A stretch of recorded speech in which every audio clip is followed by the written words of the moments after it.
They've almost finished loading our cargo. We should be ready to depart right on schedule, or so I'm told.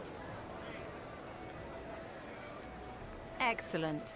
'Tis nice to have a smooth beginning to one's journey, at the very least.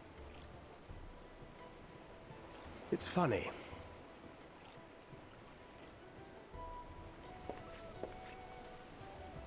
Master Louis Soir came here on a ship very much like this one.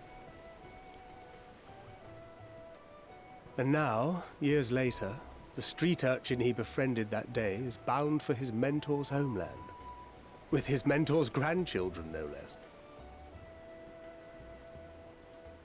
Aye.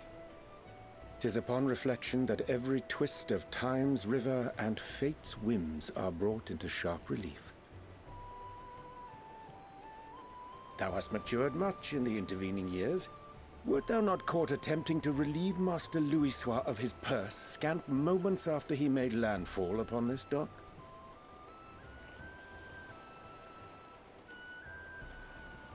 Oh, really? Now that's a tale I'd like to hear.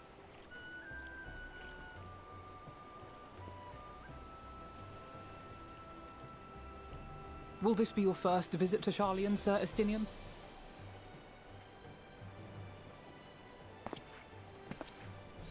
Sir Estinian?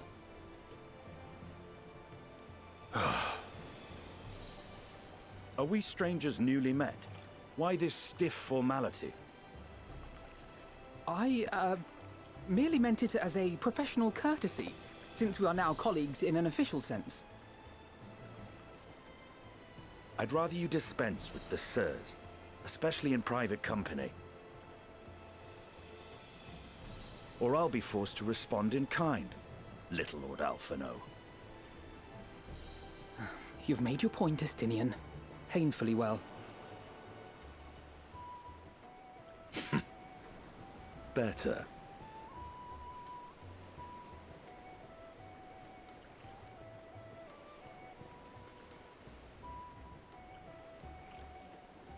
Are you all right, Tataru?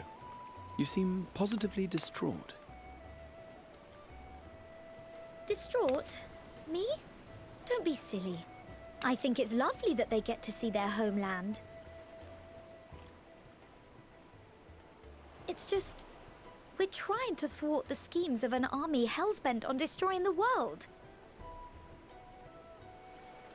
And, once again, I have to stay behind and worry that this is the last time I'll get to see my friends.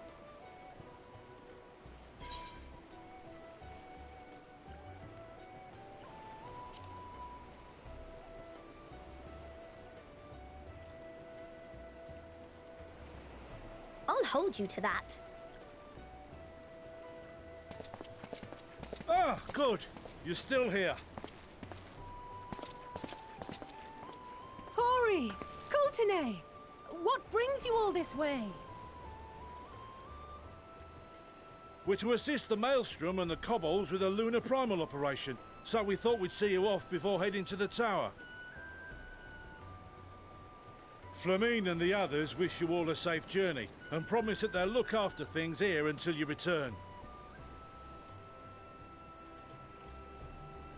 We will too, of course. Aye. We, your fellow Scions of the Seventh Dawn, will do our part to ensure the end of the world won't happen on our watch.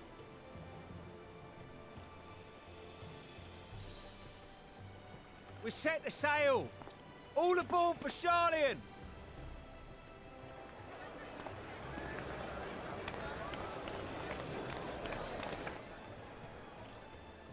It's time. Then we must delay no longer. We will contact you the moment we learn aught of value. Wish us luck.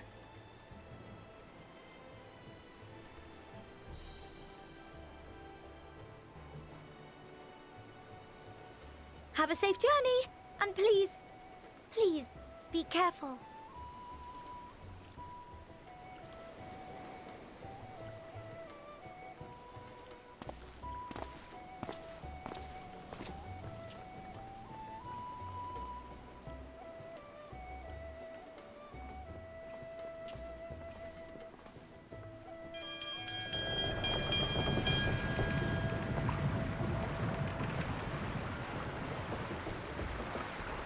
And so you venture forth unto the unknown.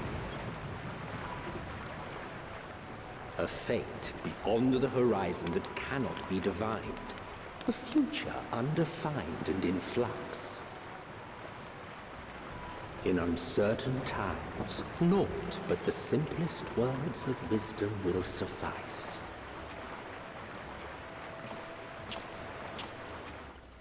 That which lives is destined to die. Love leads to loss. Every beginning has an end.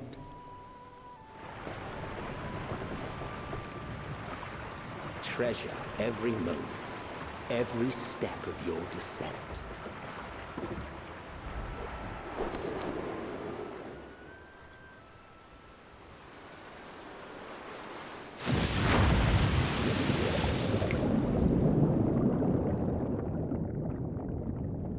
And there, in the depths where souls and stars rest, find your truth.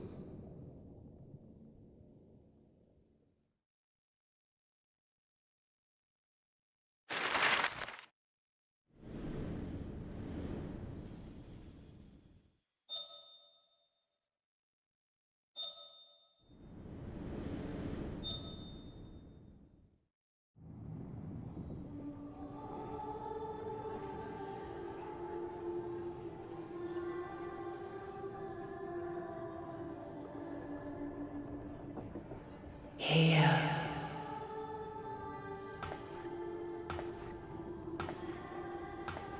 Feel.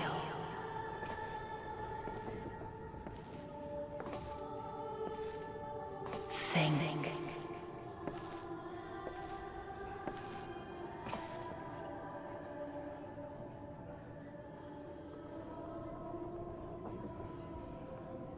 The day has barely dawned, my fellow earlier riser.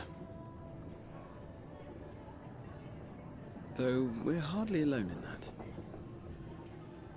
Envious of those still sleeping soundly, no doubt.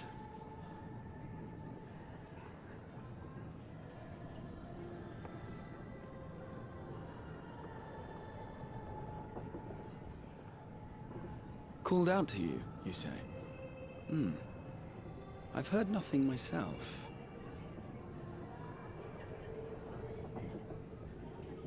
In any case, I dare say the sea air will do you good. Why not join the others on deck? Charlian should be coming into view at any moment.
My voice yet reaches you.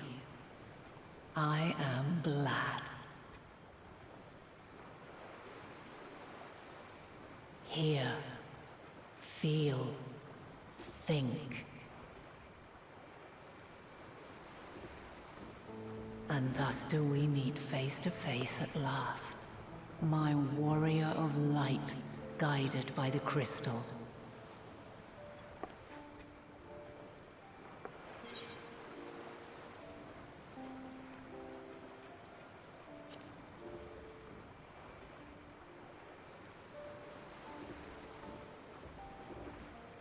After your sojourn in the First, I believe you have your answer. You have gained an understanding of what I truly am, what Eidolon has always been, a primal.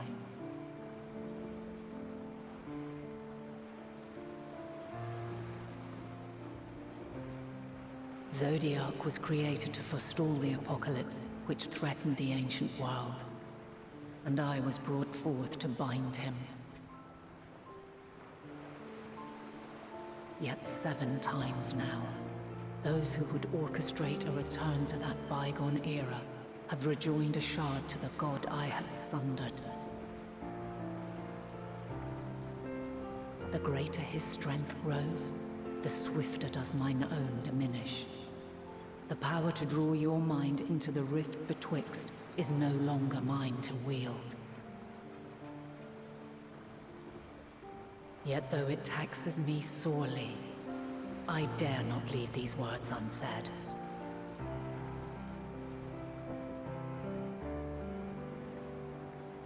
Even bereft of my guidance, you and your companions have accepted the burden of this star's troubled past.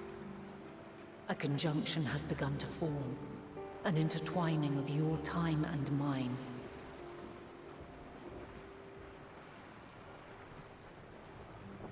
Wheels shudder and turn. Conflict looms. Monumental. Which will decide the fate of this world and all life upon it.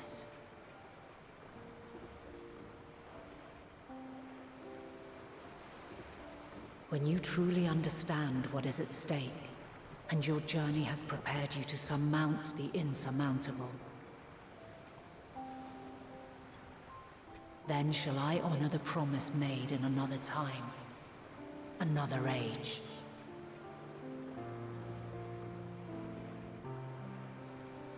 Cast your peepers to the fore, folks. Sharlayan's just over yonder. I will not keep you further. Your traveler's heart must yearn to behold this unfamiliar land. We shall meet again, and soon.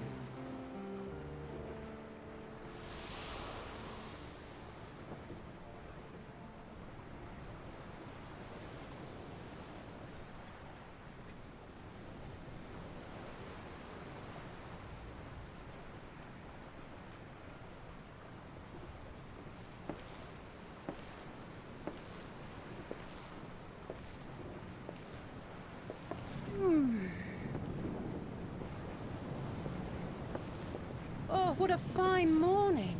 Oh, still a bit stiff though. And a good morning to you too. Taking a look at the island already? Then let's go. Let's go! Might still be room in the prow if we're lucky.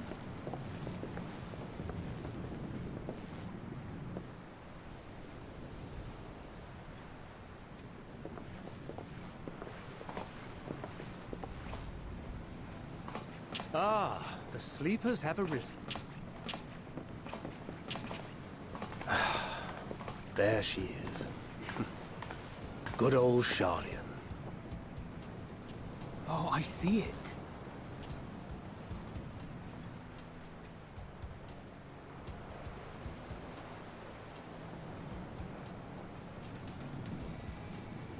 Home. Home at last. Well, maybe not in Father's eyes. But we'll manage on our own, if we must. You do know you're not alone in this, don't you? Indeed. 'Tis as Sir Estinian saith. Forget not the comrades who boarded this ship at your side, I prithee.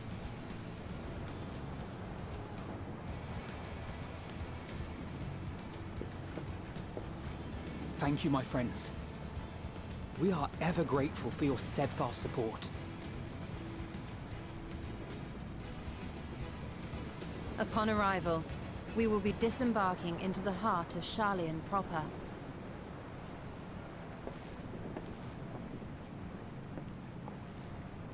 There is no greater concentration of wisdom in all the world.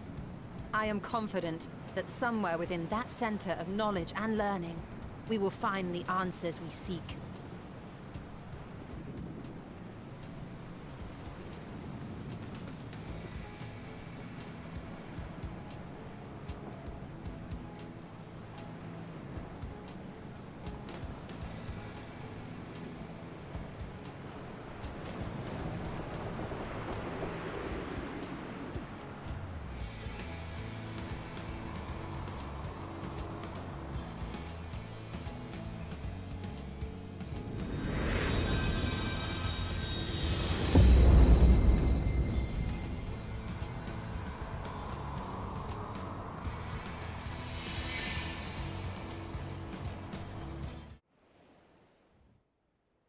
Sharlian, the solitary island nation of the northern seas.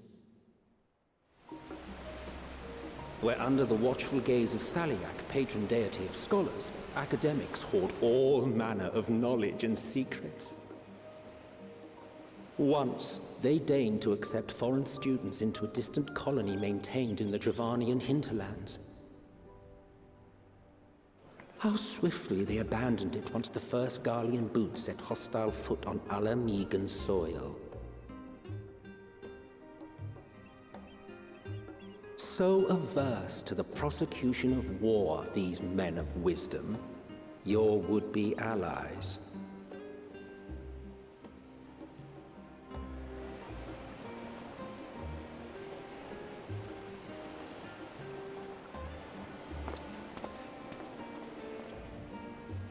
I thought they'd never let us off the ship.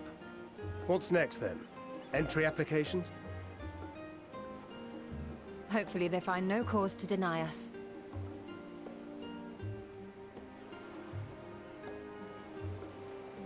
Hasn't Sharlian all but severed relations with foreign powers?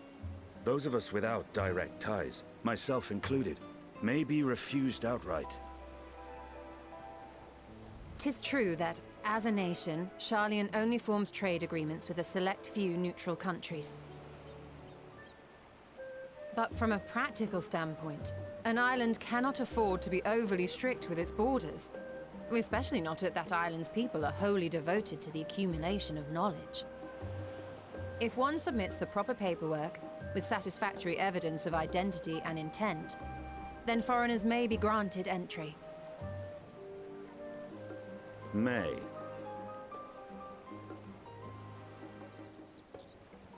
Quite.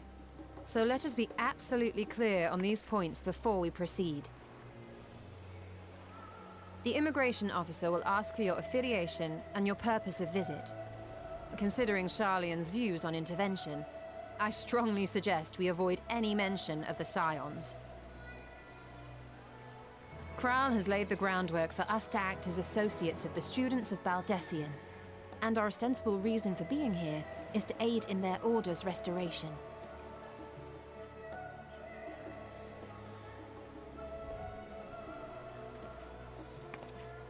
Grahatir, it might expedite our progress should an actual student be seen at the head of our little group.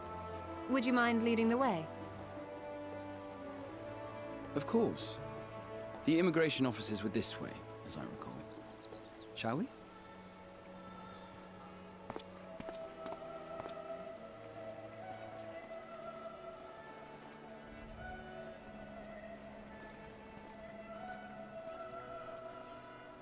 Greetings. We've just arrived and are eager to make our way into the city.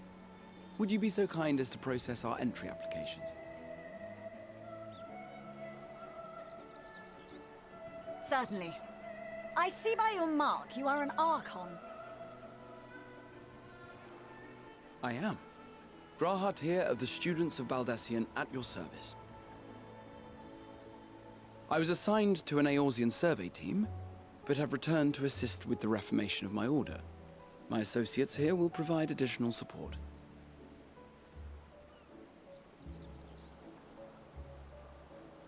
Very good. I have paperwork detailing your group and its scheduled arrival for today. And it seems some few of your companions are also Archons. If you'll step forward, we can process those applications first.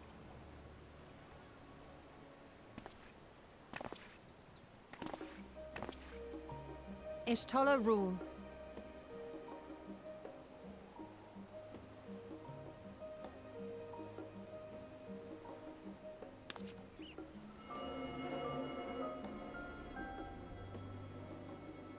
See how it glows? That list is etherically linked with the citizen registry kept in the main repository.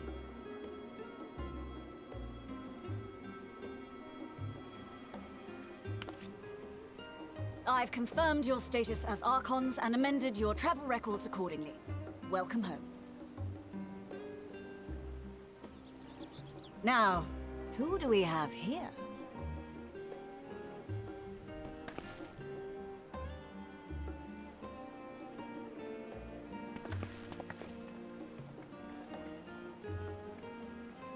Alphino Leveilleur. And Alizé Leveilleur.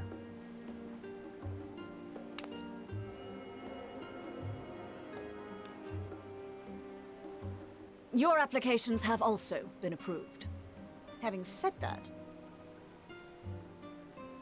the streets are abuzz with talk of how House Leveilleur's lord disowned his young progeny.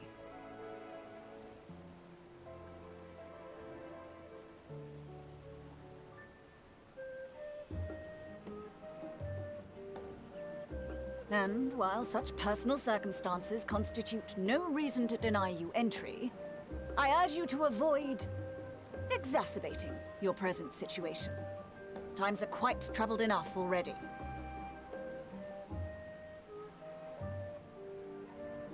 We shall keep that in mind.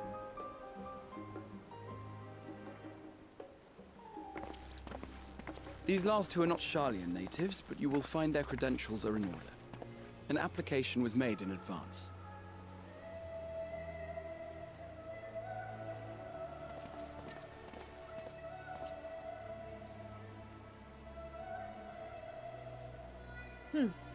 Name and occupation?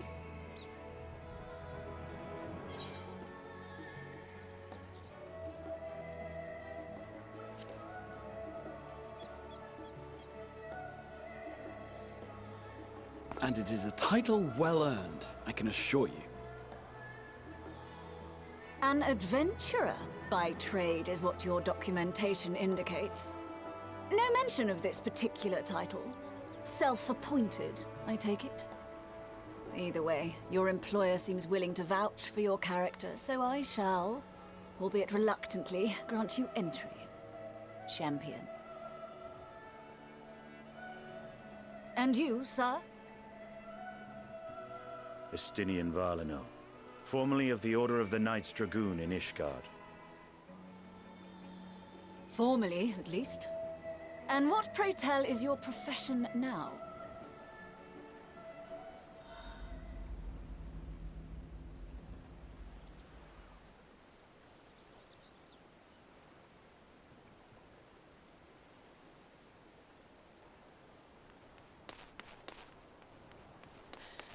If you'll allow me...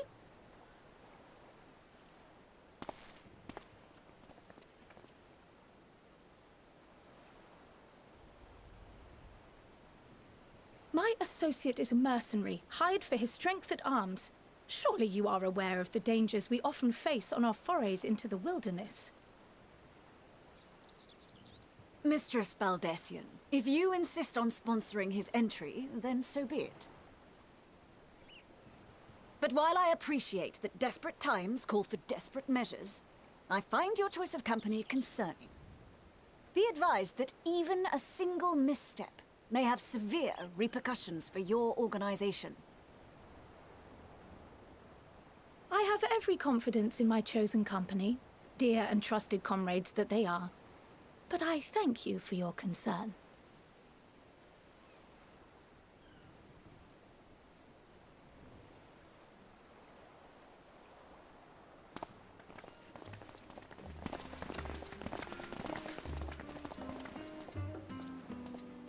Croyle! It is good to see you. Likewise. Long voyage notwithstanding, you will seem none the worse for wear. There is much to discuss, but this is hardly the place. Let's be on our way, shall we?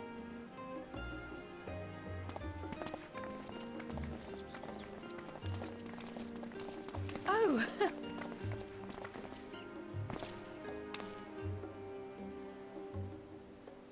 Welcome, friends, to Sharlayan.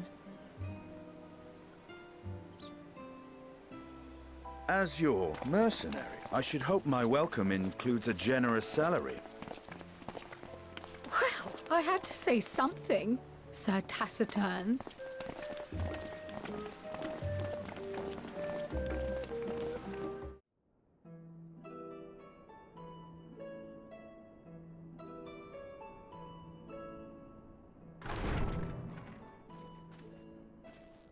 Pray forgive me. I was delayed. It's fine, Urianger. We're all here now. Let's get down to business then, shall we?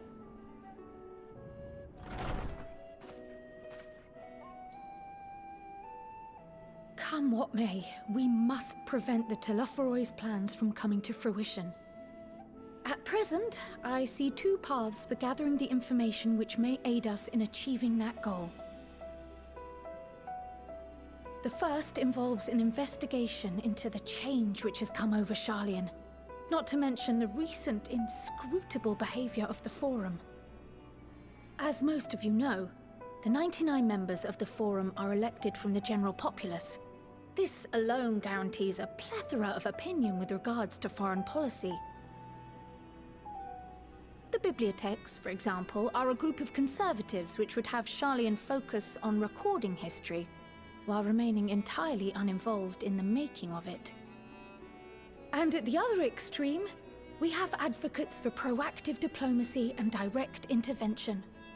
My grandfather Galef was one such member, as was Archon Louisois.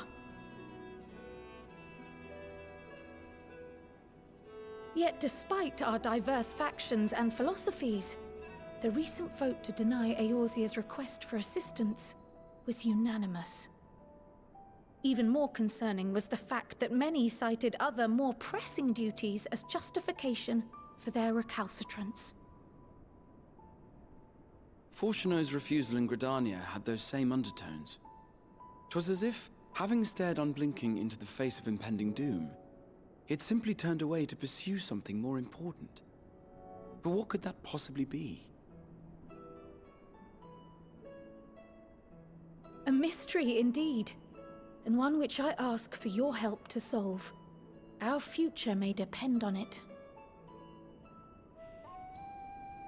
As for our second potential path, it concerns a request made directly to the students of Baldessian.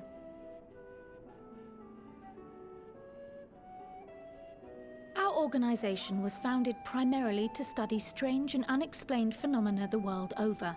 Mysterious relics and ruins, arcane disturbances, and so forth. Compared to our more isolationist Sharlayan colleagues, we have strong connections overseas, namely with scholars and academics who share our passion for the unknown.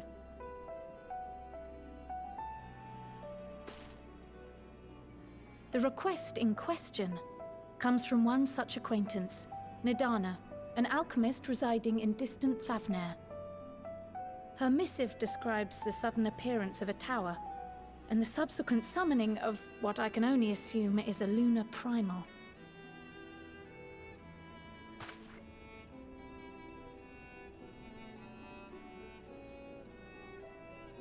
In response to this threat, the satrap of Radzat-Han, the individual who governs the city-state, has instructed the alchemists to find a means to deal with the spire. The artisans of that land are heirs to an ancient tradition, one rather unlike that of their Uldan counterparts. 'Tis possible, nay, probable, that they have gleaned truths unattainable by Eorzea or her Far Eastern allies. They do, in fact, appear to have a strategy in mind, though it will require further research. To that end, they have requested an introduction to a capable warrior shielded by the blessing of light. Assuming we divide our forces to pursue both of Kral's lines of inquiry, then having you join the group heading to Thavnair would seem the obvious choice. But the investigation in Sharlayan is of vital importance as well. Equal, I think, to the Thavnairian one, given that the fate of the world may hinge on the results of both. Yes, it is quite the quandary. Though it is a great imposition and an altogether too common one, our efforts would be more likely to succeed were you to lead the charge on both fronts.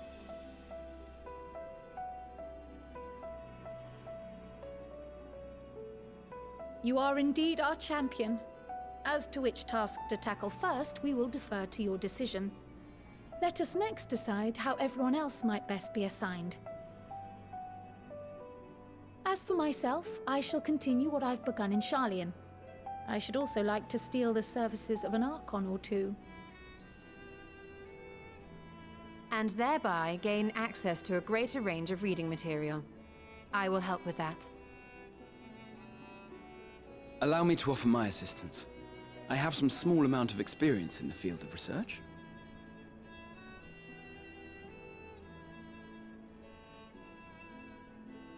Alize and I would also like to help, if you would have us. Anything to understand even a fraction of what our father and the Forum might be thinking. Of course! The more the merrier. Right. The rest of us will make the journey to Thavner. Thoughts? Objections? I passed through Thavnir on my way to infiltrate the Empire, and though I'm not qualified to give a guided tour, I did gain a sense of where things lie. I'll be happy to have you along then. So for this group, it will be you, me, and Urianger. Give me a moment afterwards, and I'll supply you with all the details of Nadana's request. Consider this hall our rendezvous point once our respective tasks are complete. May our investigations prove fruitful.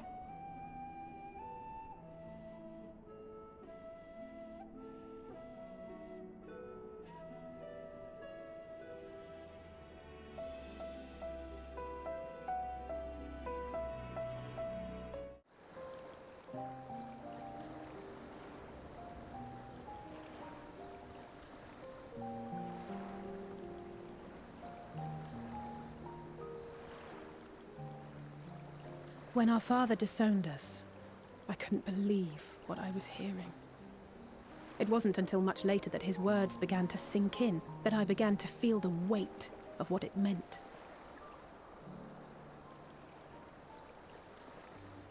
Do you remember when the decision was made to come to Sharlayan? Graham said that the Forum was determined to keep us in the dark, and that Father's venomous performance was part of that strategy. To keep us at arm's length. Perhaps it was. Father argued with Grandfather on many occasions, but never with such dismissive contempt. And when he demanded what justifies the sacrifices we make in war, I honestly didn't know what to say. Neither did Alpha know, I know, but never for one moment did I believe we had made the wrong choice. So all I could do was fume silently.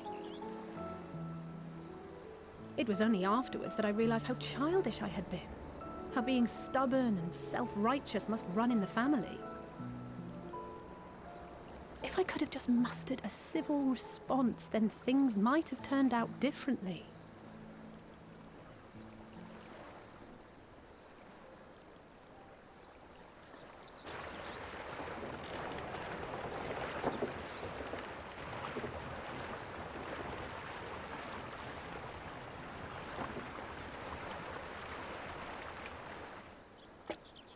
They must be ferrying goods to Labyrinthos.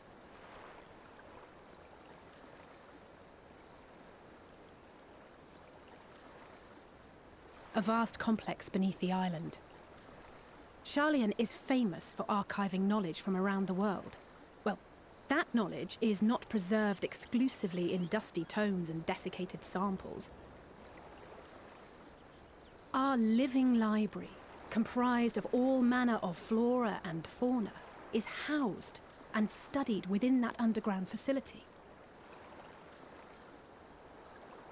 Still, that did seem to be an unusually large shipment. When I lived here, it was rare to even see such cargo transported by boat.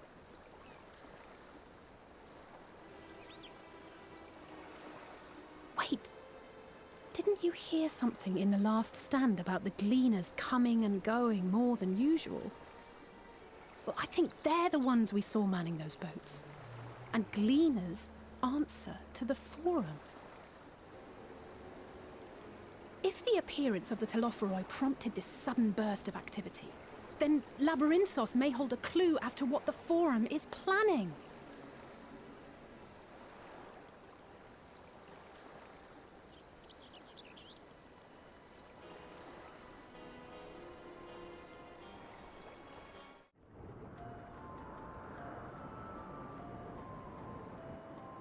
Deep beneath the scholar's city shines a false sun within a fabricated sky. In any age exist those who consider the floor an extension of their bookshelves, and this vault's architects surely belonged to that special breed. If the stack grows too high, start a new one. If no room remains, then make more rooms.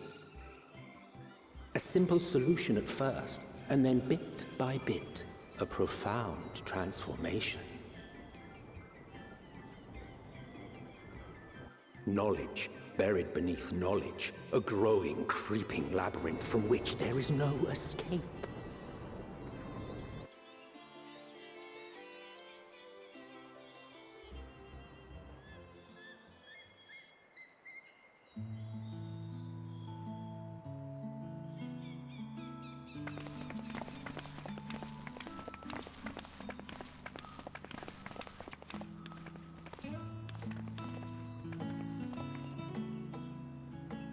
Not what you expected. I must admit, the artifice is very convincing. But I assure you that we are beneath Sharlayan itself. The breeze you feel, the flowing waters you hear, all created by the hand of man.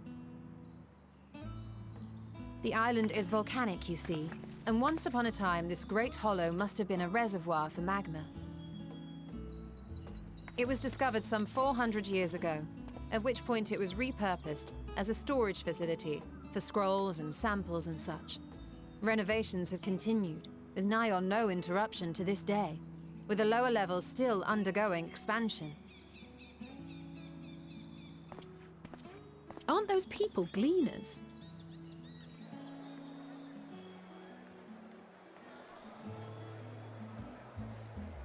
Aye, judging by their dress. They are said to work alone as a rule, but 'twould seem that rule is being enthusiastically broken today. It may be as you suspected, that they are engaged in a task apart from the norm.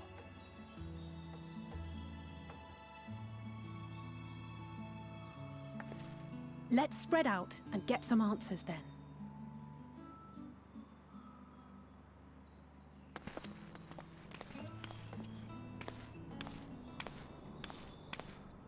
Ugh.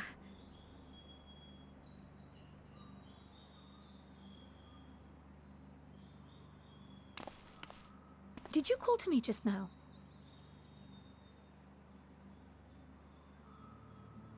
No. How odd. I must be a bit dizzy from the descent. I'll be fine, I'm sure. Let's get to work, shall we?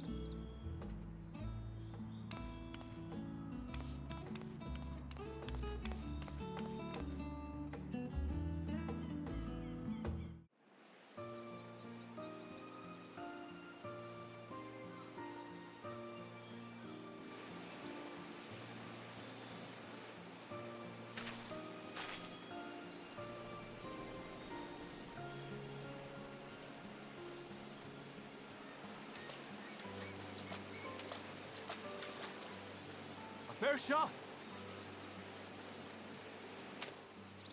Nicely done. Let me truss this one up and I'll make my way over to you.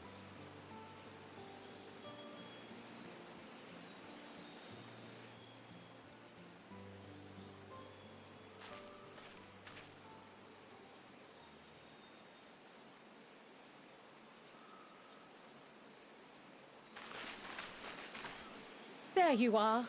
Any new revelations?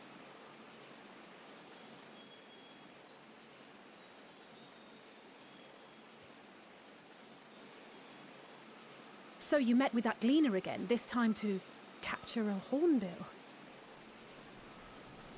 I understand catching and bringing in creatures from the outside, but what's the point of chasing after ones already here? Oh, it's a simple thing, really. Occasionally, we remove specimens no longer needed for study, or those we've had difficulty raising. But we can't simply turn them loose. Safely returning such creatures to their native habitats is another facet of a cleaner's duties. But not in this case, I'm afraid. I've been asked to bring the bird below.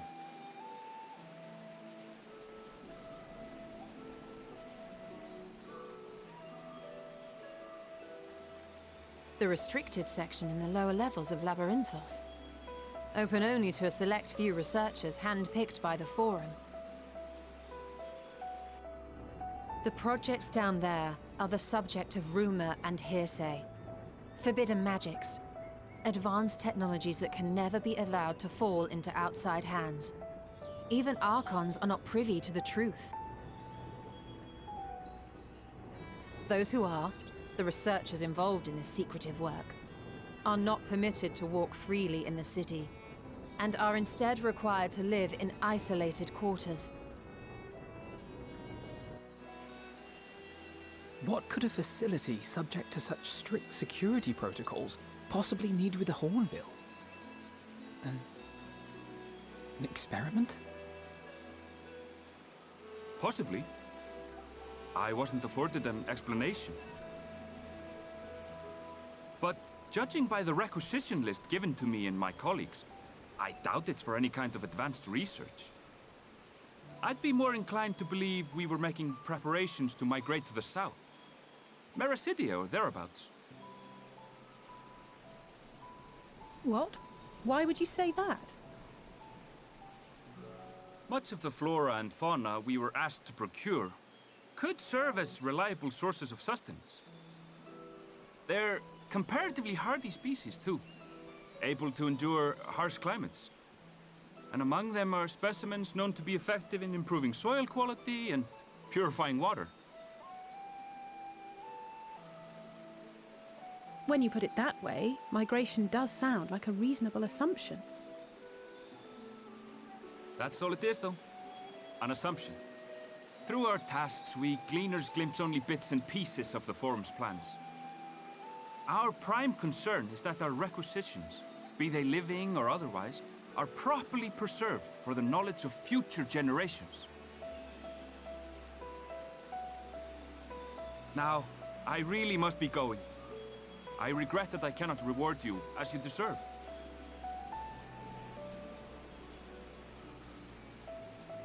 Perhaps you might reward us after a fashion, then. It is imperative that we reach the lower levels.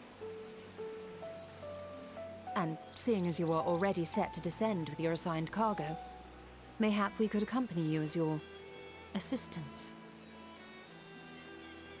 I'm afraid that won't be possible. Once the animals have been prepared for transport, we send them down separately via the lift. I will, of course, follow after to make my report, but I can hardly pass you off as porters when there's nothing left to carry.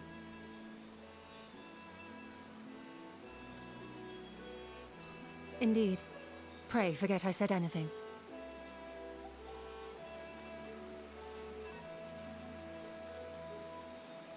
How do you feel about climbing? If you've strength and the courage to brave it, then there is another way down. This path leads to the 33rd facet, a mine shaft excavated during one of our expansions of Labyrinthos. While I cannot guarantee that the passage is safe to traverse, it should provide access to the medial circuit below. I never even knew such a place existed. Thank you. This is the perfect solution. You're quite welcome, but consider yourselves warned. If the going proves too treacherous, you do well to turn back. I bid you good day.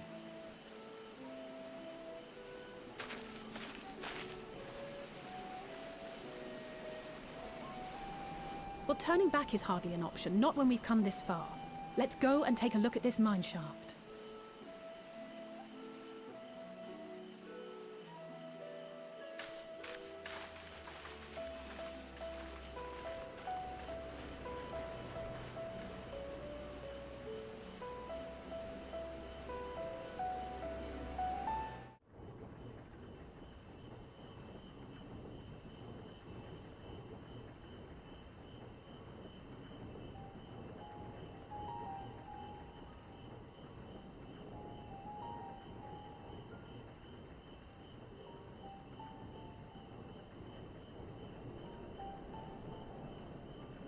Hard to look away, isn't it?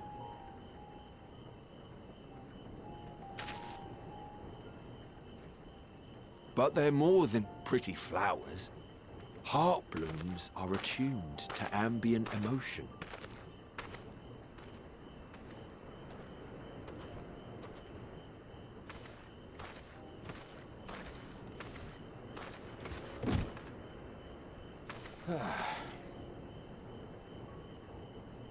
You don't seem convinced, but believe me, it's true.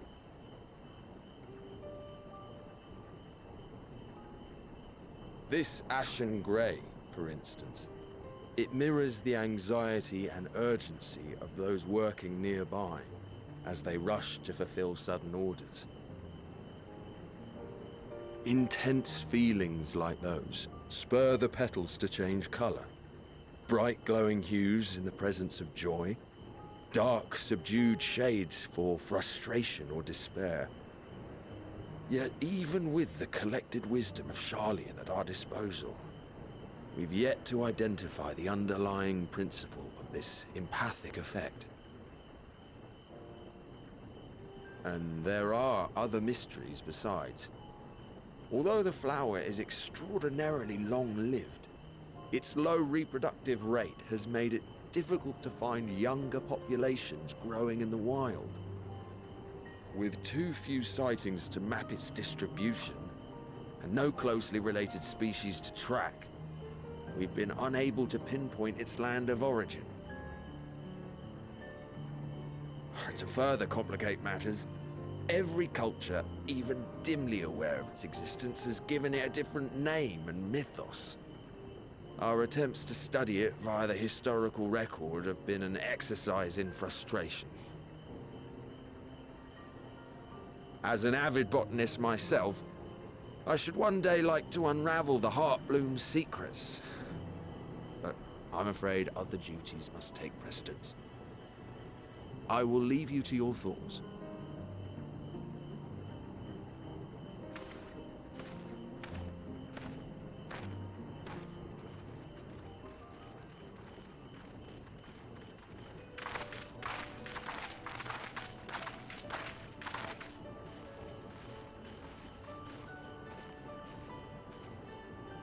Have you learned aught of interest?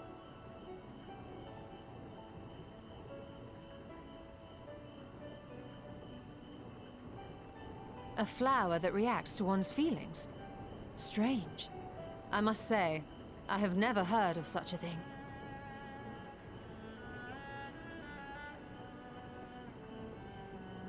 This is all very fascinating. But as it stands, we fail to gain any significant insight into the Forum's undertaking. Indeed.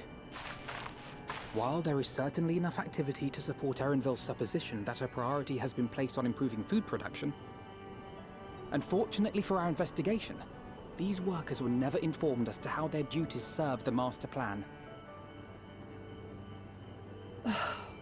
If only we could interrogate the Forum members directly.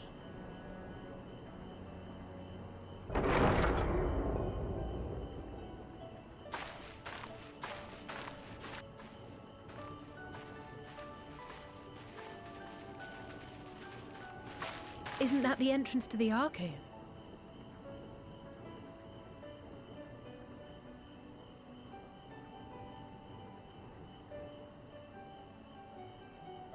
Look, there. I think that's Erenville. A little difficult to tell from here, but I think you're right. He did say he was coming down to make his report. Erenville receives his orders from the Forum.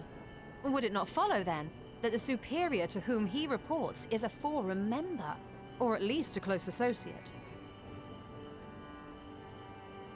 You mean to eavesdrop on their conversation? What of the risks? Ours alone to bear. We won't interfere with Erenville's work, nor will he be implicated as an accomplice.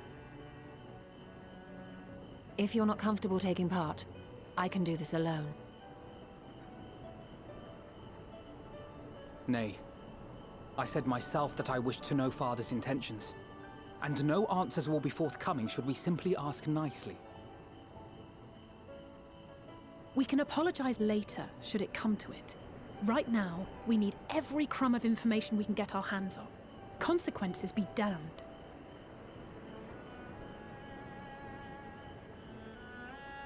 It might be best if you came along as well.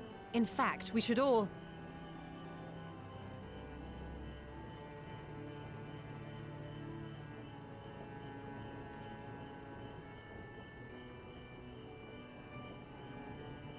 Cryo?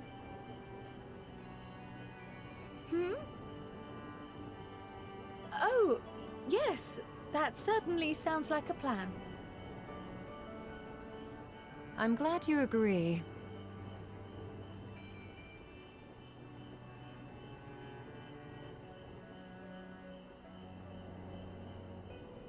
Quickly! Erenville is on the move. We need to get closer before we lose him.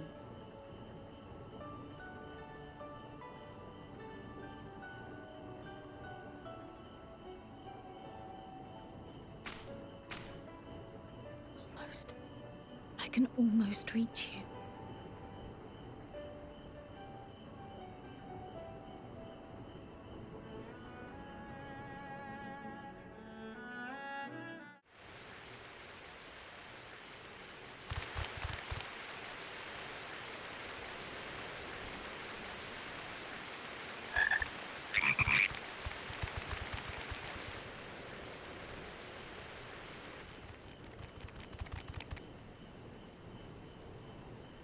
I trust you will find your compensation to be more than satisfactory. We wish to make clear that we are pleased with the efficiency and thoroughness of your work. So much so that we have come bearing new tasks in need of your competent hand.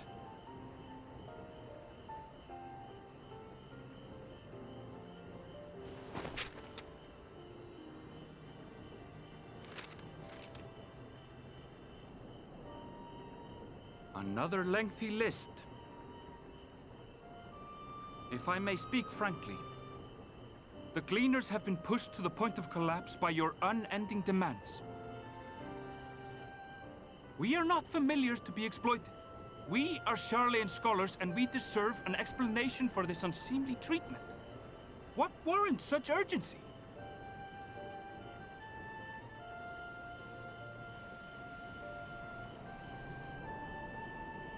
In an age long past, Sharlayan was charged with a momentous duty.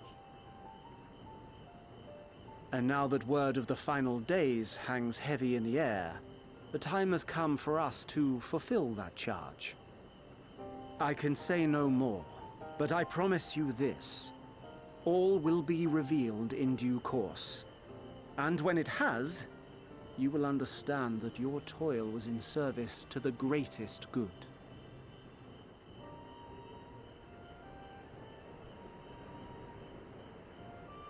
Then I will do your bidding. For now. But unless you wish the Gleaners to rise up in protest, I advise you to offer tangible improvements for our working conditions. Your promised revelation does nothing to address present circumstances. A fair point.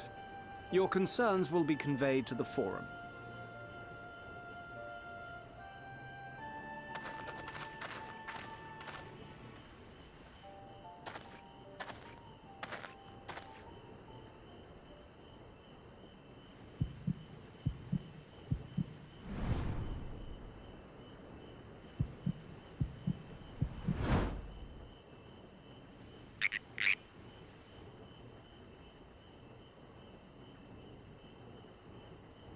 I hope that was informative. You may consider my debt to you repaid in full. While I do have my reservations about the Forum, I want to believe that they have our best interests at heart. Which is why I'm reassured that you're busy sniffing out the truth of things. We can ill afford to place all our eggs in one basket, this master plan of theirs, without first understanding the risks involved.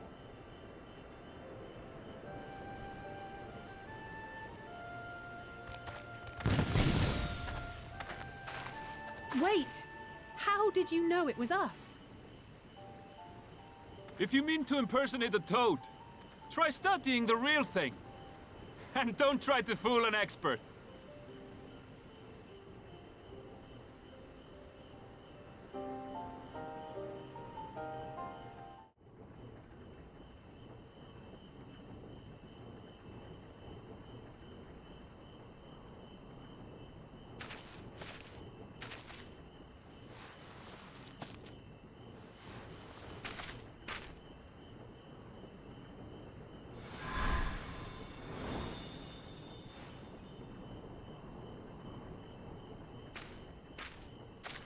For you.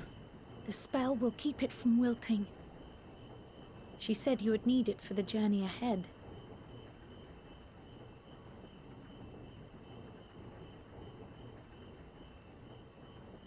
Will you speak with her now? I cannot hope to match Minfilia's clarity, of course, but...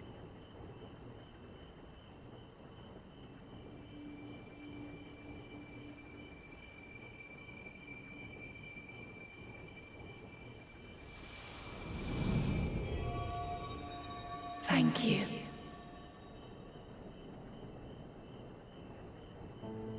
Do not worry.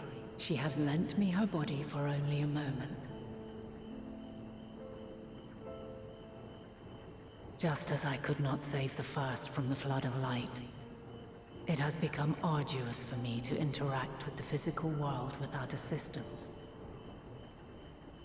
Though I might converse with you for a time, the incorporeal form I assumed on the ship would be incapable of casting even the simplest enchantment. It is in the depths of the ethereal sea, the place to which all life returns, where my influence is greatest. After Minfilia's sacrifice on the first, it was to the sea, here in the source, where I ferried her soul. I wished that gentle spirit to find rest in the world she loved so well. Her, and another who may yet have a part to play, though that will depend on you. Take the flower. Walk free, for you are free, to go where you wish. To believe what you will.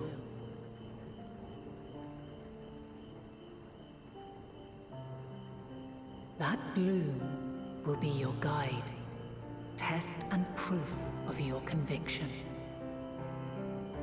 In darkness, seek joy.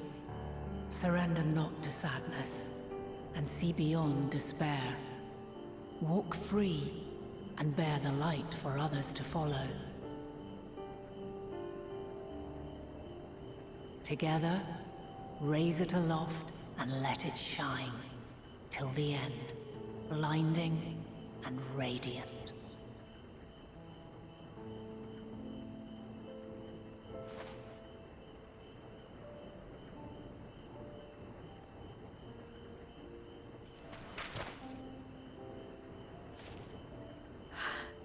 That was all too brief. Already she seems so far away.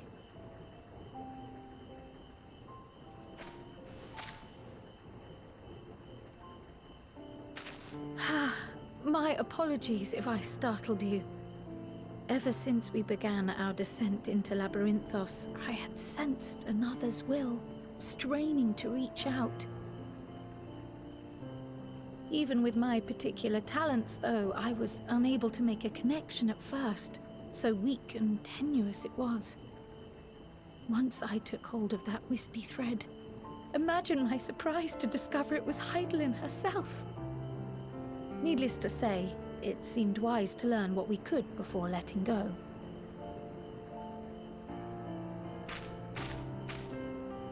Her answers were more cryptic than I would have liked, but at least she left us with a guide of sorts, that unusual flower.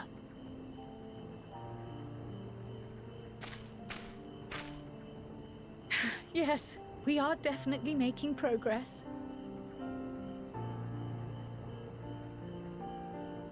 You can't be serious! We've done nothing wrong!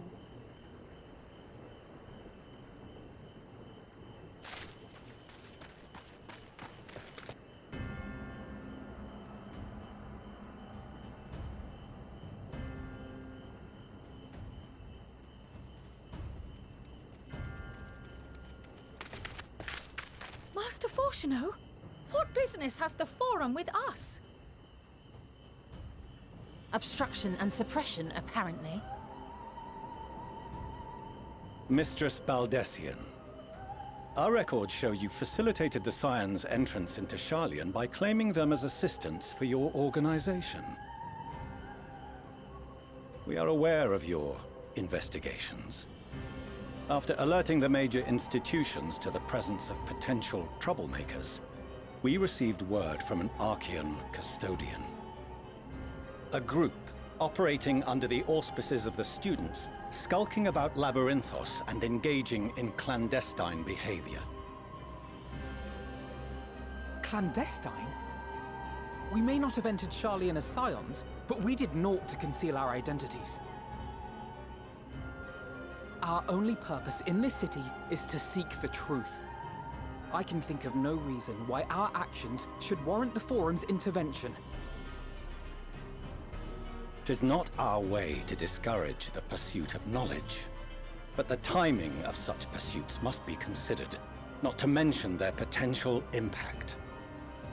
With the world in chaos, we, the true caretakers of wisdom, have committed ourselves to an undertaking that demands the utmost discretion. And we will not risk its success by turning a blind eye to disruptive foreign elements in our midst.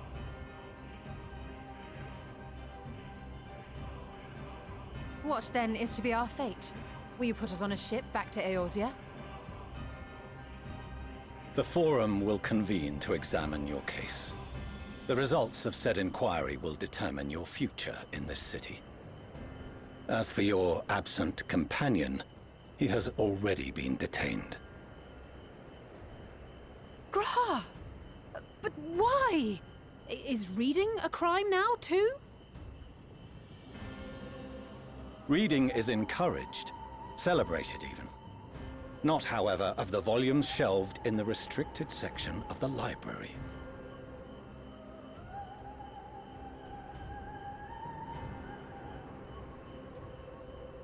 Refusing to comply will only make matters worse. Let us instead treat this as an opportunity to open a dialogue with the Forum.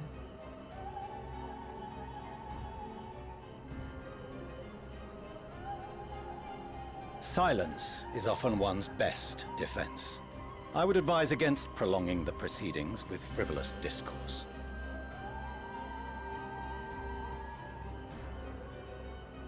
But enough.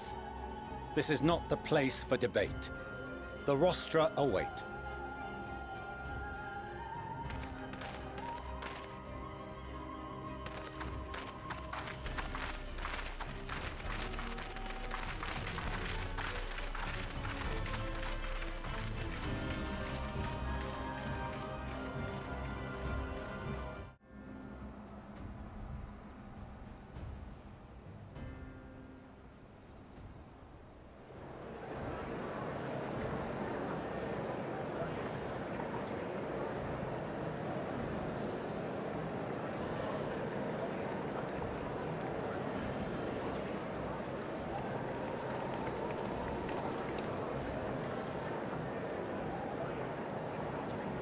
Forgive me. I was careless. We would have been detained regardless. This way, at least, we managed to stay together. I trust your time within the Forbidden Archives was well spent.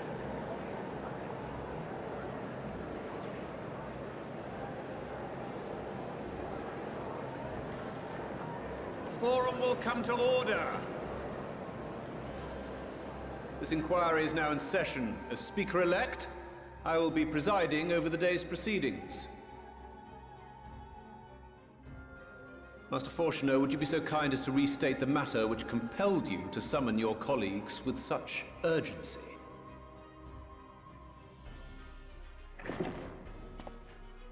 As you are all aware, we recently denied Eorzea's request for Sharlayan assistance.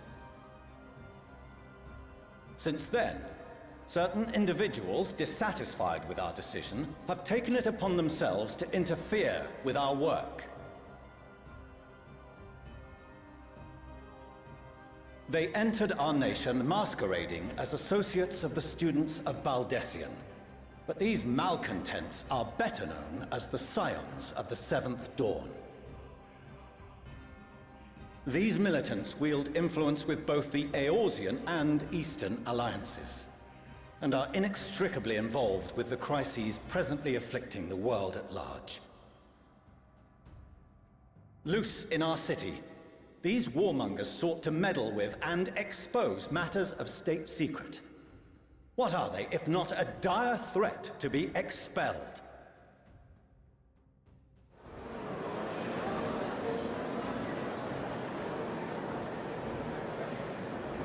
You have tarnished the good name of the students. Galuf would be ashamed.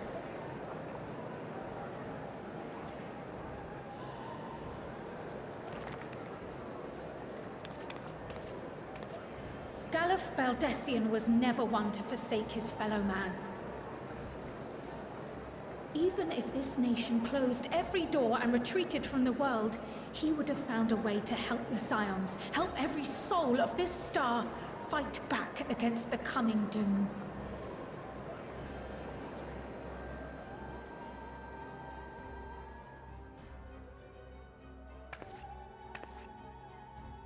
A terrible enemy stands poised to lay waste to all we hold dear.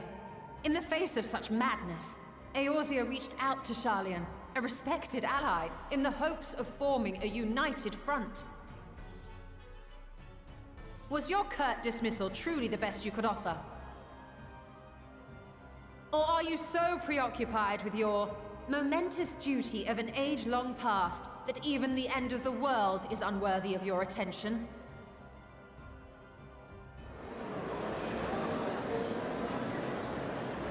Whence came this revelation?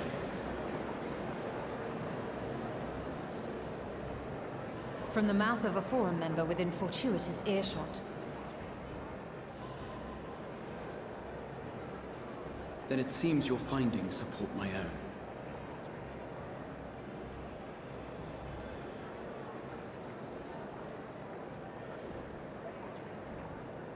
The reason I visited the restricted shelves was to study records of the Forum's policymaking process, to better understand the historical trends underlying their most major decisions.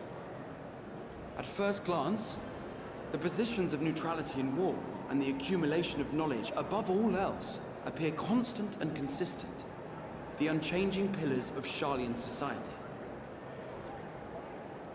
And once upon a time, I might have left it at that.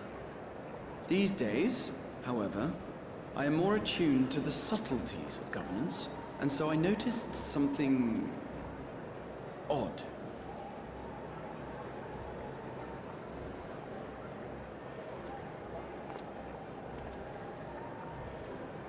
From a particular point in time, the purpose of these policies shifted. No longer was knowledge preserved for the benefit of society. Rather, society was to be gradually reshaped to ensure the preservation of knowledge.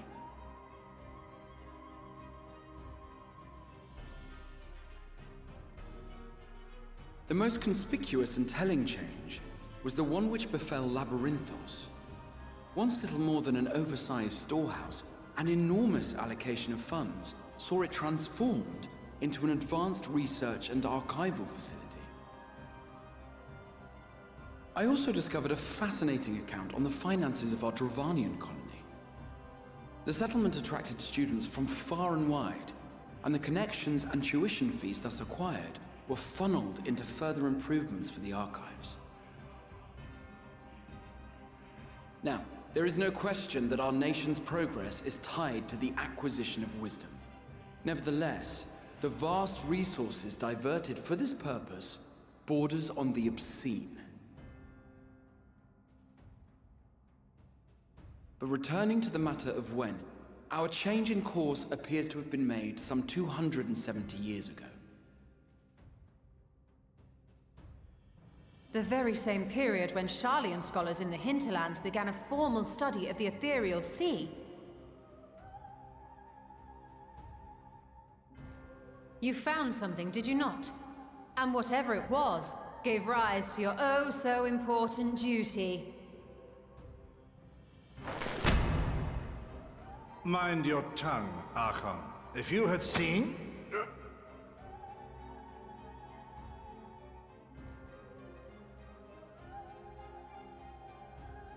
Yes. We are bound by a duty we cannot ignore. Knowing this, what would you have us do? Abandon our vital work and join you on the field of battle? We will never choose the way of the sword. We will fulfill our mission, not through strife and bloodshed, but survival. Come what may, we shall live on. We must. Do as you must, then. But we Scions will fight until the heavens fall, until our last breath.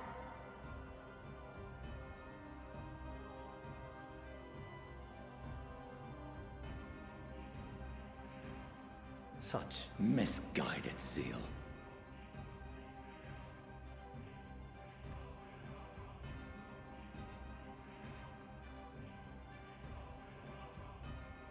Father, Master Fortuner, I fail to understand the stance you have elected to take. But by the same token, I have yet to find a compelling argument to counter the challenge you put to us in Gridania. Still, in the midst of my uncertainty,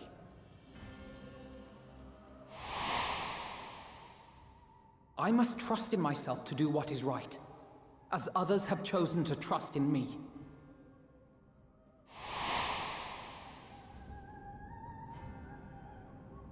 So I will continue, as I always have, weighing the consequences of my every action, and allowing my hope for the future to inform my decisions. That's quite enough. Have you all forgotten the reason for this assembly? Skolok Monteshane. He's the head of the Studium and an old friend of my grandfather's. Honestly, every discussion devolves into some interminable debate. Terrible habit. Let's return to the topic at hand, hmm? By their own admission, these Scions have resolved to fight alongside the Eorzean nations against the doom which swift approaches. But there exists no evidence of an attempt to incite our citizens to do the same. Furthermore, while our decision may well have been the correct one, we cannot simply bull our way through these disagreements without inviting doubts or objections. Put yourselves in their place. Who among you would leave a tome unopened if an elder forbid you read it with no reason given?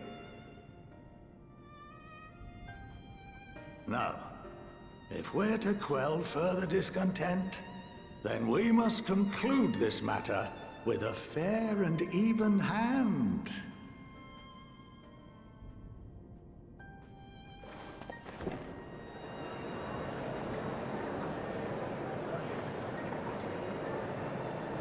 Order! We will have order!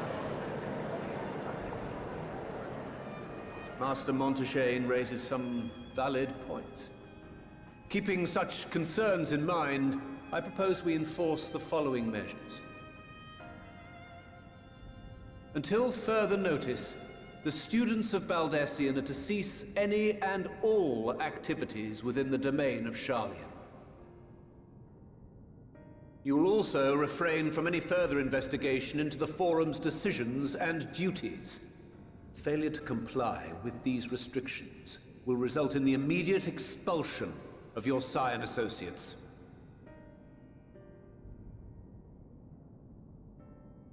Let us put this judgment to a vote.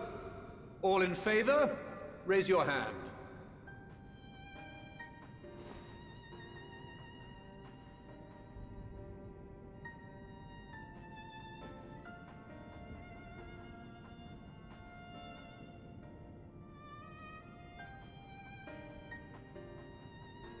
I count 51 for and 48 against. The proposal is passed. Students, scions, you have heard the Forum's judgment. Pray abide by it, or face the consequences.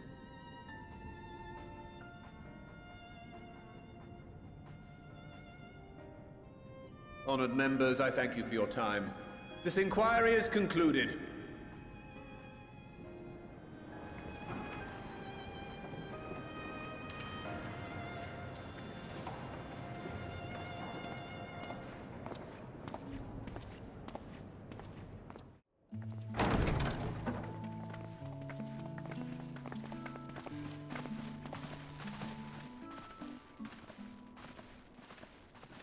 Welcome home, my lady.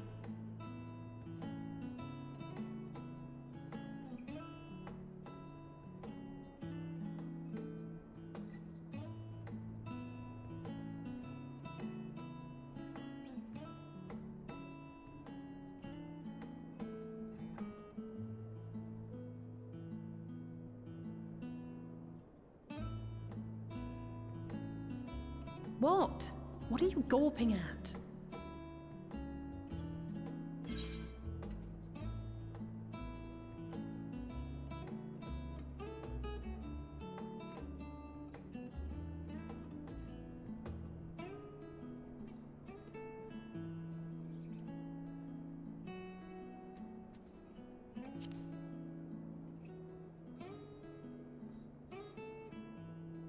Oh, I suppose I never gave the decor much thought. I'm glad that you approve, I think.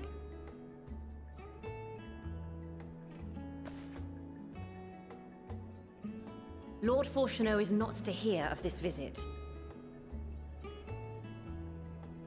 And I should also like the children to have their gifts, ere my husband makes his return.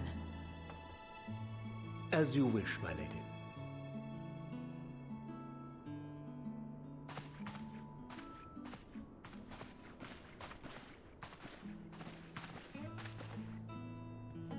Master Alphino, Mistress Alice, if you would accompany me upstairs.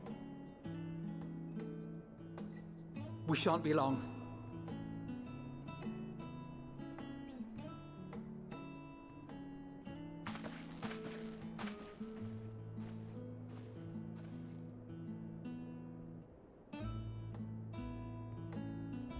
The twins have been sending letters home from time to time, recounting their latest adventures. I am sure they withhold certain details, of course, if only to keep me from worrying. Yet a mother worries all the same. In the early days especially, I tried to support them as best I could, sending the Scion's coin and other such donations. Fortunately, they have found the strength to overcome adversity time and time again. Their words grow more confident with every letter, their depictions more vivid. The triumphs and defeats, the joys and sorrows. It is clear that they have come to find value in every experience. But of those they treasure most, it would seem that meeting you might be the most impactful. Why, since that fateful day, I do believe there has not been a single missive in which you were not mentioned by name.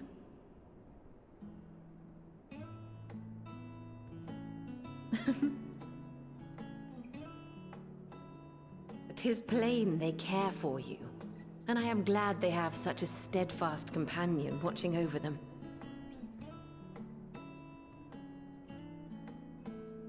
Under normal circumstances, I would offer you tea, but alas, these are anything but. In any event, why don't you keep me company whilst we await my children's return? Perhaps you might regale me with a tale or two of your exploits.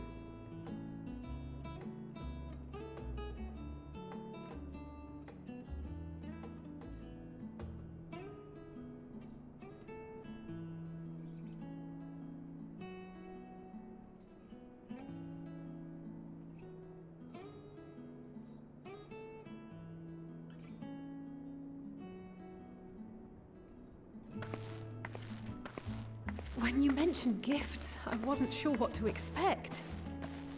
Mother,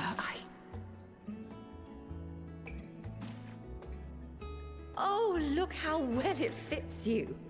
And the style is to your liking?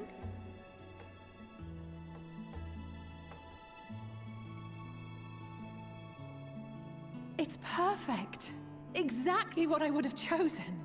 But please, tell me you had something different made for Alphino.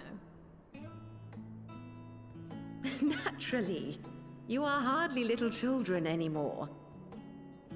And while I shall miss dressing you in those precious matching outfits, I must respect the individuals you have grown to become.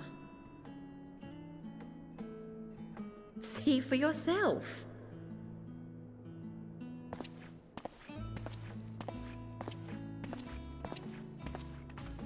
Thank you for the splendid clothes, Mother. Stylish, comfortable, and eminently practical. I am so glad you like them.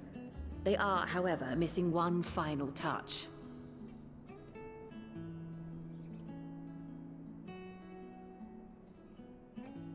If you would allow me, Master Alphino.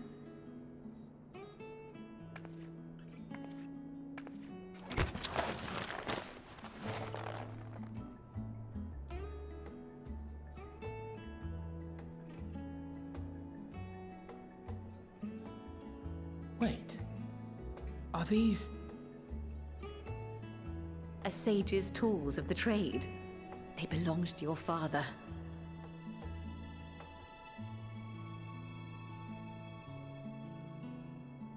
Though he may as well be chained to his desk these days, as a student he was often called upon to venture into the field. He wielded those armaments, both to heal and to harm in no few battles. None so fierce as those you two have braved, perhaps, but battles nonetheless. Thus did I pull them out of storage, to show you that he was not always the man who stands in vehement opposition to you now. And also because it would be a terrible waste of ridiculously expensive House Leveilleur commissioned artistry.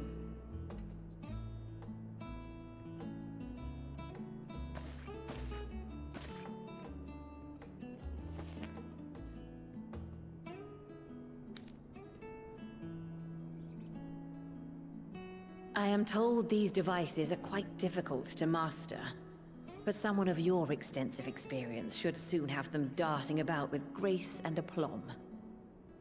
May the wisdom in that crystal serve you well.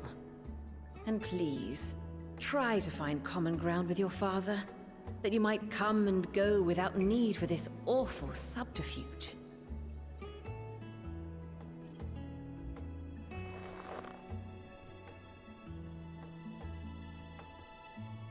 We will, Mother. I promise. My final gifts to you, before you run off, are an observation and a suggestion. Firstly, Fortunato has ever been a serious man, but it was only after you were born that he truly lost himself in his work. I may not know the Forum's inner workings, but I know your father's. The timing of that change in him holds some significance.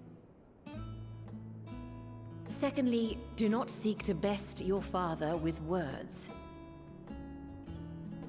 Far better that you simply show him.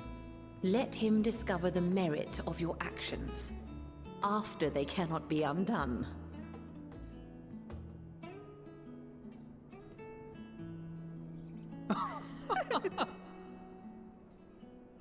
Oh, Mother. We shall take your wisdom to heart.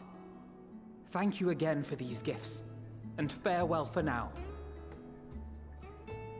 Safe travels, my children. Eat well, stay warm, and keep your friends close.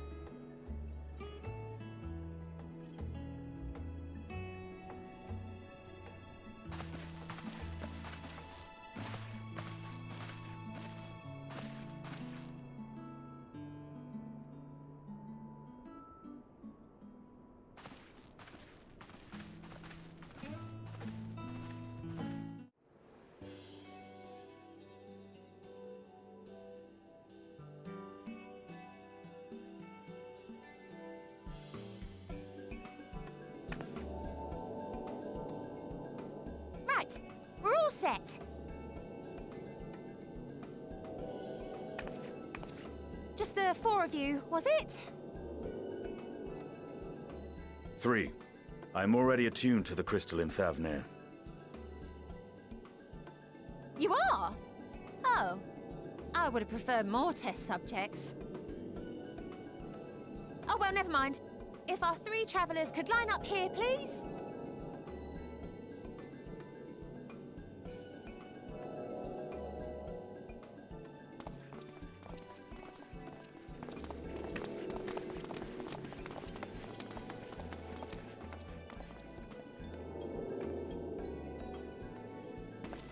Yes, right there is fine. Take a deep breath, and I'll soon have you soaring through the ether.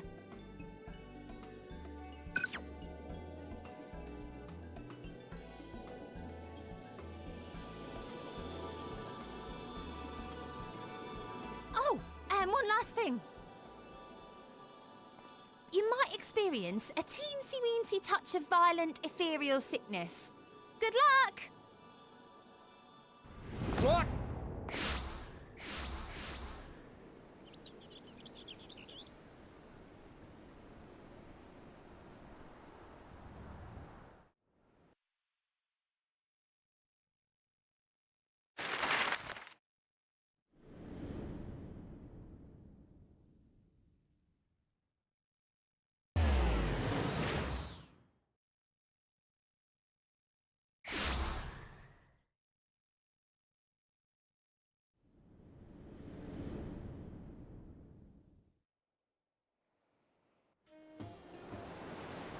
Thavnir, home to city-state Rads at Han.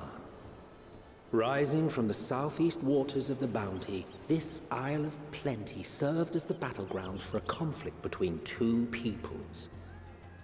Their cultures bled into one another until a unique amalgamation was distilled from the chaos, in a process not unlike their precious alchemy.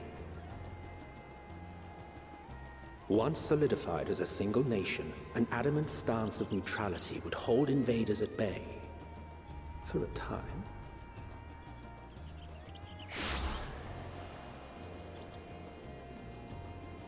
Now across this vibrant isle creeps a fog of malice. What choice do you have?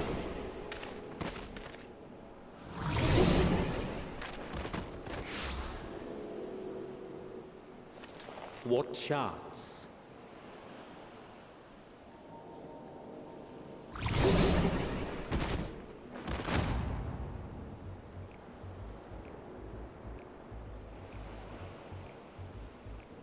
Against such an insidious foe.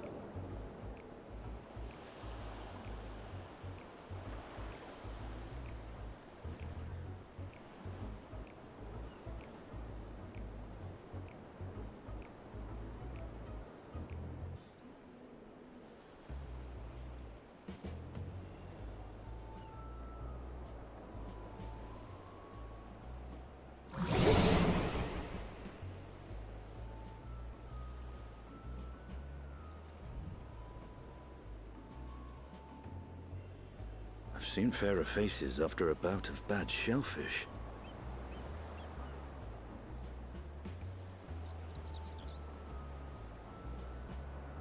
Let me bring you something to drink. That should help settle your bellies.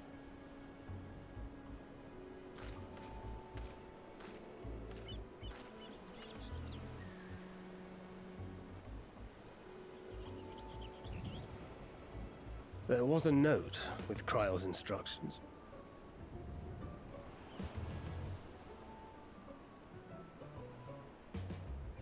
Don't let Estinian roam the markets alone. He's alarmingly bad with coin.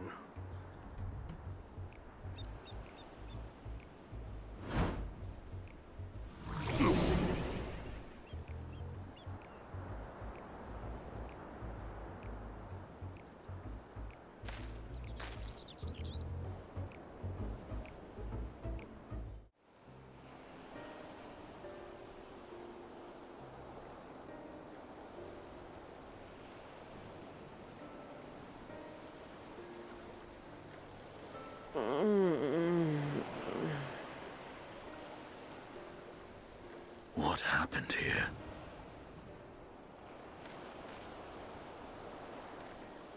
Their dress marks them as alchemists. I see no evidence of injury or poison. Thinkest thou they but slumber? I believe so. Whether it is by choice is another question entirely. Oh, we have guests. You must excuse the poor welcome. Long days and longer nights have taken their toll, as you can see.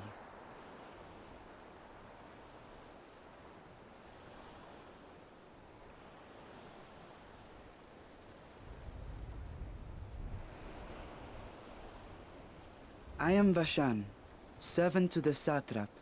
My task was, in fact, to wake these good men and women, if you will allow.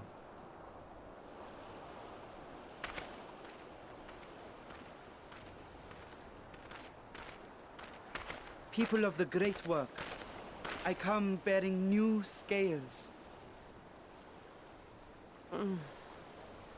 Scales? We have new scales?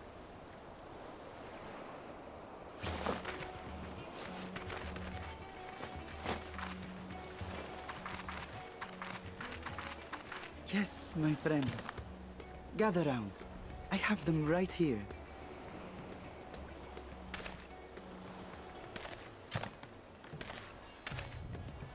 Oh, happy day. Now I can continue my experiment. Many thanks. One for me. Those are dragon scales.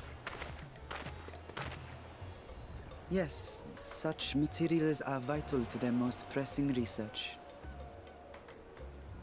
And we are fortunate to have them. Our experiments are so close to bearing fruit.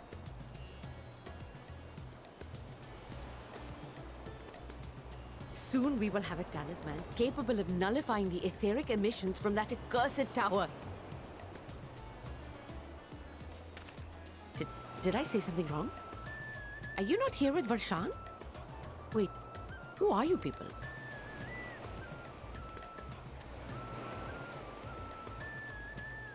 Of course! You're the one Kryl sent. The warrior of light we've been waiting for.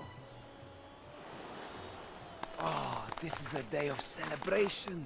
Praise be to Cinderova! The winds have shifted. I feel it.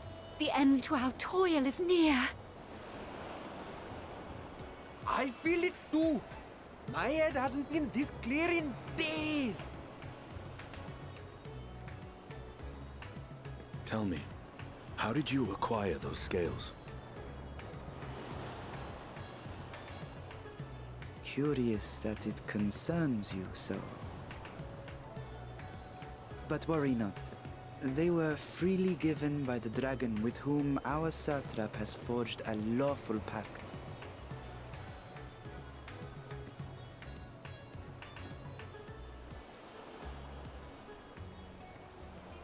That is well. You must be quite familiar with Dragonkin, yes? Is this their congealed blood I see on your weapon? Speaking of dragon blood, you yourself have been infused with it, have you not? I should like to draw a file or two, if so. Now, see here. Come along, come along. I must insist that you visit our laboratory. Cease your shoving, or so help me.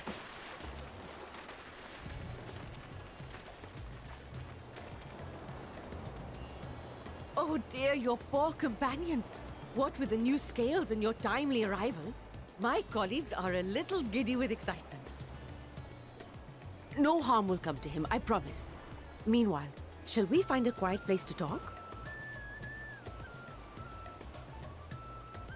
As you may have guessed, I am Nidana, the alchemist who sent the request to your Mistress Kryl. We have workshops across the nation collaborating on this research project. But it is here, at the Great Work, where I collate our results. Come with me, all of you, and I can explain the crux of the situation.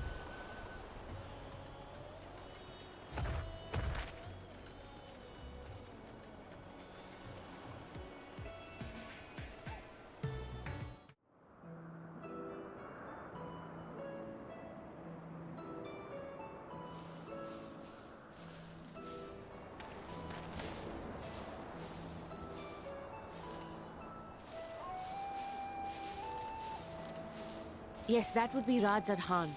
Hardly anyone has been allowed in or out since our troubles with the tower began.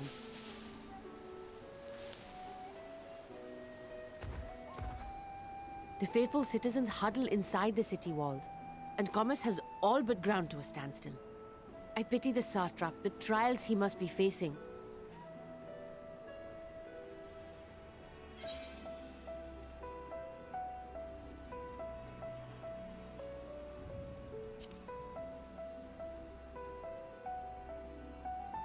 Well, he is the most important person in Radzad Khan.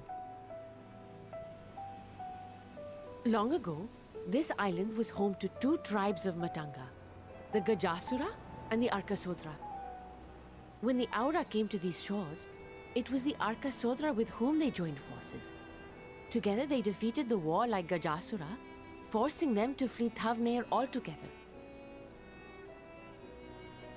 Peace and prosperity reigned for a time, until a clan of Hjor from the mainland decided they wanted the island for themselves. It was a direct ancestor of the present satrap who arbitrated that conflict and welded the warring factions into the nation we know today. And ever since, a member of that esteemed lineage has inherited this somewhat unique position. You see, by and large, the state is run by the people, but when problems arise, it is the satrap who mediates a solution. The stability provided by the satrap is what has allowed Radzad Khan to thrive all these years. And it was the satrap himself who entrusted us with this duty. We will not fail him, nor our countrymen.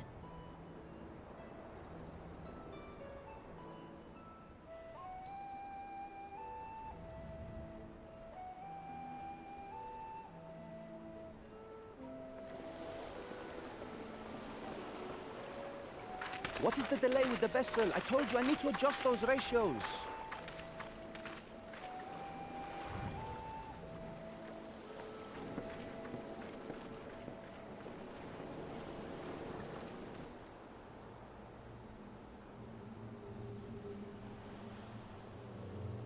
I come all this way to admire one of my splendid towers, and what do I find?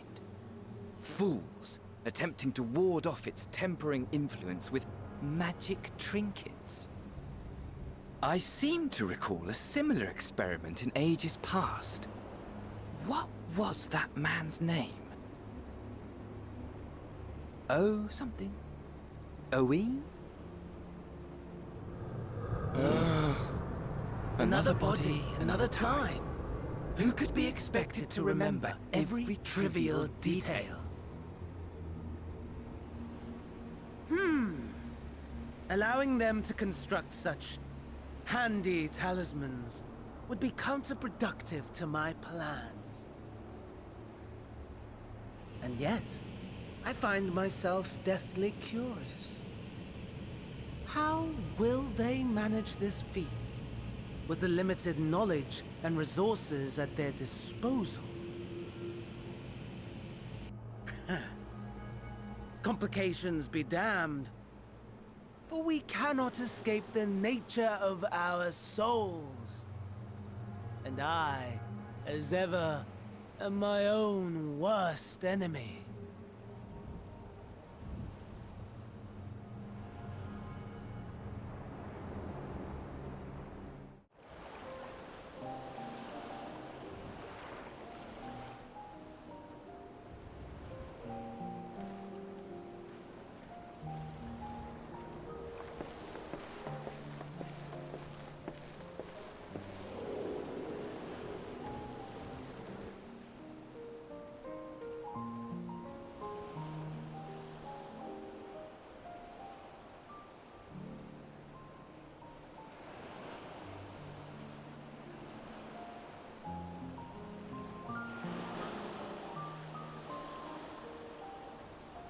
I see our taskmasters have allowed you a moment's respite as well.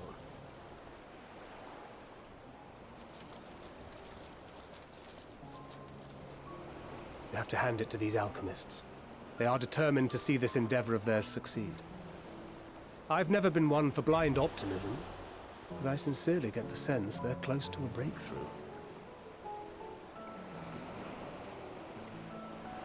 They had better be, or all this effort was for naught. The peoples of Eorzea, of the Far East, of Thavner, children of this star united in common cause against a dire threat. Yet ere they succumbed to suicidal madness, were not the Telophoroi born of her body as were we? They who cling to life and the promise of the morrow's dawn, against they who desire death and an ending of their own orchestration. The victors of this war alone will hold the right to answer the question of existence, of its meaning, and its worth. Poetic and ominous to a fault.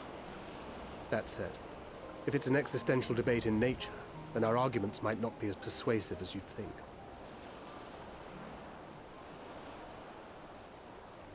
Fandaniel wants to die and take everyone with him in an orgy of pain and suffering. An utterly vile and unforgivable idea.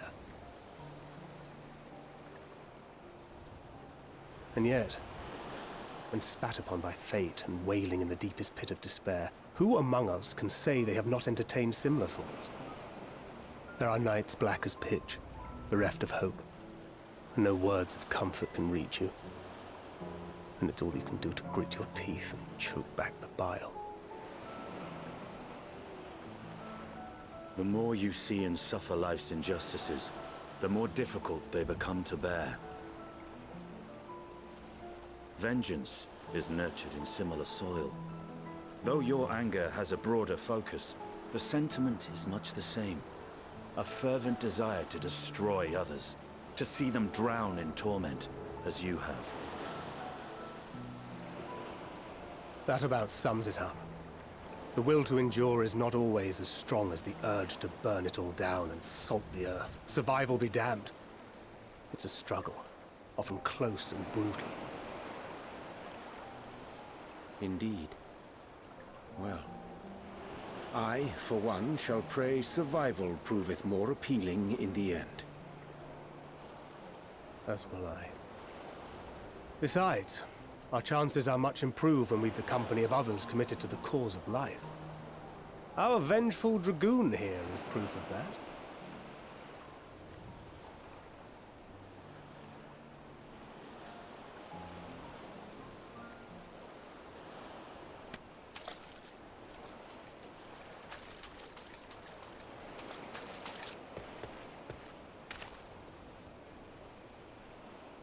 What is it? What did you see?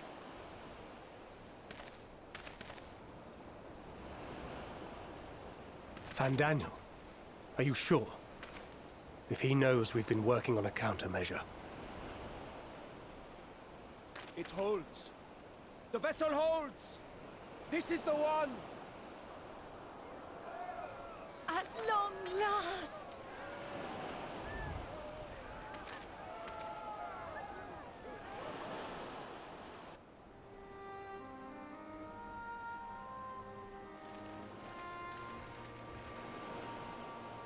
Look! We have finally created a talisman strong enough to withstand our experiments! We've named it a warding scale for the time being. With this in your possession, your soul should be completely shielded from corruptive ether. Afforded such protection, any one of us may approach the towers without fear. Thou hast mine admiration. 'Tis an invention of historical significance. I thank you for your kind words. But I would prefer you keep them unsaid until we test the talisman's efficacy in the field. It is for the next stage of our plan that we summoned you in the first place, to accompany me to the Tower of Zot. Should the scale prove effective, as I very much hope it will, then you'll have little to do. But should the effect be weaker than anticipated, I must ask that you restrain me, or knock me senseless.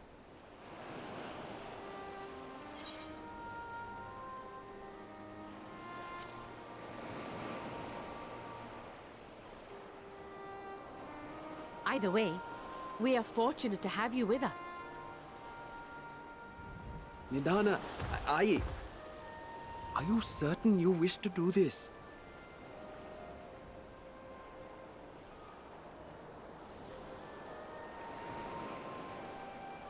If others are to trust our creations, then we must have faith in them first. And as the senior researcher, it falls to me to lead by example. But should I fail to return, then learn what you can from this attempt and apply it to the next. Our work must continue. Is that clear?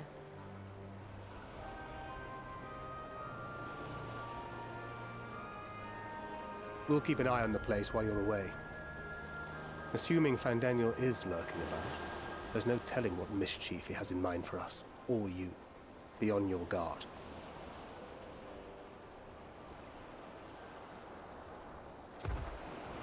Shall we be on our way? I'll have one of the soldiers at the hatchery prepare us a boat, and we can set out from the northern shore.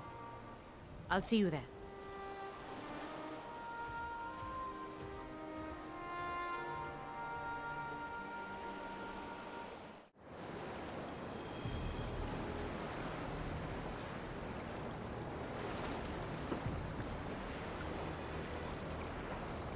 We should soon cross the threshold of the tower's influence.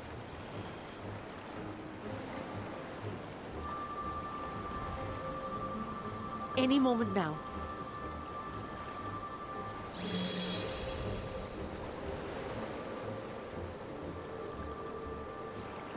It's working! And you are still yourself? Then I'd like to see how it fares closer to the tower if we could.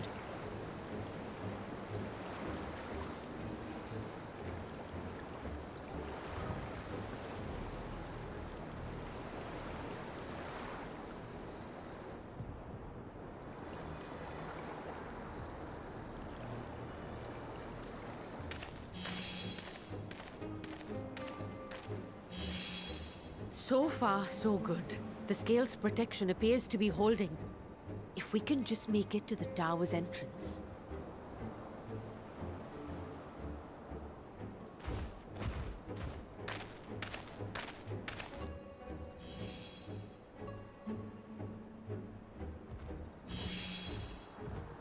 A few more steps.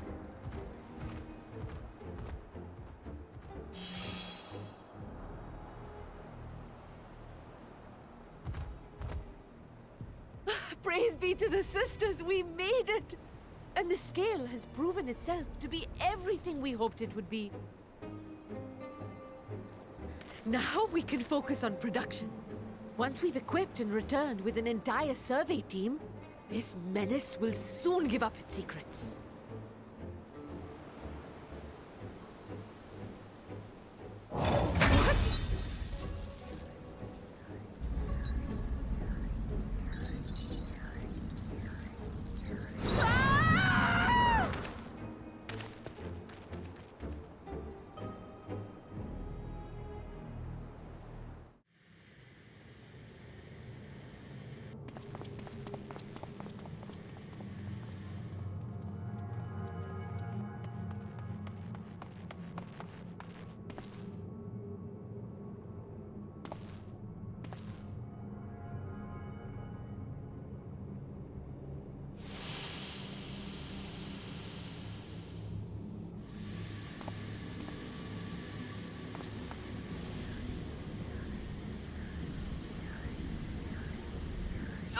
Let me go! Let me go! Oh, do calm down. You'll only hurt yourself thrashing about like that. Stop! Oh, you can't do this! Please!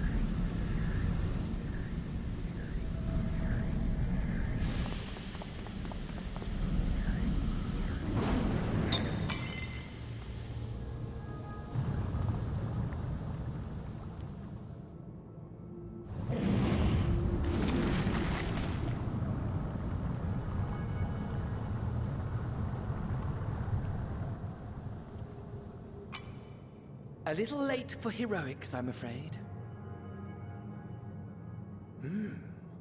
The similarities are striking.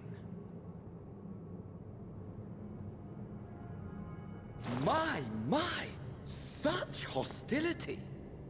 Never before has my artistry so displeased.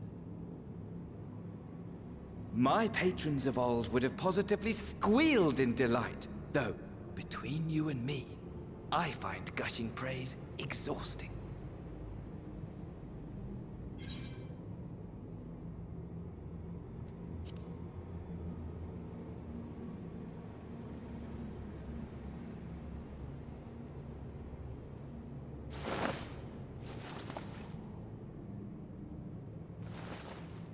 Allow me to tell you a story. Surely you've yet to hear the one about Van Daniel, the sundered Ascian. I inherited the position and the soul of the Van Daniel who sat on the convocation in the time of the final days, theoretically speaking. Practically speaking, that fact is of no consequence. I was born and lived as, well, me. Eventually, I was recruited into the Ascians and imbued with the former Van Daniel's knowledge and memories, but I never felt that they were truly a part of who I am.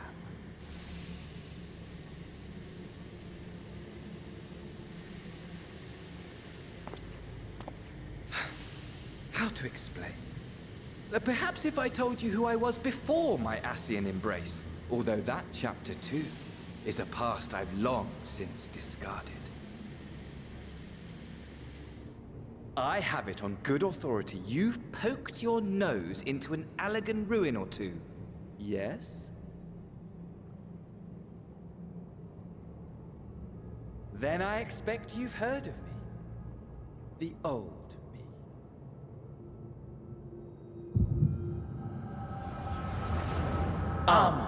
At your service.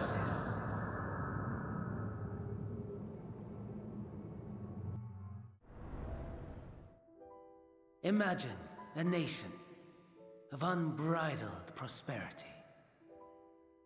Every need met, day after day of unbroken, unshakable peace. Existence fulfilled and ripe for decay. You are a genius without peer, Amon. However do you conceive of such delightful experiments? That fool was beside himself with panic when he awoke with the head of a bull. Even his cries for help emerged as so much guttural lowing. Oh, the memory of it. My poor sides. My friends and I were so consumed by laughter, we struggled to breathe. No more than entertainment for bored wastrels ignorant of its worth.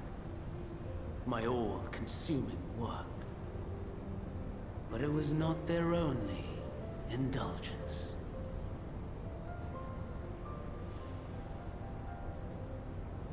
For they were ever hungry for stimulation. Slaves to the slightest hint that amusement was afoot. Our nation was ailing, but I would see the poison purged. I resurrected a legend, our first and greatest emperor.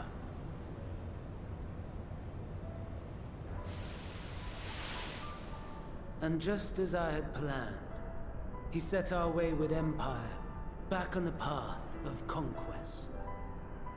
An inexhaustible ambition carried us onwards, always onwards. Yet, he who delivered to us such glory was not to be satisfied. Heed me, Amon. No matter how vast one's empire, or full one's treasure vault. All is rendered meaningless by death. In the end, all is lost.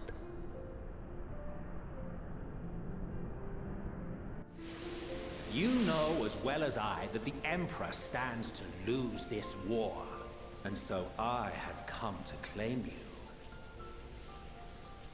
For while your methods leave something to be desired, we cannot deny the results of your work. And as fortune would have it, the seat of Fandaniel, your rightful seat, lies vacant and waiting. Take your place amongst your peers, rather than die a pointless death amidst the ashes of your doomed nation.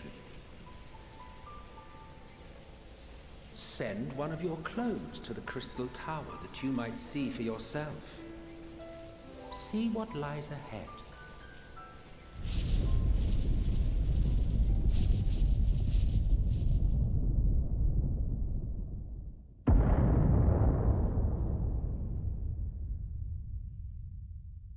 The fall of the Empire affirmed the truth. Majestic and tragic, as the Emperor foresaw. Scheme as you like, build as you will, nothing endures. What is life but a brief jaunt ending in emptiness?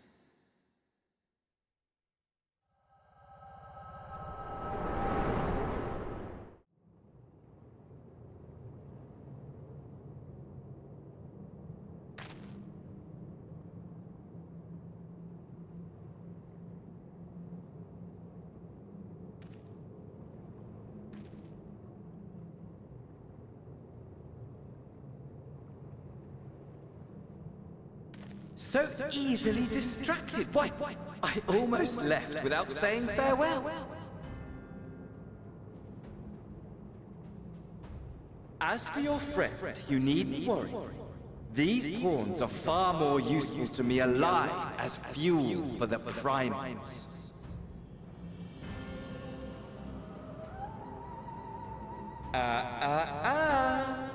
If you attempt to pull them free, they will die. So, enjoy tackling that conundrum with your comrades. We shall meet again! Not in one of these minor spires, oh no, but somewhere more suitably grandiose. Your favorite playmate is ever so eager to see you.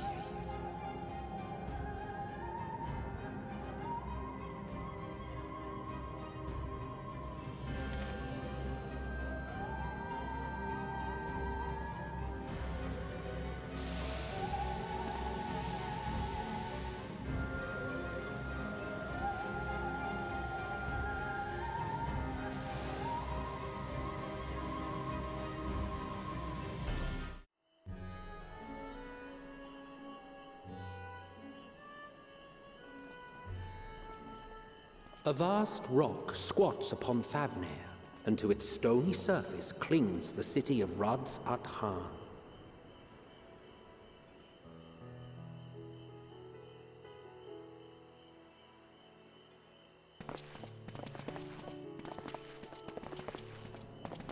Ye who enter here are subject to the scrutiny of gods, the gate's most watchful eye.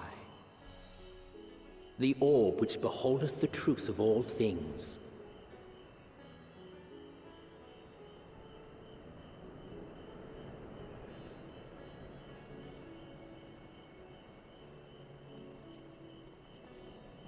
Pass beneath its hot and piercing gaze, bearing down like a second midday sun.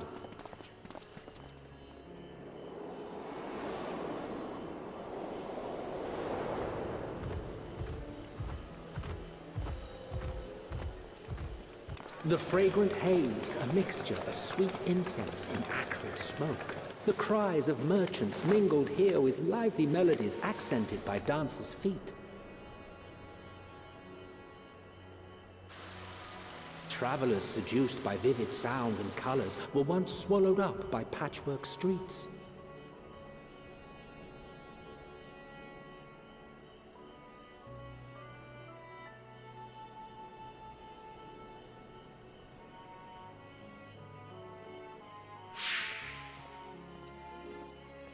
But no such scenes to savor now.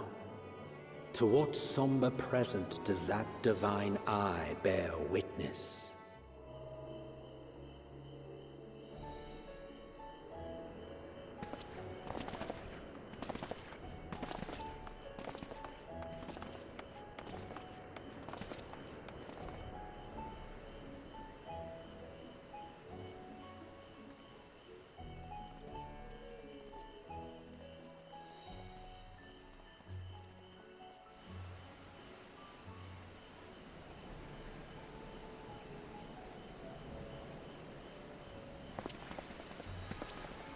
Here we are. Megaduta.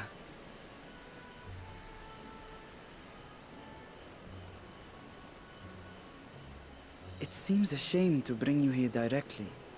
Under normal circumstances, it would have been my pleasure to show you the sights. And it would have been our pleasure to see them. Alas, it seems our tour of the city will have to wait. I'm afraid so. Come, we should head inside.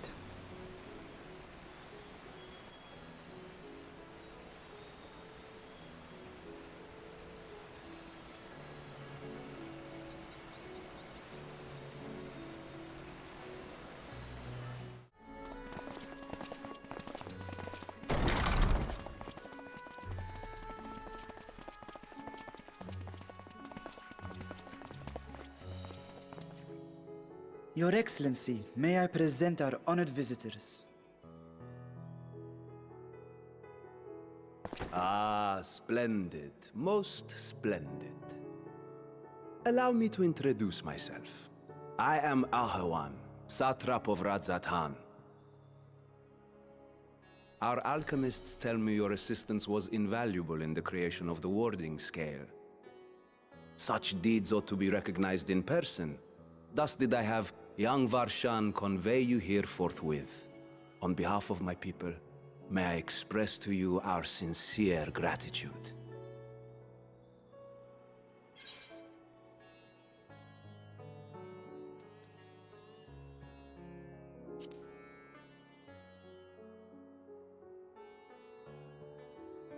A regrettable incident indeed. Her colleagues insist that we honor her wishes and trust in the talisman, that it will be instrumental in saving Nidana and the others. I am eager to hear your opinion on the matter, so let us not stand on ceremony. Come, sit. I think not. This charade has gone on long enough. Show yourself. Forgive me, but were you expecting musicians, perhaps? There are no performers waiting in the wings at present, but arrangements could be made if you'd prefer. Nay, he hath the right of it. The time for artifice is past. Raise the curtain. As you wish.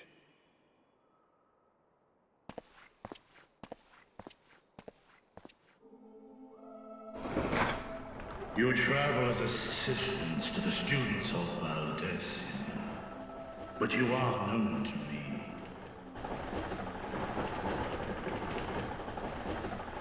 Even here have we heard of the scions of the Seventh Dawn.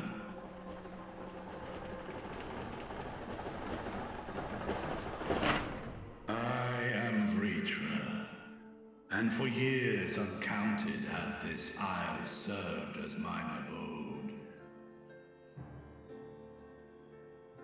Vritra, of the first brood, sibling to Hraesvelga and Nidhogg.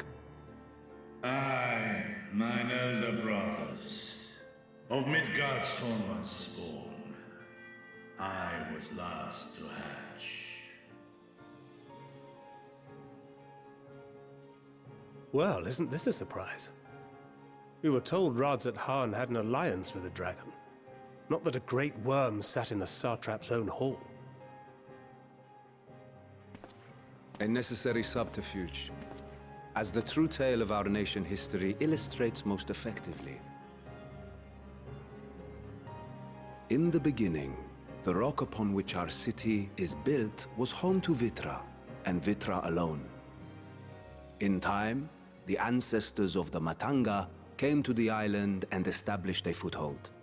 But never did they dare disturb the worm's lair. Next to arrive were the Aura. Adopting the example of their Akasodra allies, they too treated Vitra with reverence and respect. And for many years, an understanding between our forefathers and the Great Worm endured. Until marauding heroes from the mainland came, threatening to shatter our peace and tranquility. When it seemed all would be drowned in blood, Vitra himself came forth and quelled the rising conflict. A peaceful accord was reached, and oaths sworn in Vitra's name. Thus began the dragon's governance of the fledgling state, which was to grow into Radz Athan. But if Vitra is still here, then your position as satrap is just... A charade, yes. And one which my family has performed faithfully for generations. Many envy the great worms their power. Were it known that I ruled here, then the fires of war would burn without end. I would not be the flame which consumeth my people. Those few who join me in laying our country's foundations were, perforce, sworn to secrecy. Your eye. It was taken.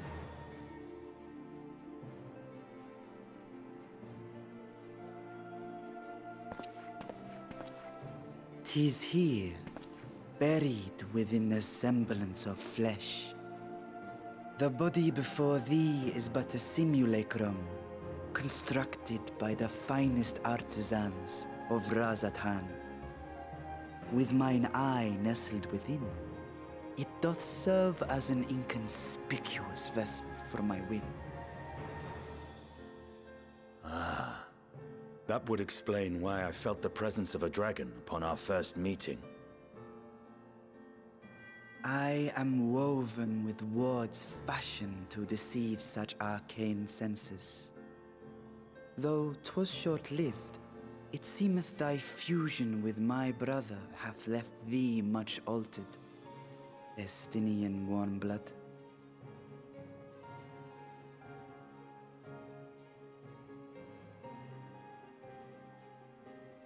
From the very first, we sensed the nature of one another. Yet did neither one of us bare his fangs. That is all I need know of thee for now.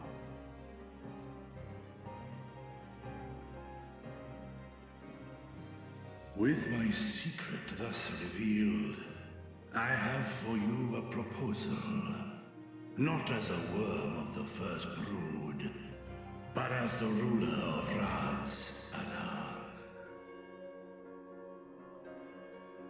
With all haste must we take in hand the finished talismans and breach this foul spire.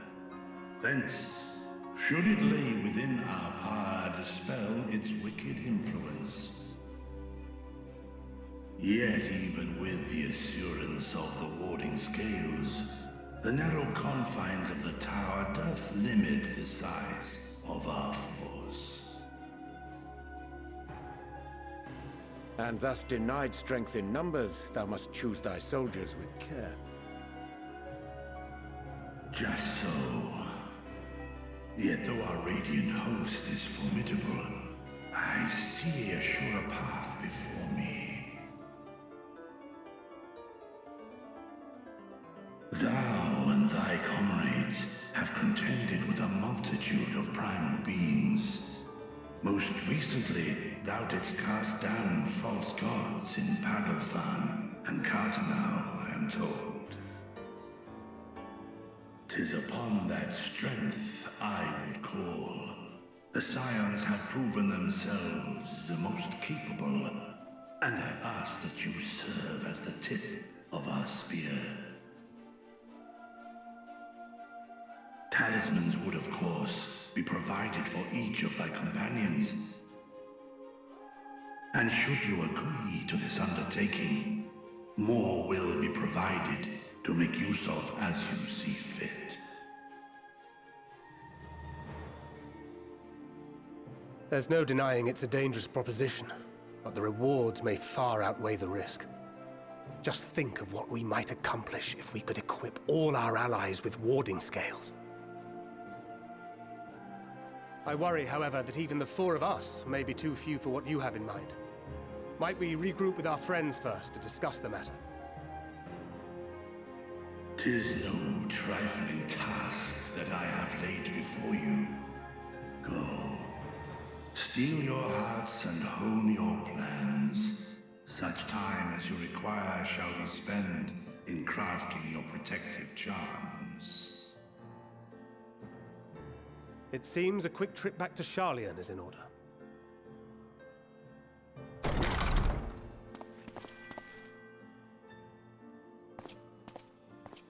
Wilt thou not lend thine aid?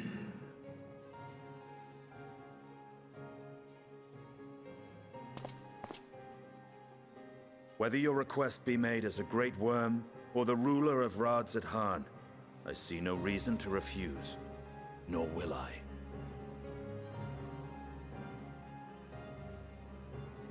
I am in thy debt.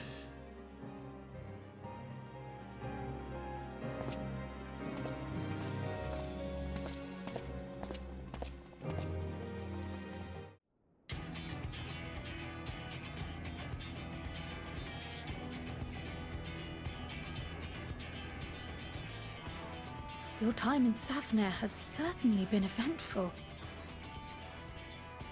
In my opinion, carrying out Vitra's request and assaulting the Tower of Zot should be our highest priority. I agree. While I still have questions concerning the Forum and their grand undertaking, we have all but exhausted our avenues of investigation. Simply pressing them any harder on the subject will almost certainly result in our expulsion. Therefore, I suggest we explore the ethereal sea connection by way of a letter to Master Matoya, then make our way to Thavnair. I wonder, even with the protection these talismans afford us, what can we hope to achieve once inside the tower? According to Orenvold and Fodola's report, they were unable to free the Emolja. Worse, their attempts triggered the tower's defenses, which led to a summoning of Luna Ifrit. What does it tell us that the Spires even have such defenses? Simply pulling a prisoner from the wall is fatal, thus the direct approach is doomed to failure from the outset. Any further measures to dissuade such actions seem unnecessary. Unless, of course, there is a way to free the prisoners without killing them. Then it stands to reason that any intruders will be met with overwhelming force. The towers appeared throughout the world in but the twinkling of an eye. 'Twas by magical means these structures were raised, I surmise. A spire thus conjured must needs be maintained, and I suspect an arcane catalyst, some manner of core, doth lie hidden within. Destroy the core, and the tower ceaseth to be, thus liberating the captives without harm. So we can hope, and I would prefer to enter the tower with a working theory than with no plan at all. Assuming Ishtola's reasoning is correct, the chances of the defenses remaining dormant are small to none. Any primals will have to be dealt with, and defeating one will likely only lead to the summoning of another. Our every victory will only compound the prisoner's suffering. May we not then divide our forces? Those proficient in healing will focus on sustaining the captives.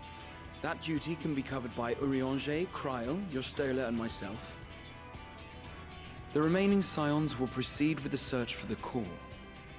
Admittedly, this strategy puts both parties at greater risk, but it should bolster our chances of saving the Arcosodra by a considerable margin.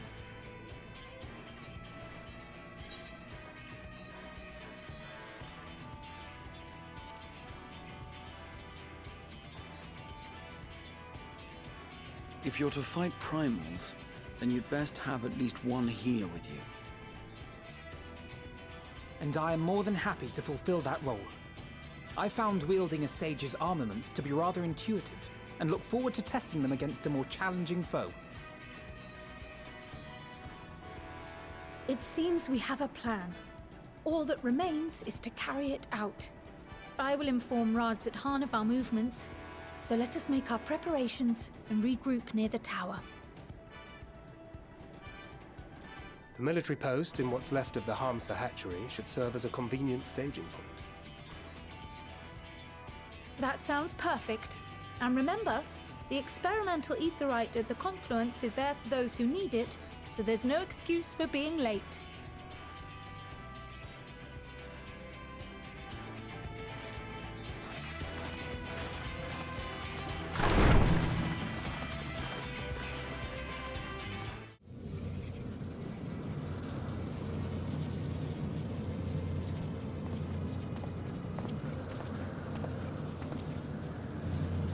Is everyone all right?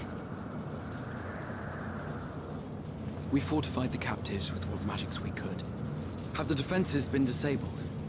All appears quiet for the moment. The lower floors were disturbing enough, but this place feels wrong. The ether is heavy and thick, like wading through a quagmire.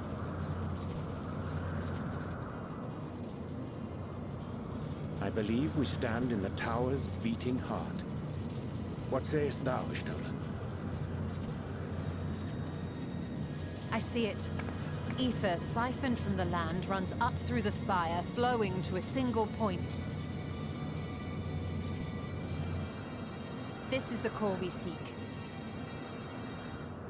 Yet something is off. As large as this structure is, it siphons far more ether than is required to sustain it. 'Tis as if the core is feeding on the energy, consuming it. I need to take a closer look.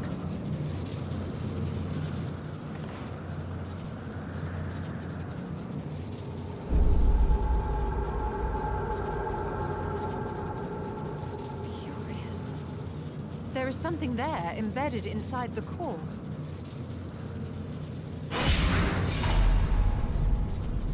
A man's limb. This is what we came to destroy? Yes, if you would be so kind.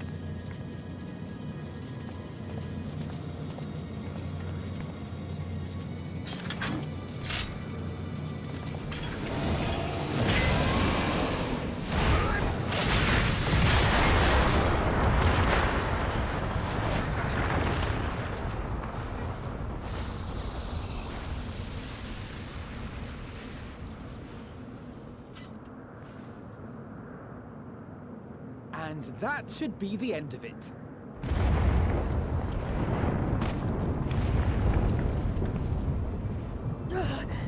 What now? My theory that the tower might come crashing down following the core's destruction doth appear to be correct. Bully for you! And how are we supposed to survive the fall?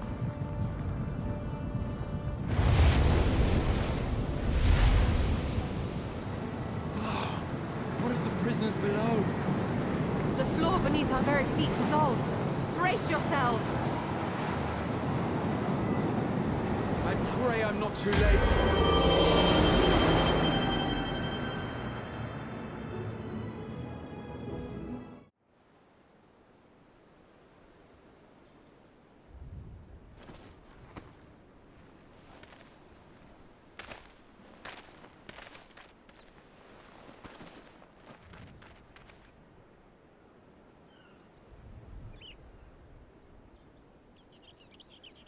Oh, what happened? Where are we?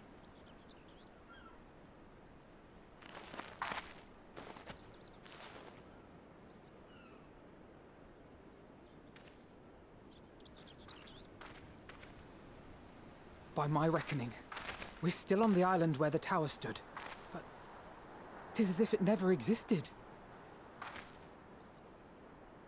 Hardly a scratch. But how?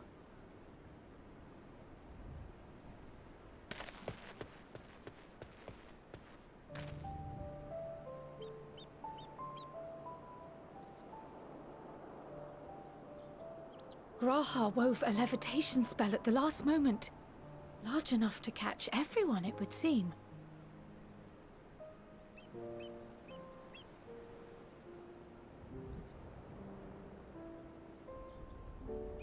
That explains the lack of obvious injuries.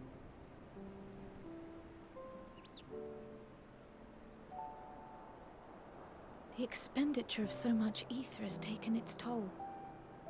He will need plenty of rest, but should otherwise be none the worse for wear.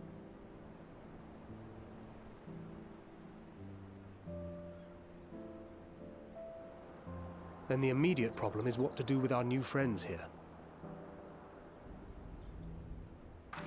They'll be much changed for their time in the tower. Even if their bodies are intact, I doubt we could say the same for their minds.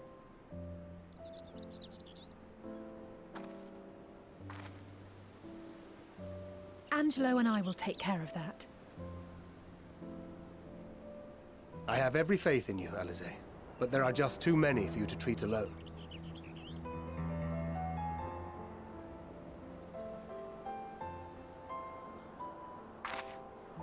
We'll send at once to Eorzea for more Porksies, and call on the local mages to lend a hand. Hail, Scions! We were watching the tower when it simply disappeared. What happened here? The threat is banished, and thy people delivered. They are, however, in need of treatment, and we of a secure locale and helping hands to assist us in its provision.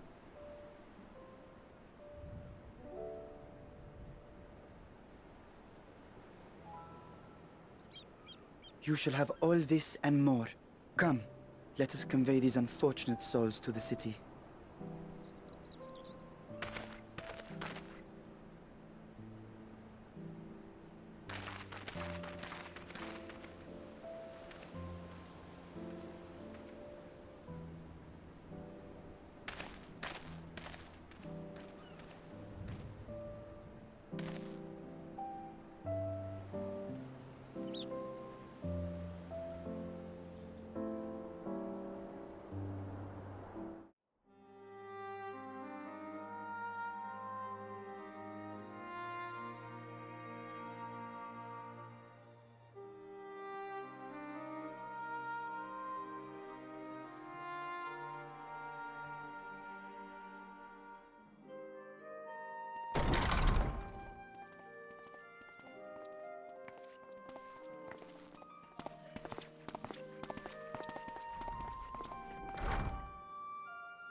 Are we the last to arrive?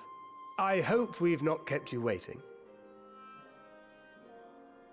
Not at all. Your comrade is feeling better, I trust. Much better, thank you. Harness remedies are certainly potent, in more ways than one. One becomes accustomed to the taste, although I hope you never have cause to do so. Pray, take your ease.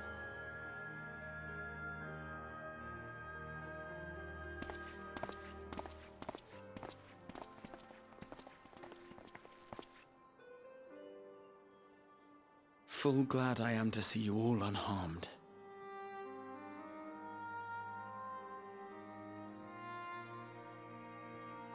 Valiant scions, for your heroism, you have my boundless gratitude. You cast down that dire tower and set free its hapless captives. You cleanse their souls of its corrupting influence. No words of thanks will suffice. In place of platitudes, I offer a bounty of warding scales. Pray accept your due reward, along with the goodwill of Radzat. Alchemists throughout the land were put to work in the forging of your talismans.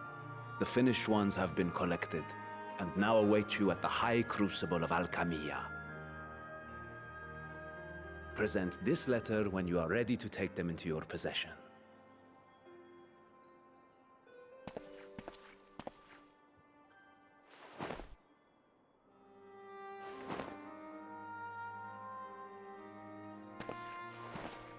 We are humbled by your generosity. Know that the inventive wisdom of Radzat Han will be vital in restoring serenity to our star. Every single one of those scales came from you, didn't they? You must still be in such pain.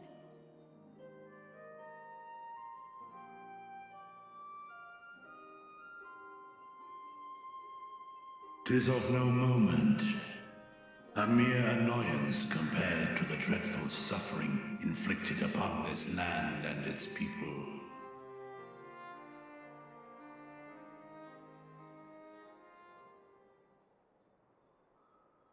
Albeit brief, my involvement in the Dragonsong War afforded me a glimpse of the myriad sorrows which consumed both dragon and man. Though you were half a world away, such tragedies as befell your kin must have affected you deeply.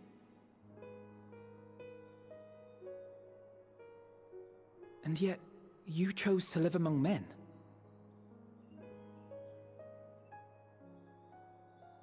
In the age when that conflict first bloomed, my choice had already been made.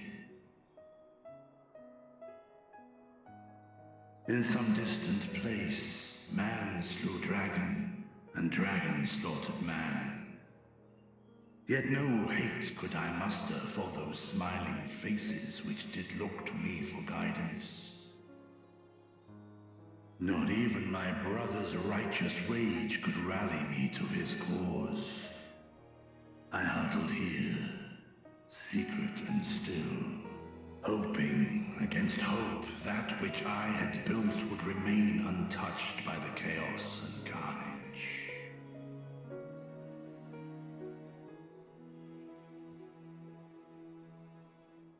'Twould seem we share the same desire for peace, great Vritra. To that end, I wonder if we might trouble you with another question. The Telophoroi are intent on recreating the final days, an apocalyptic event which we know to predate the sundering of the star. As the longest lived among us, know you aught of this terrible cataclysm?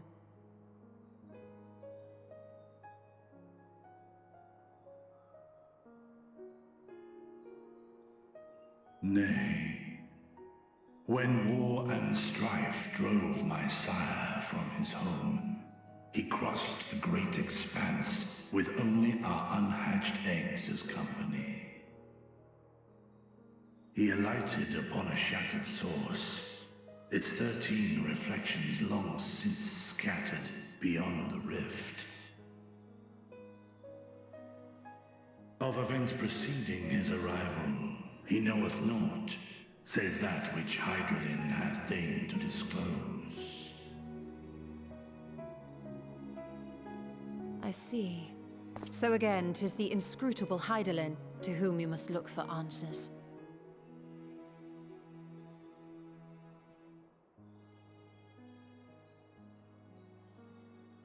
Seek you to divine the will of this star? If so, I have a tale which may afford you some small comfort.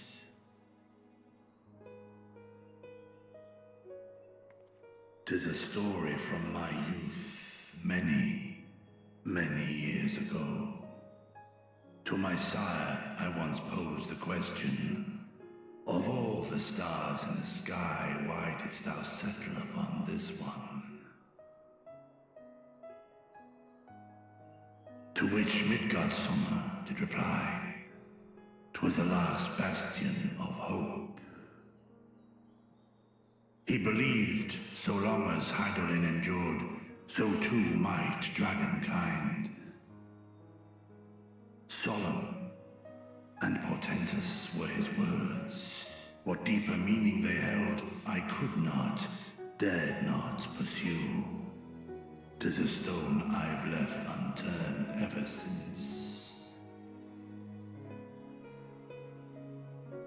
Yet take you solace in the knowledge that whatsoever Hydaelyn does strive towards, 'tis an ideal which hath earned my sire's conviction.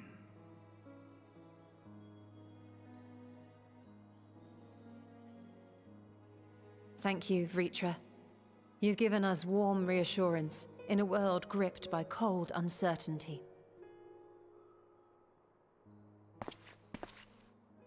While I'm sure we all have a great many questions, I think it's time we collect the talismans and be on our way. Our fight against the Telophoroi is far from finished.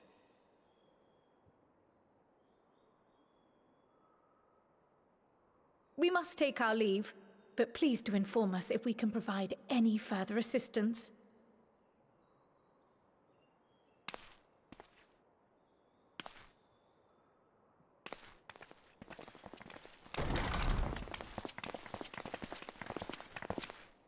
Prithee, a moment.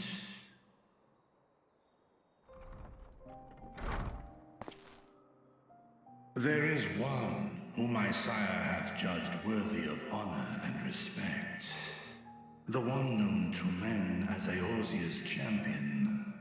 This hero of renown and rumor, 'tis thee.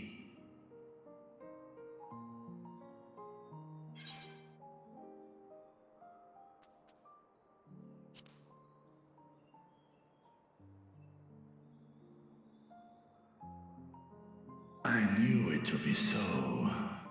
From man and dragon alike have I learned of thine exploits. 'Twas a revelation most pleasing that thou, a child of man, had gained Midgardsormr's trust. But alongside mine elation runneth a rivulet of dread.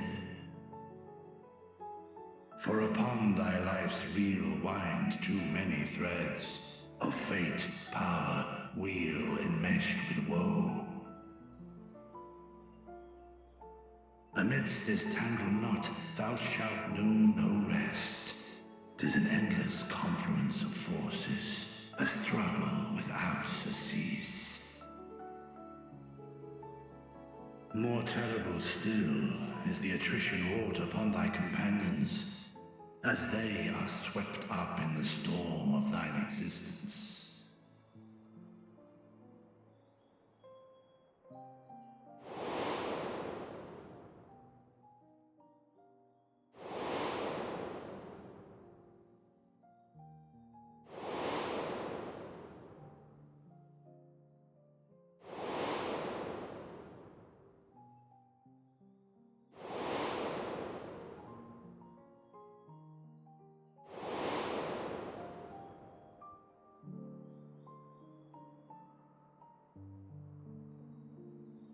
Take heart and protect them well.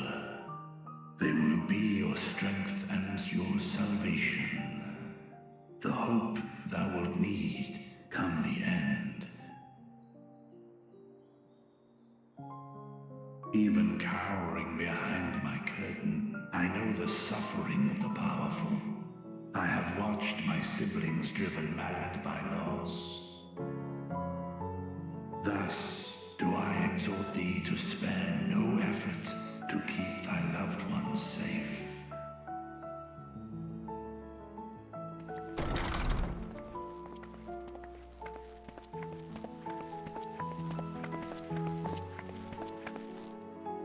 Apologies. We hadn't meant to interrupt. It's just that we do have a history of suddenly collapsing, and when you didn't follow us out... 'Tis I who must apologize. I have detained your champion overlong with idle chatter.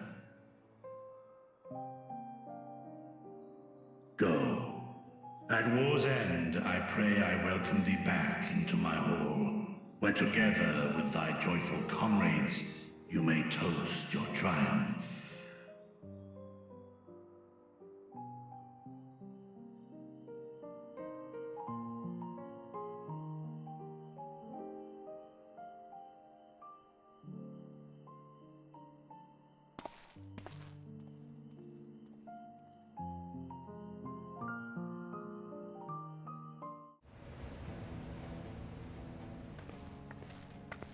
These are the talismans we were promised. Yes, and I made a quick count. There are far more than we could have hoped for. Enough to outfit an entire company of soldiers, in fact. Considering the involved process, that they were able to manufacture so many in such a short span of time is nothing short of a miracle. Once we have distributed them to our allies in Eorzea and the Far East, we'll have a fighting chance to bring down the other spires, just as we did with the Tower of Zot. Or we could use them to invade Garlemald proper, and strike directly at the Telophoroid's base of operations.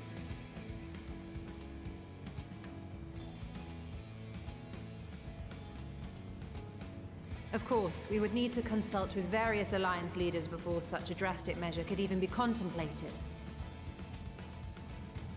To which end, I could set out forthwith and present the idea to each of our allies in person.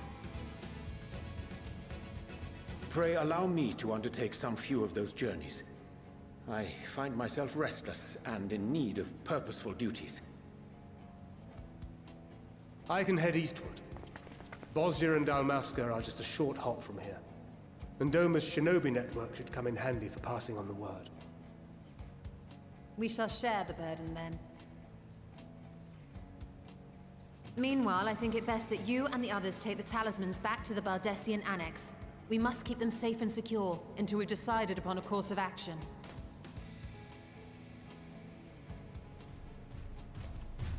Please, I must speak with you.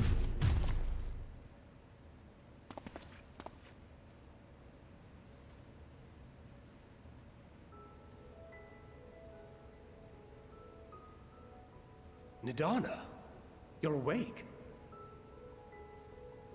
Yes. When I spoke with the carer at my bedside, she told me that one of the scions, a young woman, had cleansed me of the tower's corruption. It seems I'd been asleep ever since the treatment. But when I awoke and learned you were all still here, I knew I had to come.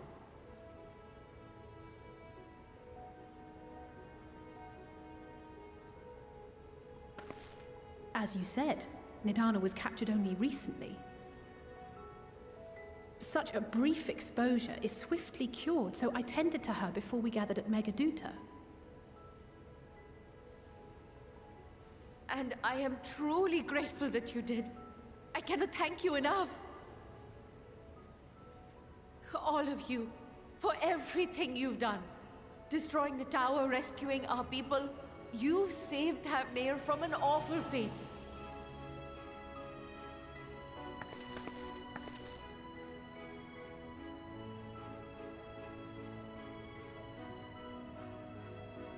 Yet who hath truly saved whom?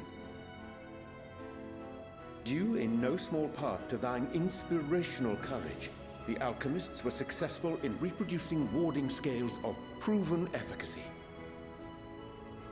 Replications of thy work now stand ready to travel across the seas, unto the hands of those who might wield them against this rising evil.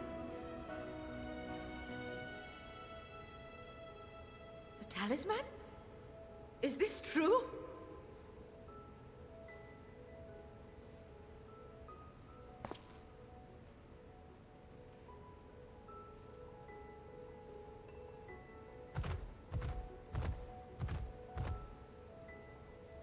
Oh, I was so groggy from sleep. I didn't even think to ask. Oh, our great work sent across the seas. It was worth it. Oh, it was all worth it.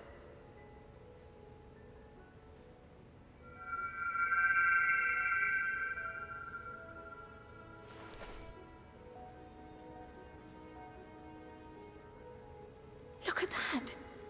Its color is completely changed.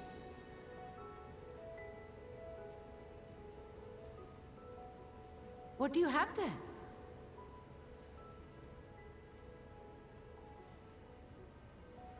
How unusual. I wonder if the effect is a reaction to Akasha. I'm afraid I'm not familiar with that term. Akasha? It is one of the unseen energies defined by Harnish alchemical theory. Though a gross oversimplification, some describe it as an essence influenced by feelings. You imply that it is distinct from ether? Foreign scholars often conflate the two, but we see them as separate concepts. Ether is an energy which permeates the land. It exists within animals, objects, even the air we breathe, affecting all through which it flows. Akasha, on the other hand, exists in a domain beyond our reach. A gift bestowed from on high, or torn from the heavens in some traditions. Akasha can neither be created nor destroyed. It is beyond our power to purposefully alter or manipulate. The only thing observed to influence it is an abundance of, I want to say, spiritual emotion. As a veteran of the battlefield, surely you've experienced moments of desperation or exaltation when you've transcended the usual limits of your capabilities. That is a manifestation of Akasha, the invisible essence harnessed by heart, mind, and unyielding spirit. I really must hear more about this theory. Our disciplines are based entirely upon the idea that ether is the fundamental form of all energy. I'm glad my haphazard explanation has piqued your interest. But even for us, Akasha is a somewhat abstract field of study. A lack of practical application lends itself poorly to formalized research. Which is why my analysis of your flower can amount to little more than idle speculation. I am sorry. Nonsense! You have nothing to be sorry for. Your insight is much appreciated.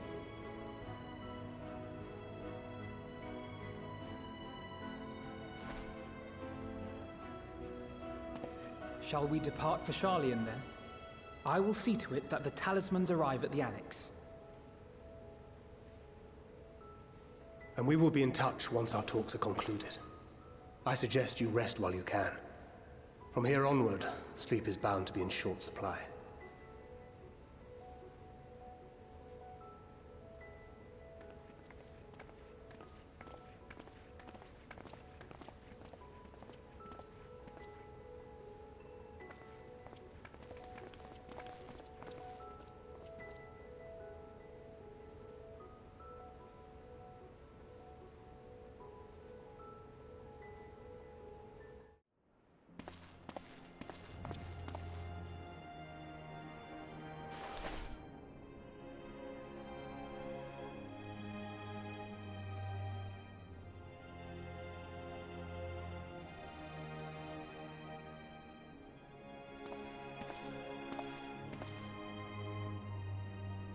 Take heart and protect them well.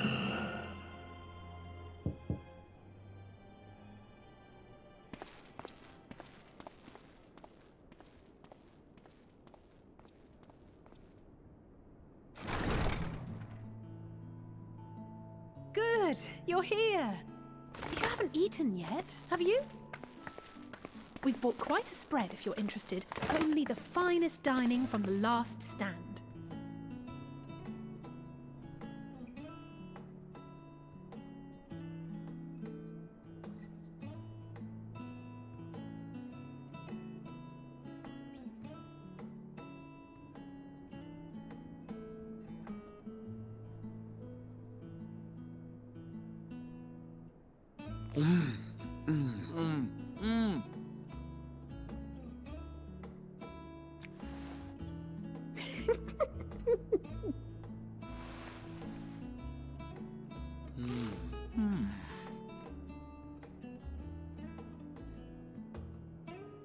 Lest you wonder, we invited Estinian as well. But he refused with a rather grim-faced, "No, thank you." I suspect Charlian cuisine is not to his liking. Oh, I don't know about that. Perhaps our lone wolf just needed some time apart. What? To perfect his brooding stare? Next time, I'll drag him out by the ear, sit him down in front of a Charlian feast, and see that he eats every last bite. An excellent idea. Of all people, warriors must take proper meals and rest if they are to maintain a healthy constitution. Poor Estinian, beset on all sides.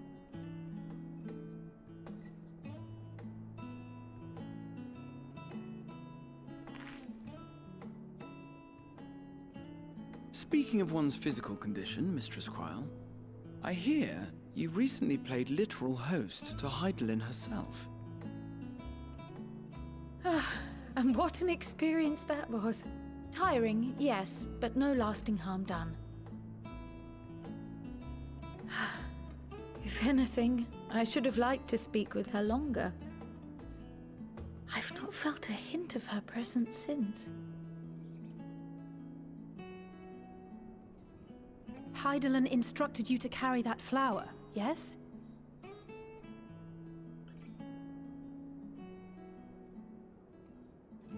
Twill be your guide, test and proof of your conviction.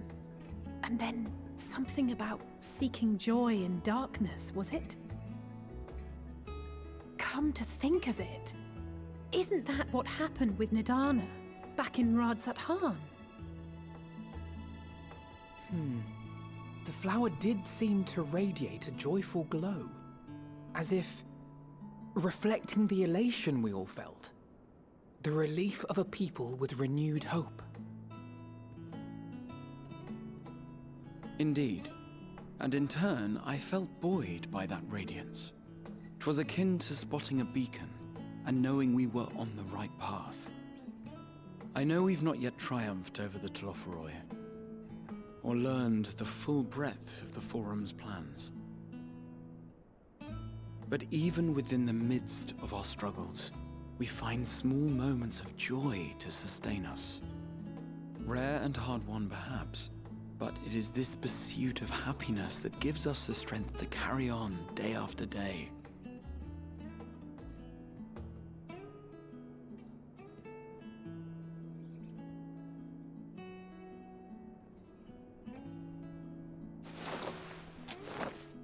Hey, that's mine.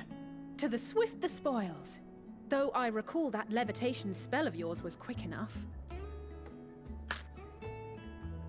Only barely. And even at my best, I'm still too slow to wield it effectively in battle. Mayhap I simply require more practice with this new magic. You unearthed it from the depths of Numenon, I presume? Aye, and from a veritable mountain of arcane tomes at that. 'Twas necessary to facilitate my solitary explorations. Or, to put it simply, you used it to sneak around the Forbidden Archives. Yes, well, after a fashion.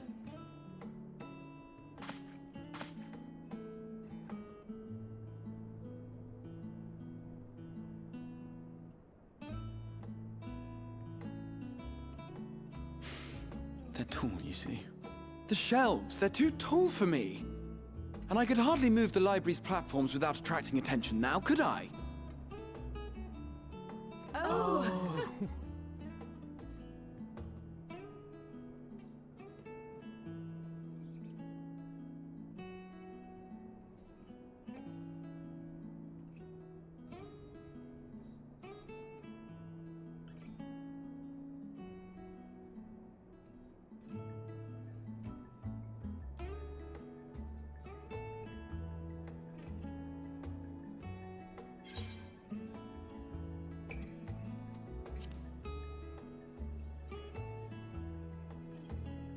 I'm not that ambitious.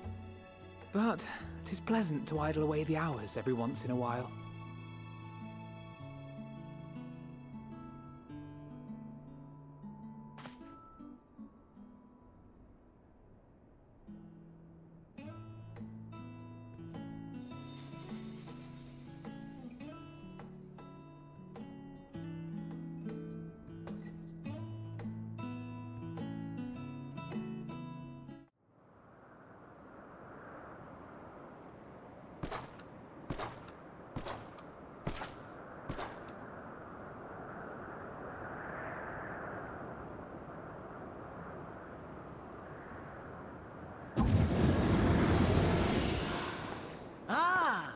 Enjoying the bracing cold, I see.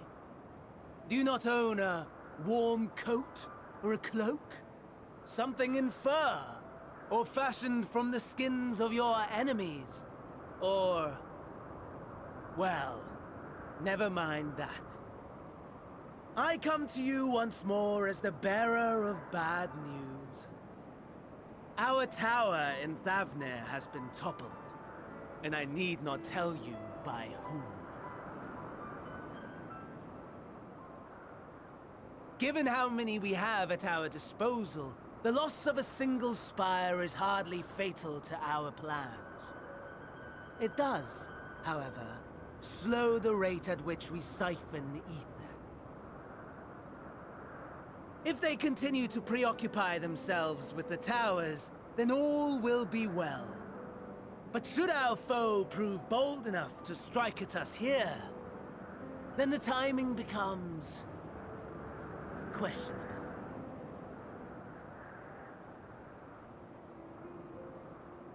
Our foe is bold enough. Of that, I can assure you.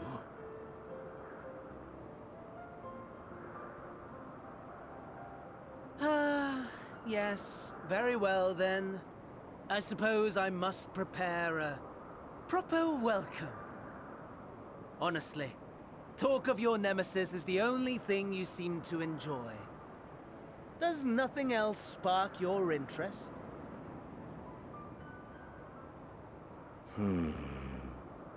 No. All else is... equal. Equally tedious. Equally disappointing. The world is a tepid bog into which we sink, too weak to thrash as the mud clings to our eyes and fills our throats till we blissfully choke. But then came the light, blinding and pure and hot, so very hot, enough to set my soul aflame. I basked in the afterglow until the void yawned once more, and then I knew the muck would never claim me again. There was naught for me ahead, so I drew the curtain on all that had come before.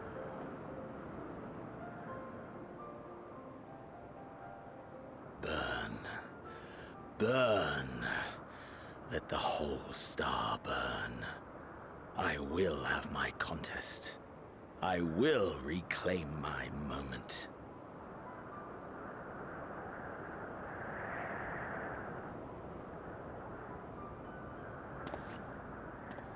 How wonderful that the emptiness of death has not dissuaded you from committing your life to its pursuit once more. I don't know whether to envy you or pity you.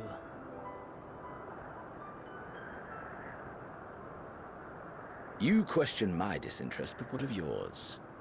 Despite your noisome antics, I sense you take little pleasure in this endeavor.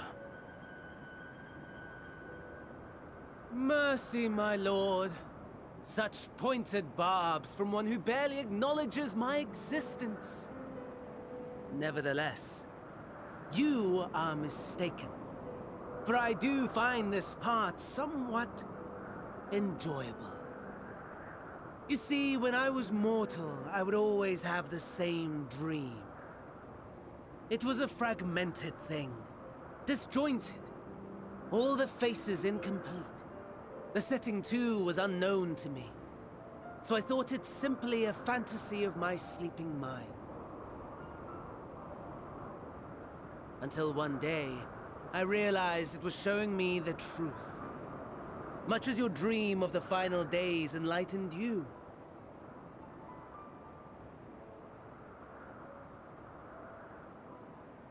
And soon, very soon, the rest of the world will see the truth of my dream, too.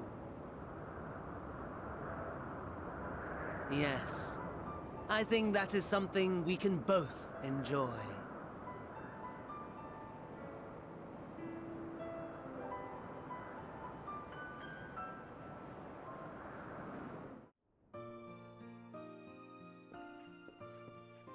Ah, I remember you.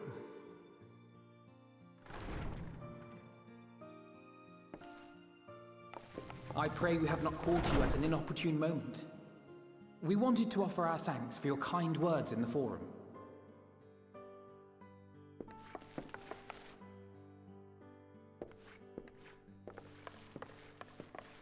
Well, I could hardly let that Inquisition go unchallenged.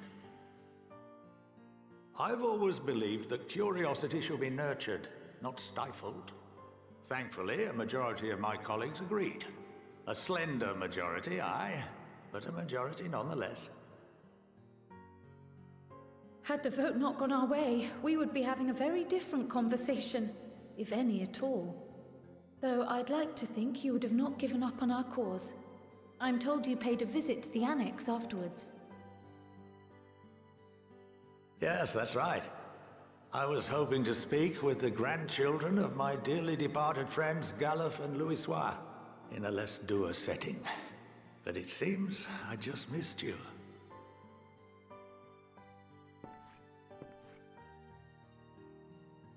I still can't believe how much you've grown.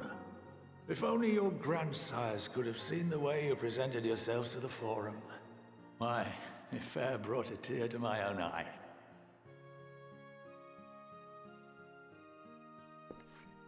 You must have the patience of a saint, putting up with this lot and their antics. Never mind Matoya's prize student. Luckily, I know a thing or two about managing unruly younglings. If you ever need advice, don't hesitate to ask.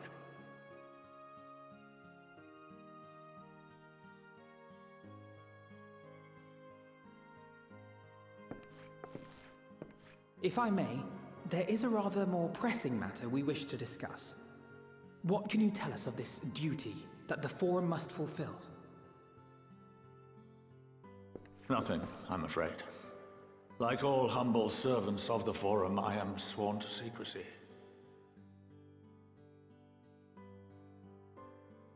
Or rather, I couldn't tell you if I tried. Our duty is of the gravest importance. Furthermore, if the particulars were made public, it would incite widespread panic. As such, those entrusted with this duty have been bound by an enchantment, which prevents us from speaking of such matters without the express permission of the Forum. How is that even possible? It's been some time since I last gave a lecture. Please, take a seat.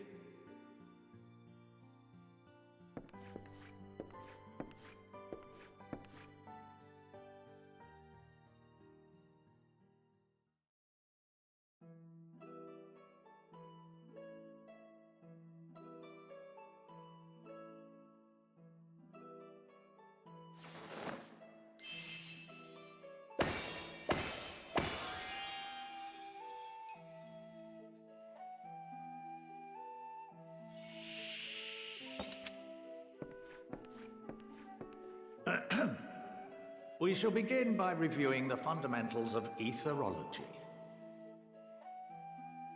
The ether, which imbues us with life, can be categorized into three forms. Two are of the incorporeal sort, the soul and the memory. Can anyone tell me the third?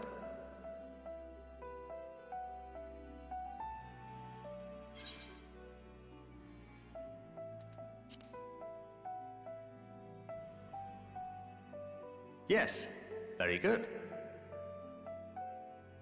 This is the form with which the layman is most familiar. Consumed by even the simplest of daily activities, and replenished by the food and drink that sustain us, this form of ether is in constant flux. In contrast, the ether that comprises the soul is rarely subject to dramatic change. The same can be said for memory, as the two are intrinsically linked.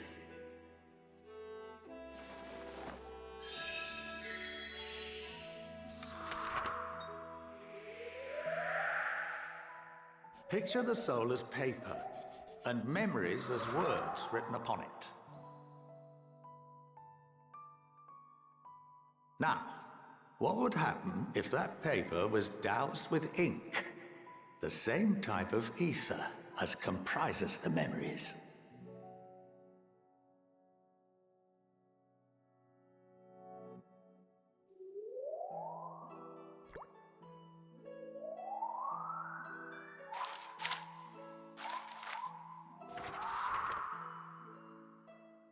It would blot out everything that was written.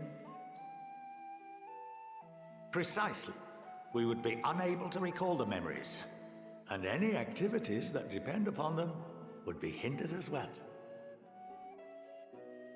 In fact, this exact phenomenon was observed on a vast scale not so long ago. And what might that have been?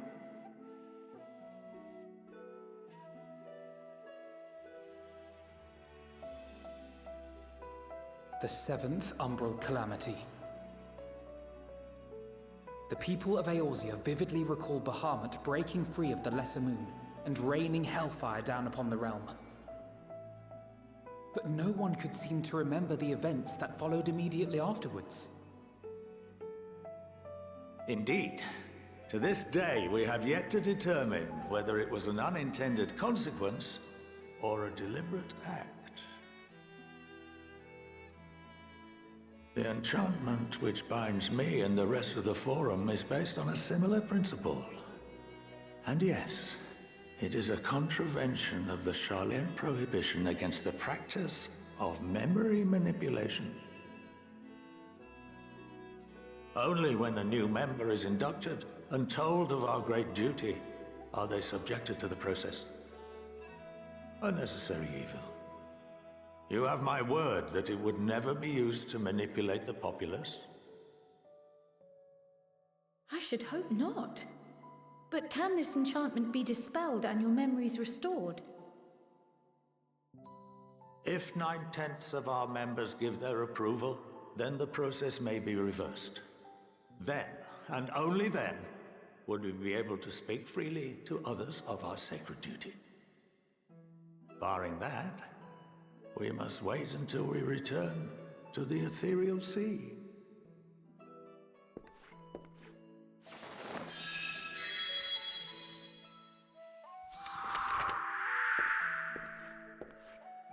For there we will be purified, the blots upon our souls washed clean.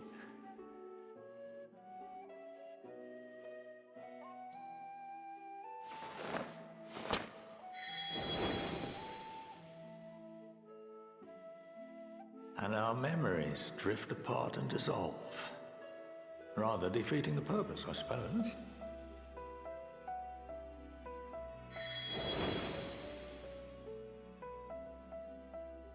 But there are those memories that are indelibly etched upon our souls, some believe.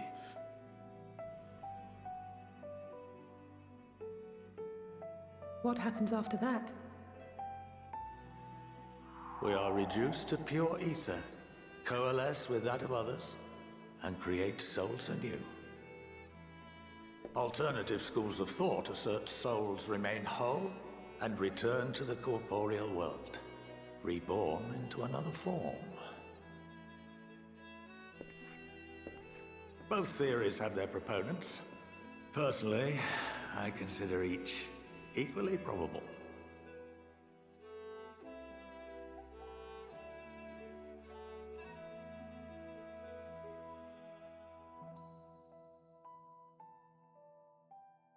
Well, I think that's enough education for today, now that I've given you some food for thought. Or rather, an entire banquet.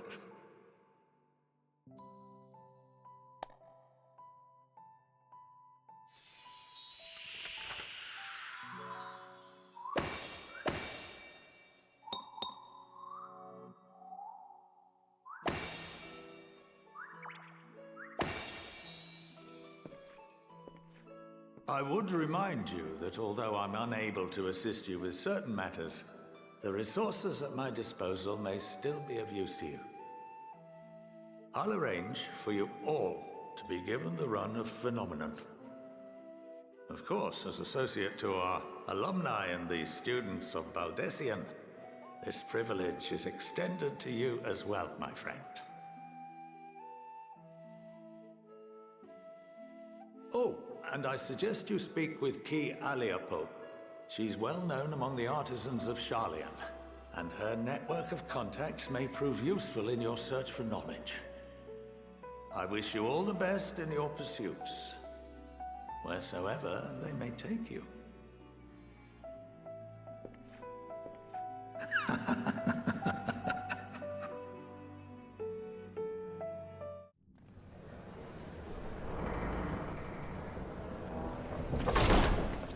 By the 12.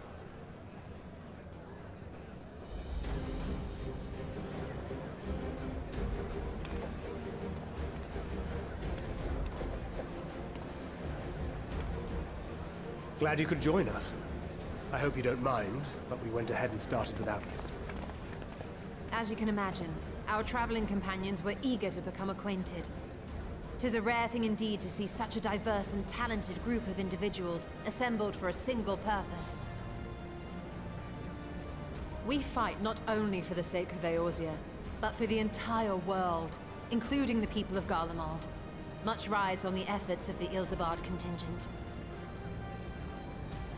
Indeed, which is why I am glad to find myself in the company of many trusted comrades, yourselves included.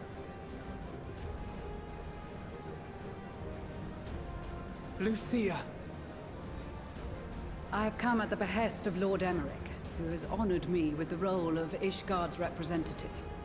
And for the good of all nations, not least my former homeland, I am determined to see this mission through to its end. We have a hard road ahead of us, but walk it we shall, together.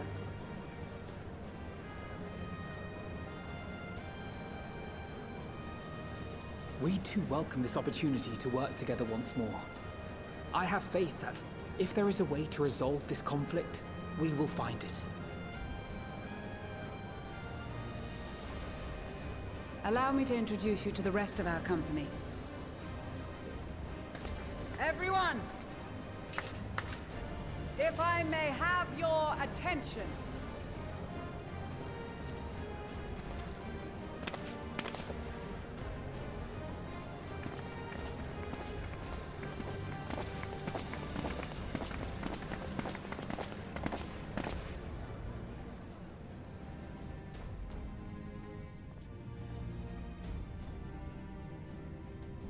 Might I ask you to speak first?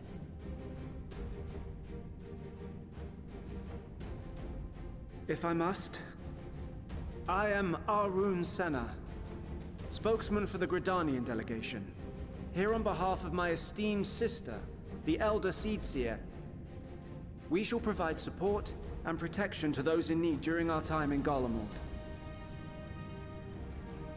To that end, I am joined by healers selected by the Conjurers Guild, with the Order of the Twin Adder's Finest serving as our escort.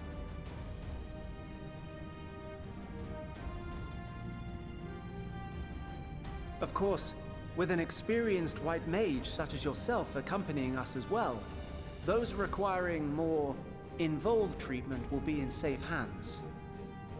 Raya O sends her regards, by the way.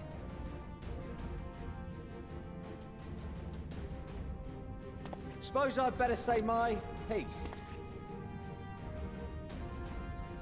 Wait, I know you.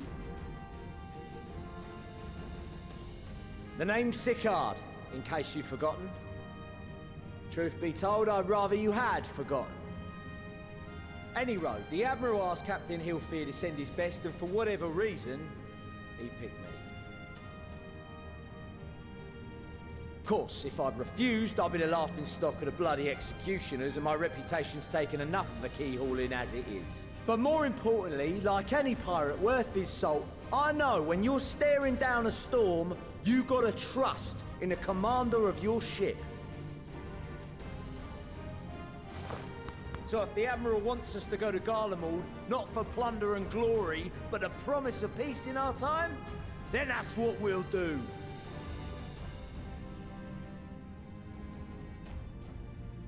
Since we all know how much the Empire loves its steel, we thought we'd bring along a few smiths to make the most of it. Give them a pile of scrap and they'll cobble together anything you fancy. Of course, just like the Gridanians, we got fighters of our own. We might have come with a more constructive purpose in mind, but we're more than capable of cracking skulls, believe you me. Well, you're certainly raring to go. But then again, so are we. The most dependable warriors of Uldar and Alamigo have assembled at the Sultana and General Aldin's behest.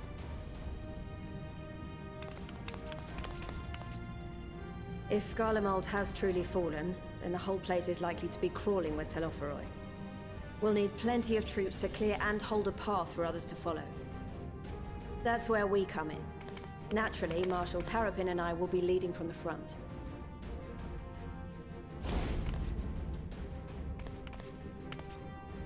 It's been some time since I last saw you in your element on the battlefield. From what I've heard, you've become pretty fearsome yourself. Master Matoya, the Avatar of Destruction.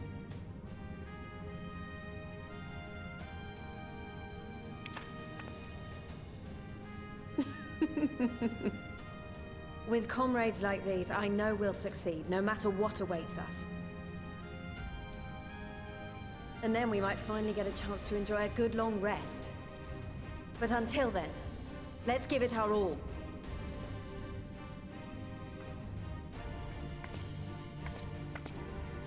As for Ishgard, we Temple Knights have come in force to uphold our nation's commitment to the peace and welfare of our allies. The bitter cold of Garlemald is a formidable enemy in of itself. Our experience fighting in ice and snow will prove invaluable in the days ahead. Accordingly, I have been designated commander of the Ilzabard contingent. I will do all in my power to provide you with the leadership and guidance you require. The four high houses, House Hylinart foremost among them, have arranged for a host of machinists to join us on our mission. Their knowledge of Imperial Magitech is sure to be a great boon. They will address any problems of a technical nature, together with the smiths of Limpsa Lomitsa. There is another awaiting introduction.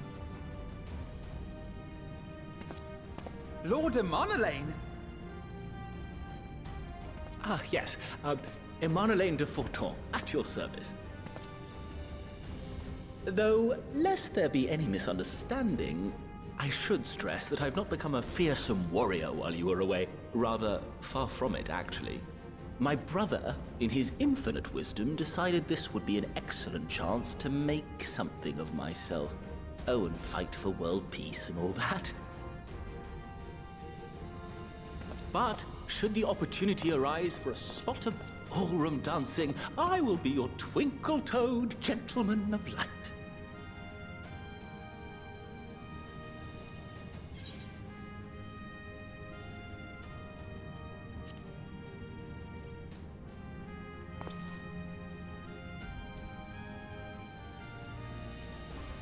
Huzzah! I cannot wait to regale Honoroa with my tales of derring-do.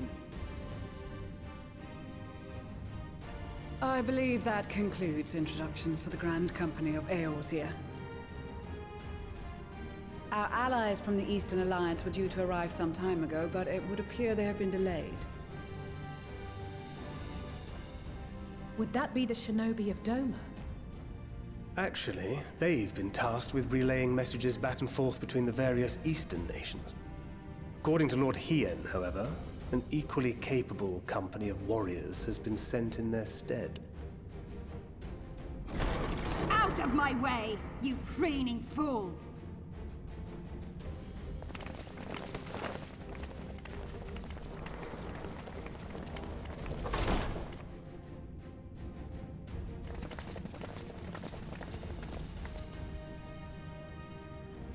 Forgive us for coming late. We are the delegates of the Eastern Alliance. Cyrena, and you've brought company. For battle and blood we come, as a step is sorely lacking in both. No towers befoul our lands, so we marched on those of Doma, only to find them beyond our reach. But now our thirst for slaughter will be slaked. No quarter to the enemy! Sadu Hatun, no. We go to make peace with the Iron Men, not war. Warriors of the Steppe, we've heard many tales of your bravery. We welcome you as allies. And these other ones you have brought are... Members of the Dalmascan resistance group, Lente's Tears.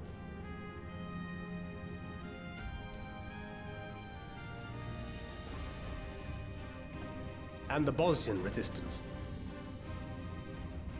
Between them, they have a wealth of experience in espionage, and are particularly adept at infiltrating Imperial facilities.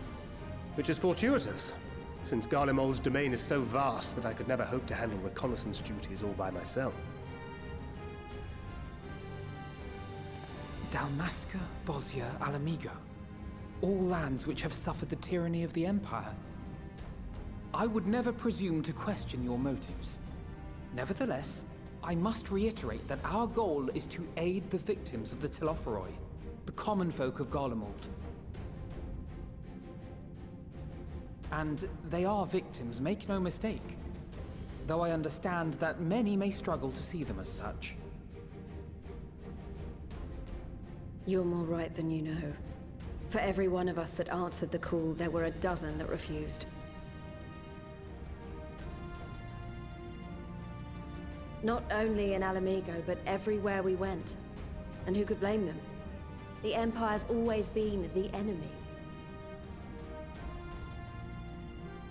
But after seeing what we've seen, fighting and working against and with Garleans, there's no denying the simple truth. They're just people. No different from you or I. They've got their share of liars and murderers, but so do we. So do we all. Fordola, who once swore herself to Garlemald, has proven herself a trusted ally time and time again. Every Eorzean here knows Cid Garland, the Imperial defector who shared with us countless technological wonders. Gaius bloody Baelsar himself is working to help rebuild Wurlid, a nation he once conquered. So you can believe me when I say that every fighter here understands and accepts that the Imperials are not monsters and are deserving of help. Or at least that they were able to put aside their feelings for the greater good. It won't be easy, but we're all determined to make this world a better place.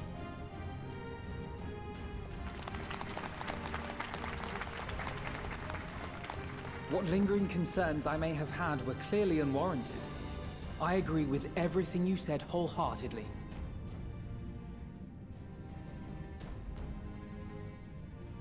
Then we are in accord. Now, let us review our strategy. To reach the Garlean capital in northern Ilsabard, we must cross the central mountain range. Fortunately, Garlond Ironworks can provide aerial transport, sparing us this most treacherous part of our journey. However, attempting to fly any closer to Garlemald would attract the attention of the Telophoroi. As they appear to have seized control of the majority of the Imperial military, we must assume that includes its fleet. In addition, Garlemald possesses devices that can interfere with airship navigational systems, further discouraging an airborne approach. Given the circumstances, the closest we dare deploy our contingent is an area between the range and the capital, the Magna Glaciers. From there, we must travel the rest of the way on foot. We will also need to bring the airships with us to ensure we can withdraw with haste. Although much of the terrain will be blanketed in snow, we should be able to make use of local roads and shipping facilities. The vast ice field will afford us an unobstructed view of the surrounding area. On the other hand, it will also allow others to easily spot us, so it is imperative that we only make camp in positions where we can easily defend ourselves. And the airships, which must be kept safe at all costs. We cannot account for every possibility, so we must be prepared to think on our feet. We will be tested. Sorely tested, I expect. But for our homes and for our people, and a people not our own but in need, we will succeed. Spare no effort in your preparations. Once we depart, there is no turning back.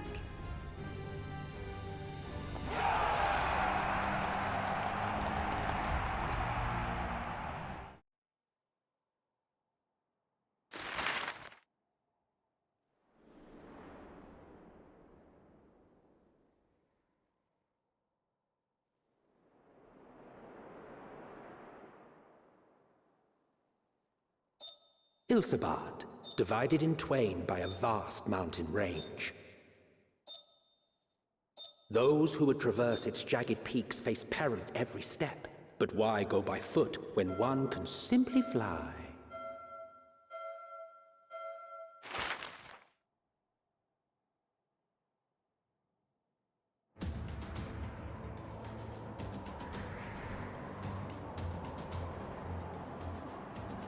On the outskirts of the Imperial capital, in the frozen wastes of the Magna Glaciers,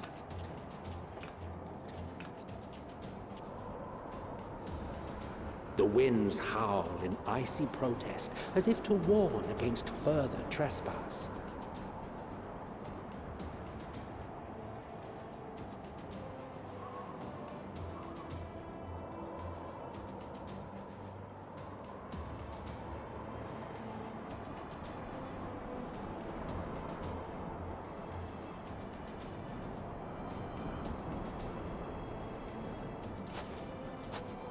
We've received word from Thancred's reconnaissance party.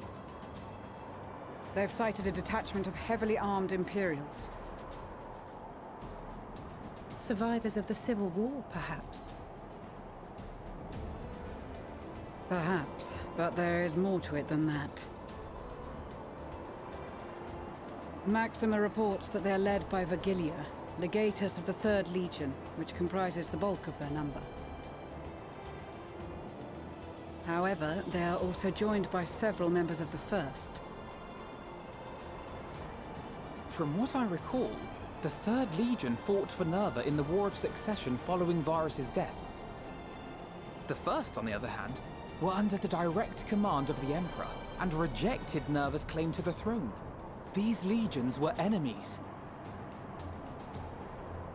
Indeed. In fact, our sources claim that it was a conflict between them that sparked the Civil War. Yet now, these former foes cooperate to defend a ruined Garlemald from invasion. Then it is all but certain they have been tempered. So, what's the plan? If me and my crew is out reaving, we charge straight in, no messing about. But that ain't what we're here for. Quite right. Soldiers or no, they are people of Garlemald, the very ones we have come to aid. Direct confrontation is unavoidable. Nevertheless, we must make every effort to limit casualties on both sides. Rather than kill them, I would remove them from the field. How so? Savage beatings, disarmament, and imprisonment? Not impossible, but easier said than done in the heat of battle.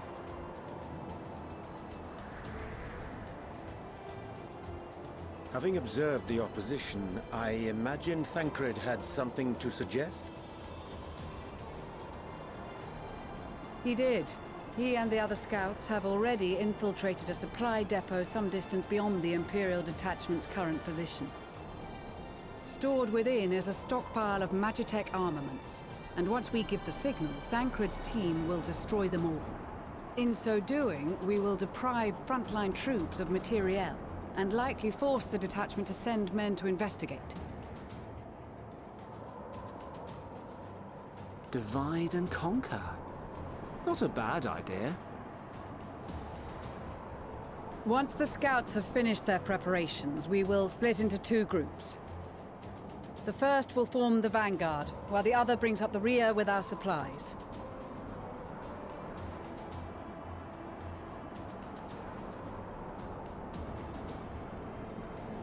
As for the Scions, I ask that you lend your assistance where you deem it needed most. I would prefer, however, that you accompany the rearguard and be prepared to join the van at a moment's notice. Kept in reserve as our trump card, so to speak.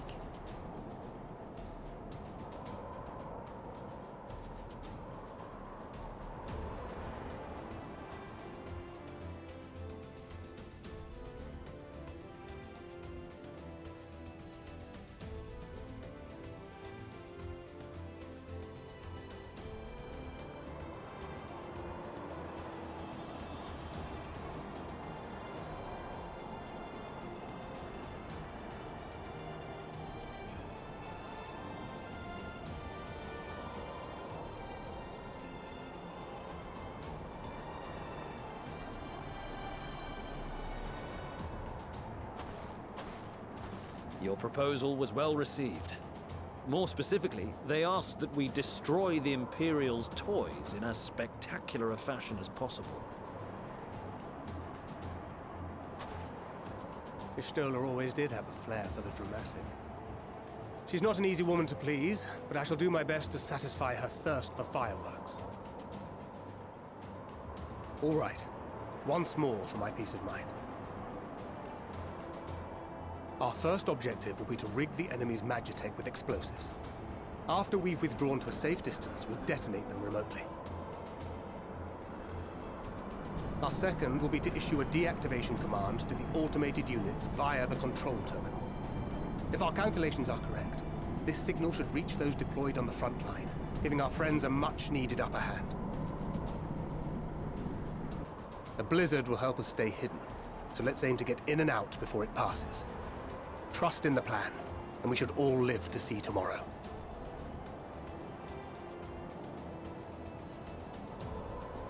In the meantime, I will relay messages back and forth as the situation unfolds.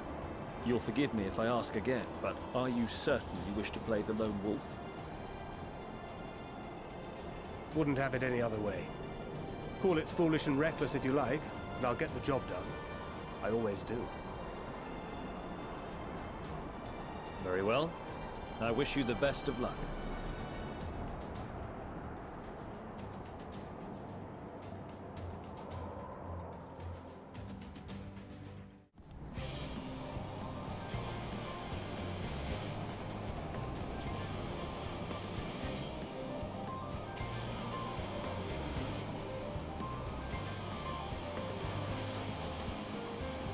You are returned, and none the worse for wear, to my considerable relief. What news from our comrades? They stand at the ready. Excellent. Then let the fireworks begin.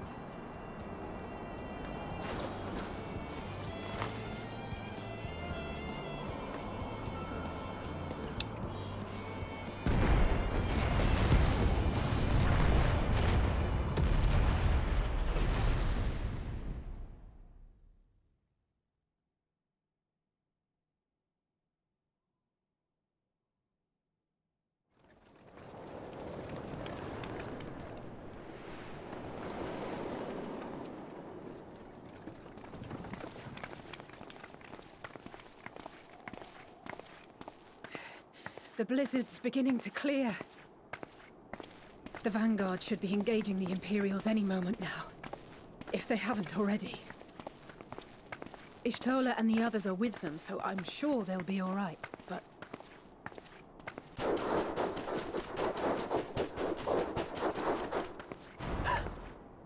Wait!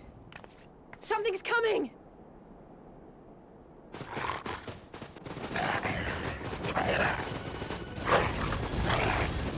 Oi, oi!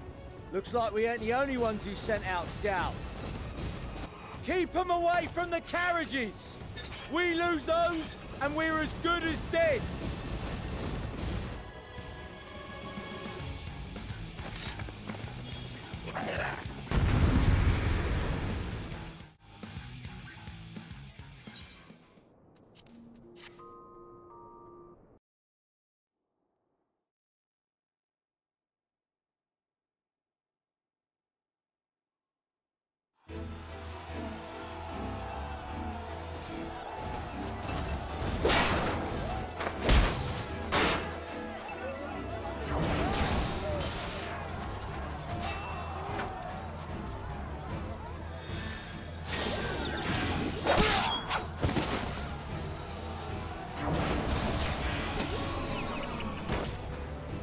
Removed from the field was not a euphemism for enthusiastically murder. It's nothing that won't heal in time. The trouble is, their tempering has made them utterly fearless. Subduing them would be easier if they had the capacity to submit in the first place. Well, this is the path our young charges would have us walk, and that we all agreed to follow.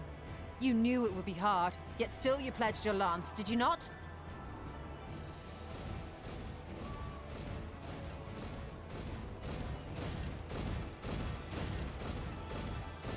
That I did.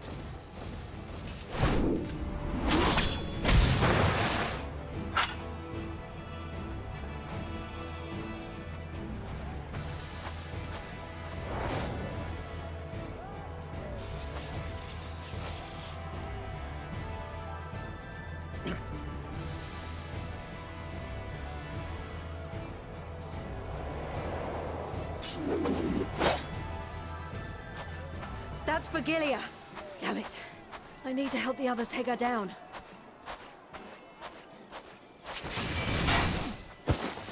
There's no end to them!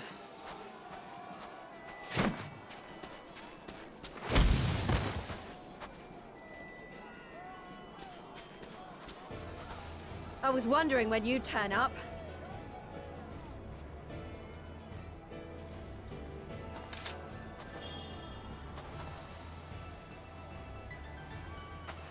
There's no stopping us now.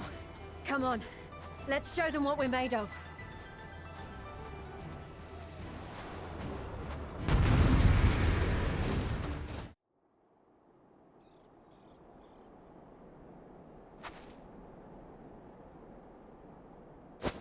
A worthy adversary!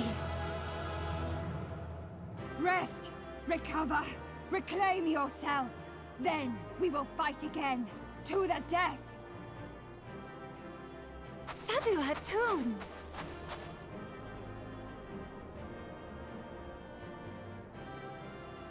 That was the last of them. The day is ours, thanks to your timely arrival. What of the supply caravan?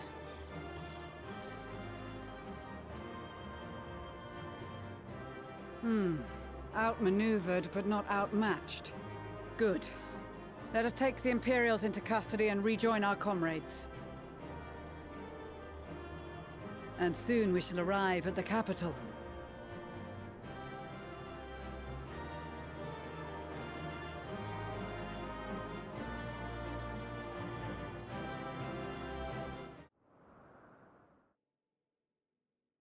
So cold and unforgiving.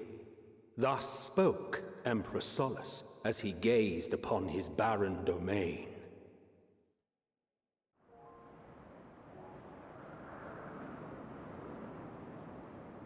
"800 years it had been since the Garleans first set foot here. bested by the Kavosi after centuries of war and driven from fertile southern pastures into the blasted northern wastes.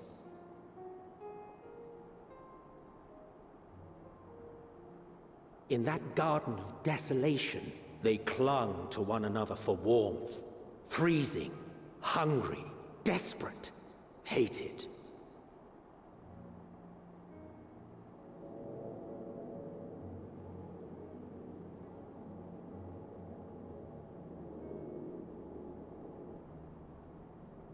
The chosen forsaken.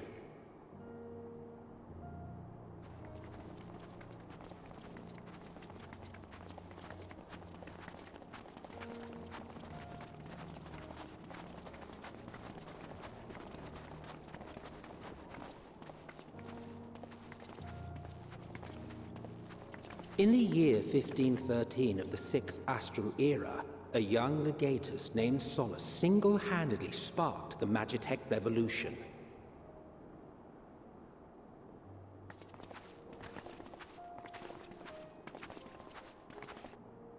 How did he conceive the machina that feed on ceruleum?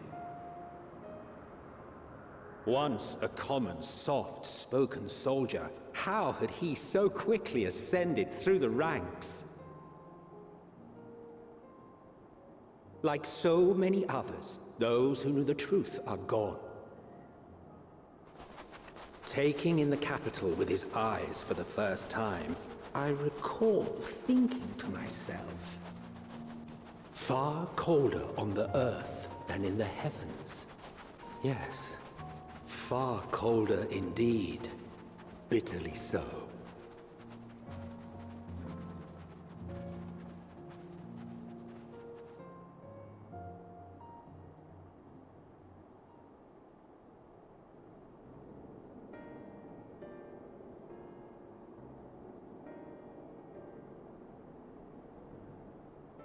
Not so much as a whisper. The roads leading beyond the city walls would have been used less in recent years. Nevertheless, this was one of the most important gateways into the capital. A buzz day and night with activity, aye. Merchants passing through the checkpoint, many of them stopping at the local hostelries. Surely they cannot all have been tempered. We can consider the question after we have made camp. If we spend any longer outside, we may well freeze to death where we stand. The tempered Imperials, too.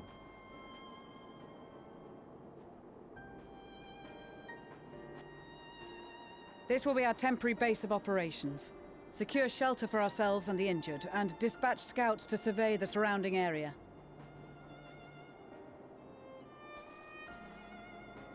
If we're planning on staying here a while, we ought to give this place a proper name. Well, the constant sound of ice cracking underfoot makes me think of broken glass. An apt name, perhaps. But enough of this. To work, everyone!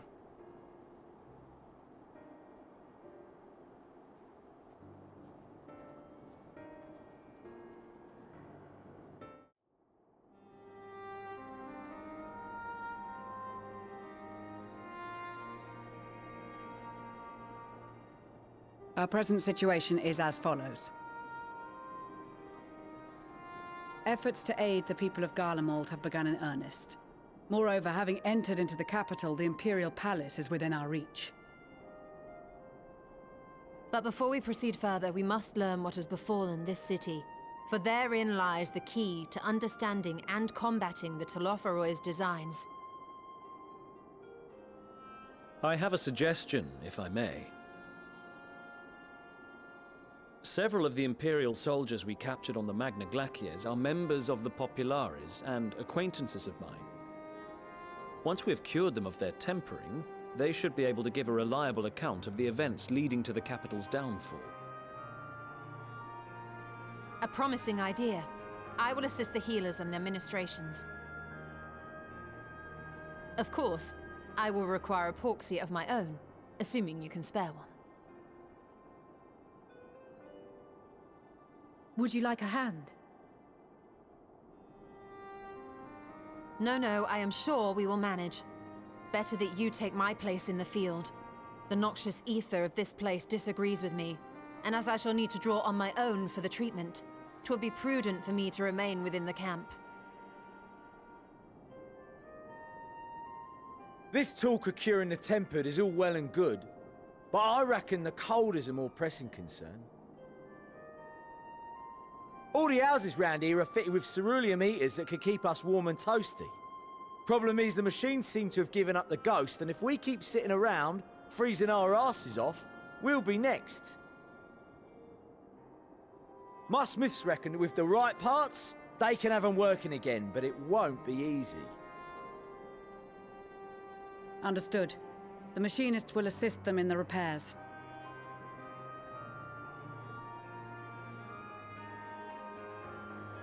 The rest of us should either stand watch or survey the area.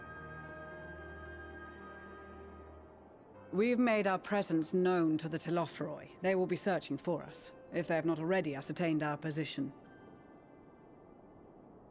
That we have seen no sign of them since the battle suggests they have yet to do so. However, I suspect they may be biding their time. Or perhaps we are beneath their notice.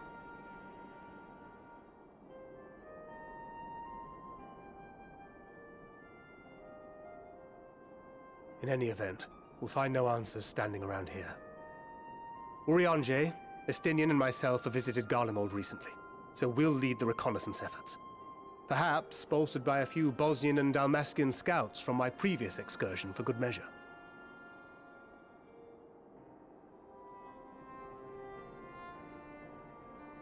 Don't forget about us Alamegans.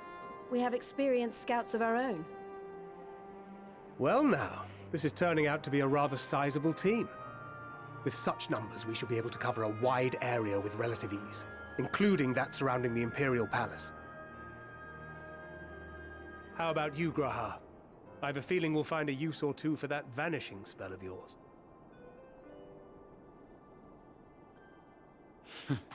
'Twould be my honor to be of service, though I doubt that you of all people need rely on my tricks. That leaves us with guard duty. As a matter of fact, I have something else in mind for the two of you and Alphino. Between here and the center of the capital lies the Eblan Rhine. I would have you search the area for survivors. Your keen sense of direction, honed in your extensive travels, should prove useful in navigating the ice fields.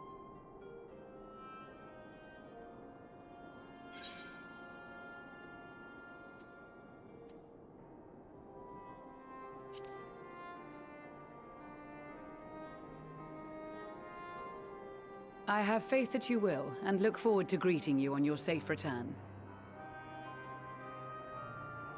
You all have your duties. Let us make haste. May the Fury bless and keep you.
Blood trail. We found one. They were attacked.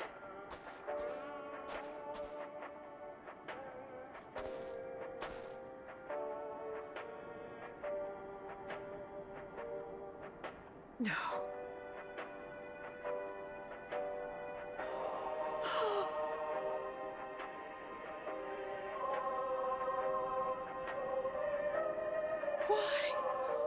Why wouldn't they?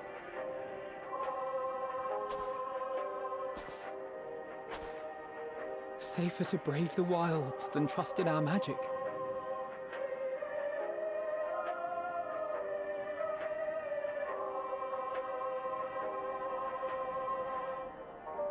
We should have... I should have...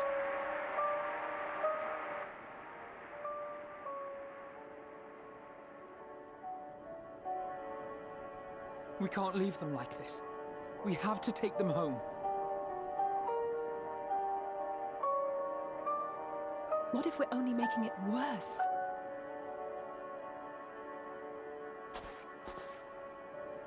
Maybe we don't belong here, but neither do they. Not out here in the wind and the cold.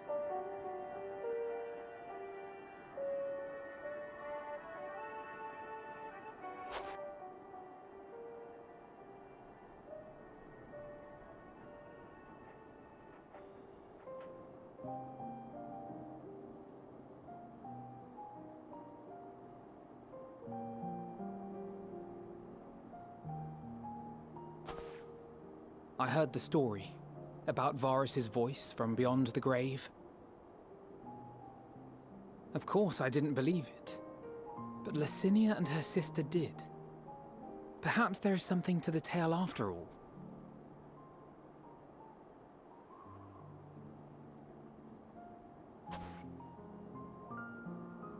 I want to understand, so I'm going to borrow this for a while, if that's all right. You had every reason not to trust us. We came as trespassers, invaders. But I pray that in time, we will be more than that to you. That we will find a way to help your loved ones. And see that no more children are left to freeze alone in the snow.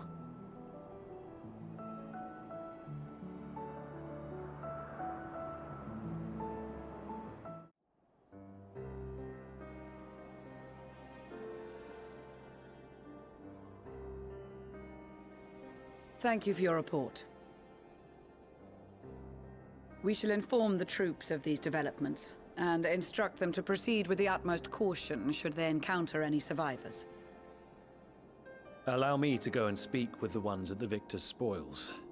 They may be more willing to listen to a fellow Garlean and accept our offer of assistance. I pray you are right.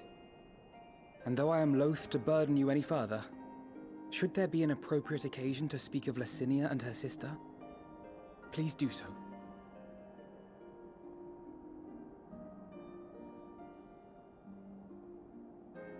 I am sorry to have put you through this.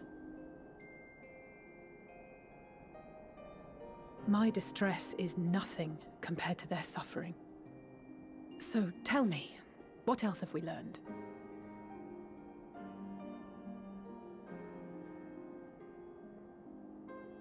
As you may have already heard, we have succeeded in curing the members of the Popularis, Maxima identified.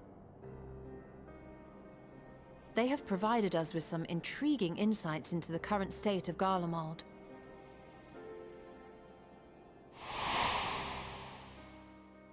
The assassination of Emperor Varus was the catalyst for the civil war. Nerva declared his claim to the throne, and his opponents refused to recognize it. Fighting broke out in the capital, where Nerva's Third Legion clashed with the First, who remained loyal to Varus even after his death. Of course, even Imperial warmongers would balk at the idea of turning their shining city into a battleground. Like burning down the wood to spite the wasps. Neither side would be so mad. Unless something or someone inflamed their animosity to such an extent that they could not help but act against their better judgment.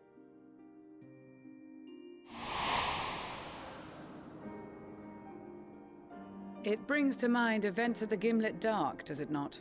The Emperor's sudden withdrawal from the front lines, specifically.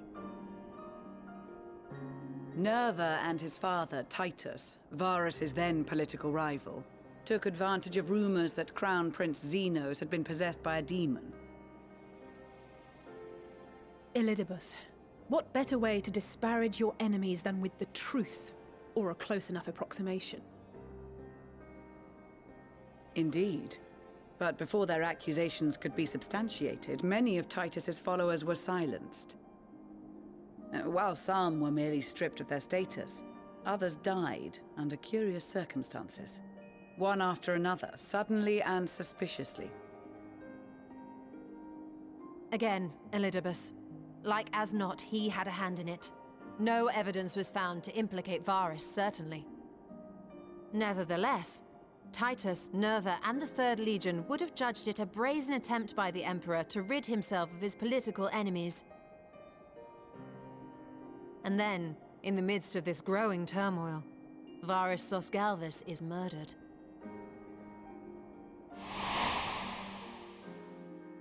And Garlemald's own prodigal son, Gaius van Belsar, is named the murderer.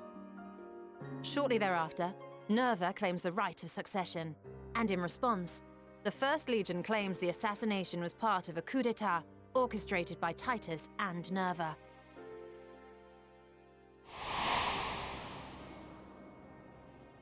So no one is at fault, and everyone else is to blame. I should add that both parties received substantial financial backing, presumably to provide them with the means and encouragement to pursue a swift victory, and that these contributions came from the self-same benefactor. I'd heard House Brutus had been filling the Third Legion's coffers, but the First as well. It would seem so. Though the Populares determined that the First Legion received funds from a variety of organizations, all had connections to House Brutus. So Fandaniel, in the guise of Asahi, was playing both sides against each other the entire time. The information we gained from my friends does not end there. One night, shortly after fighting broke out, the capital was shaken by an immense tremor. From that point onward, they have no memories, no recollection of any events, including our clash on the Magna Glaciers. But when asked about the Imperial Palace and its bizarre transformation, they somehow recall Emperor Varus giving them orders in their dreams. May the Tower of Babel stand as testament to the glory of Garlemald. This sounds awfully familiar. We have something to show you all.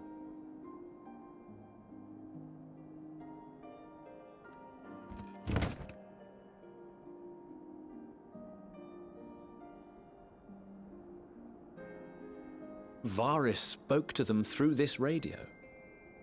Perhaps it was a recording, but if not, that would be inexplicable.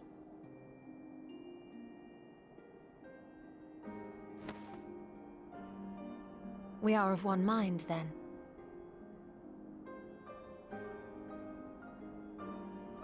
The ether that permeates the ore used in this device is almost identical to that of the talismans. I see it. While it is likely more by coincidence than design, these devices might also ward against a primal's influence. A picture is beginning to form. If the tremor felt throughout Garlemald was a wave of ether emitted by a primal,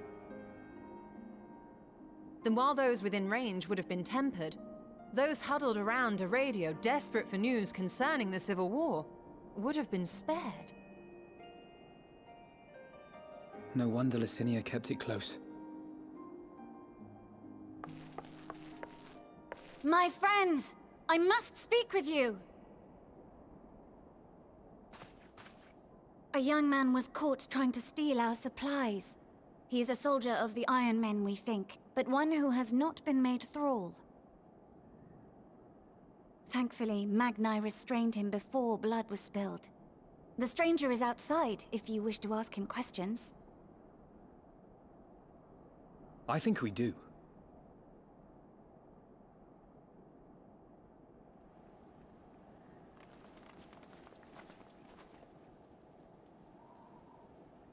Who do we have here?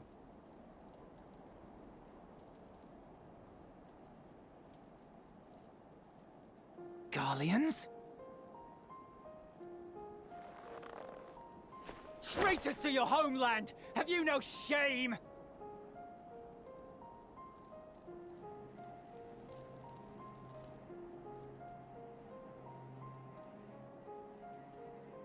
I am Lucia Junius, a Temple Knight of Ishgard. And you are? Iulus Pier Norbanus. And that's all you invaders will get from me. We are not here to invade Garlemald. Far from it.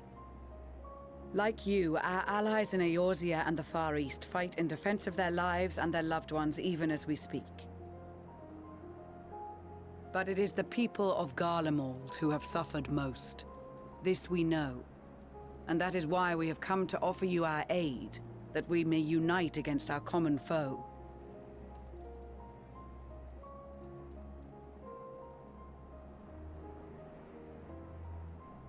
Whether you believe me or not, those are the facts. Now, answer me this. Why would a proud soldier of the Empire be reduced to stealing? The situation must be dire indeed for you to go to such lengths.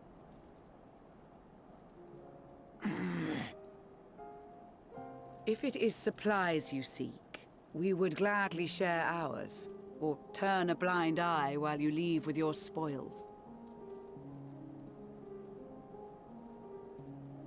I will not negotiate.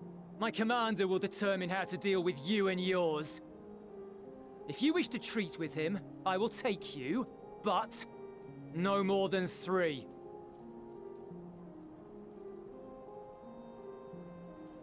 I don't much like the sound of that. But if we do accept his proposal, I suggest the 2 of us and...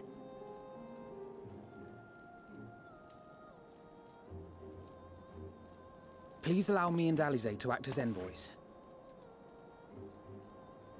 May I ask why? We have seen with our own eyes the hardships the Garleans face. How their futures and lives hang in the balance. It's not the warmest invitation, but it's an opportunity to prove our intentions true. Maybe not a chance to make things right, but a chance to make them better.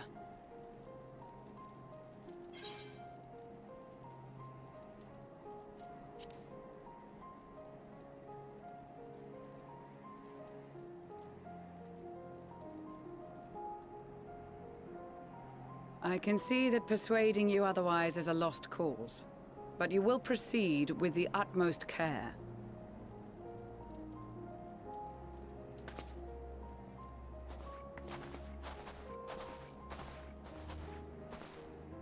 A couple of children and what? A sellsword?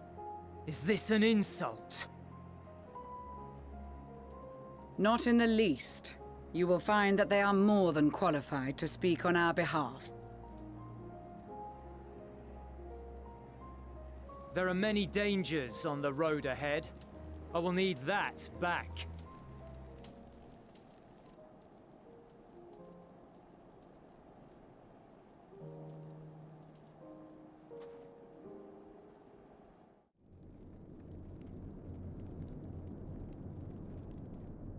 These are their chosen representatives.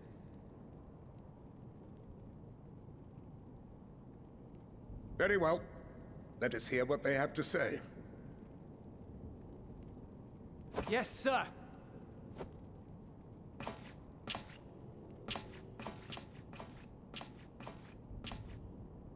I present to you our commander, Lord Quintus Van Kina, Legatus of the First Legion. The First? I had no idea you had survived.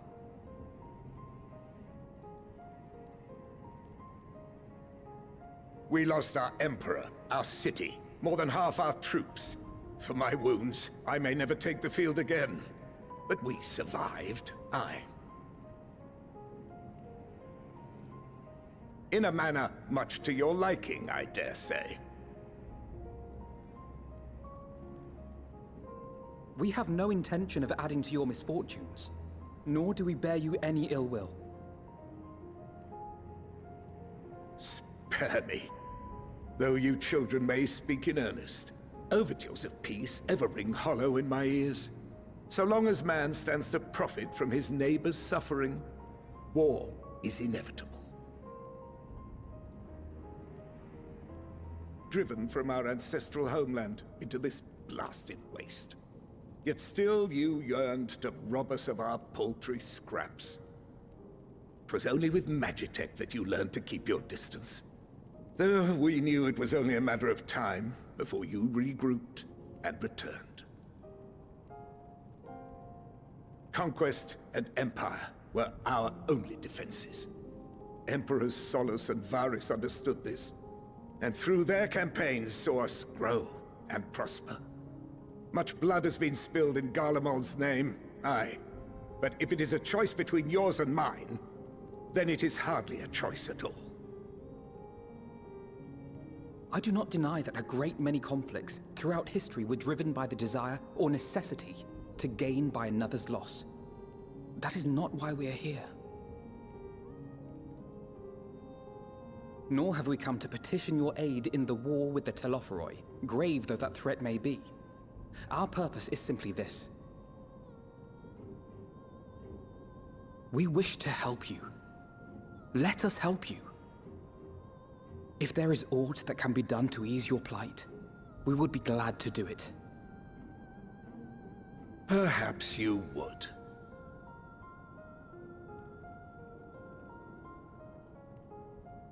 But regardless of the ideals you espouse, your leaders would not send an army into Garlemald if they did not stand to benefit.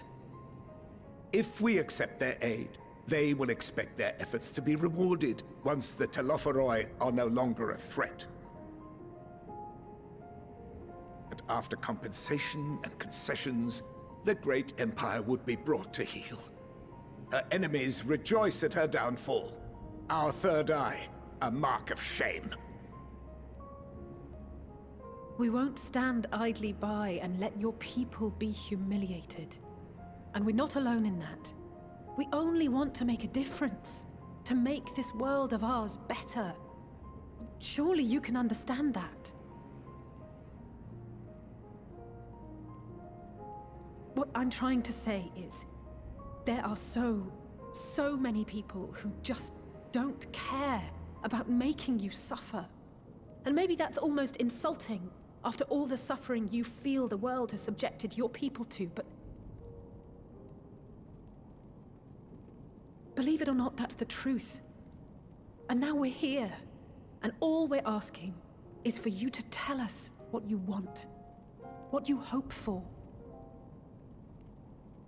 So much blood has been shed, so much lost. All because of this endless war. Who wouldn't want to end it? Can we not work together to face our problems as one?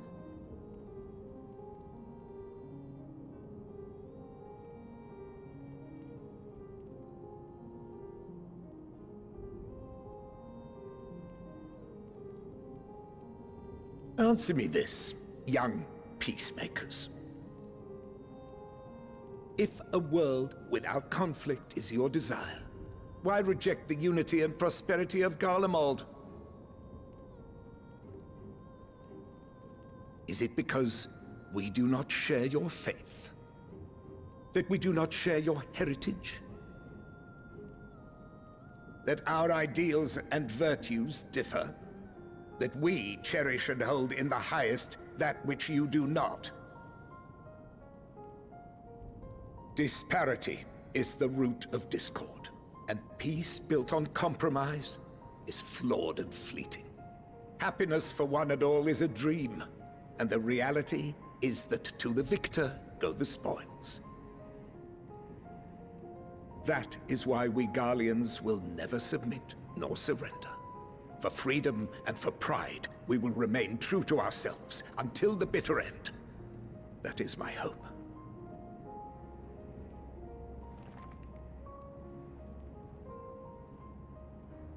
It seems there is nothing more to say on the matter.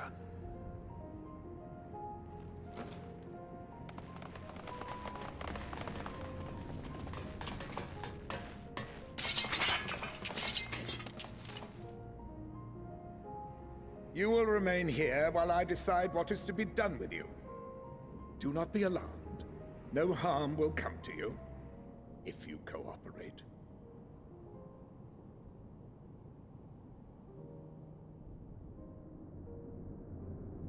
We will not resist. However, as your guests, I ask that we be allowed to speak with the other members of your group. As you wish. I had no intention of locking you up, as by dawn you would be frozen stiff and you're no good to me dead. You are free to move about the encampment, but there is one condition. Collar them.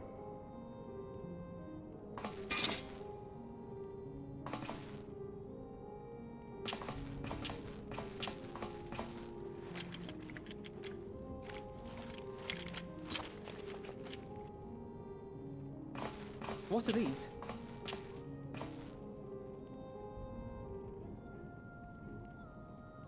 Incentive.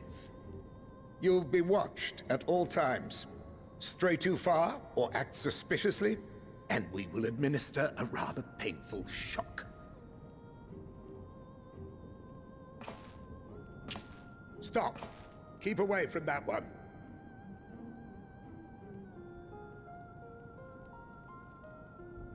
The champion of Eorzea is not so easily cowed.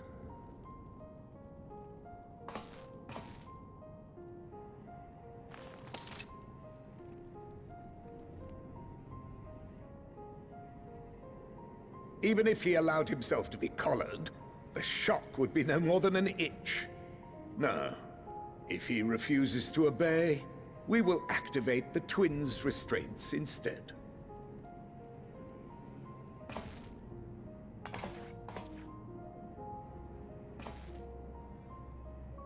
You needn't worry about us.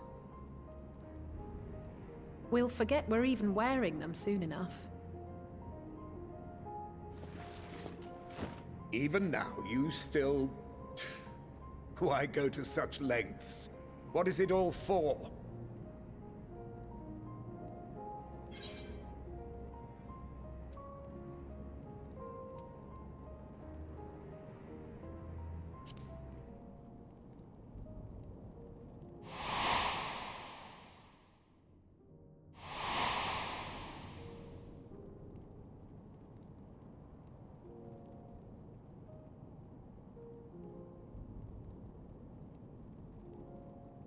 You are a curious one. A far cry from the merciless barbarian others paint you to be. You will be their warden. Take them away. Yes, sir.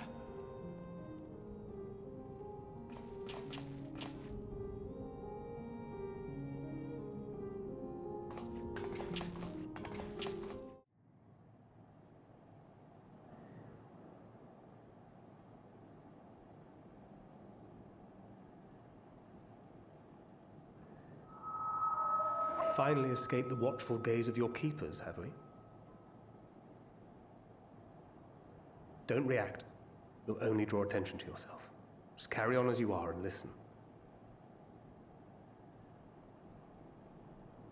After you left with the Garlean lad, Lucia bade a few of us scouts follow you at a discreet distance. We observed you being led into the station, but decided against venturing inside.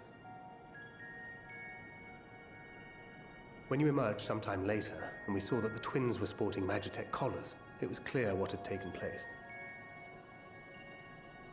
Now, as quietly as you can, tell me everything.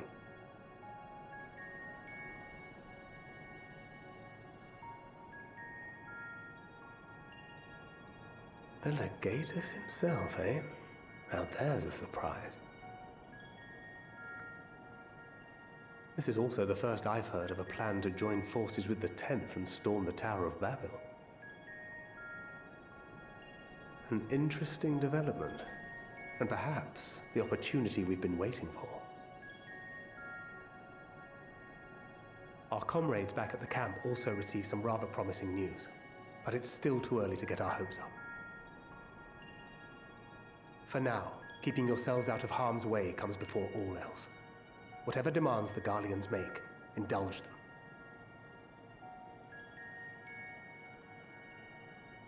With luck, this will all be over soon. Until then.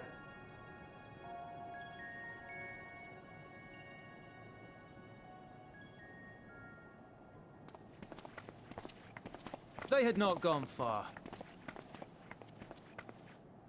We searched high and low, but no luck, I'm afraid. I might have guessed you'd be the only one to find anything. I wasn't expecting much to begin with. Eventually, there will be nothing left out here for us to safely salvage. For now, this will have to suffice. We should return to the station.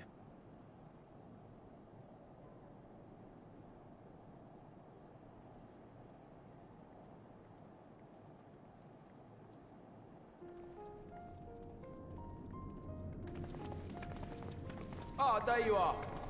Heard you'd gone hunting for ceruleum above ground. Brought back a king's ransom? Hardly. But thanks to these three, we have enough to last a little while longer. Well, well. It's not at all as I was expecting, these ones. For savages, they seem positively docile.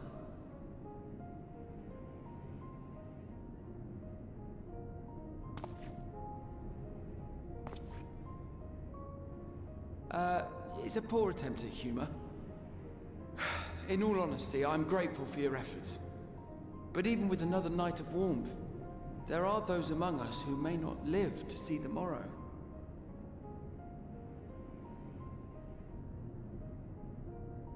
I trust your expedition was fruitful. Lord Quintus!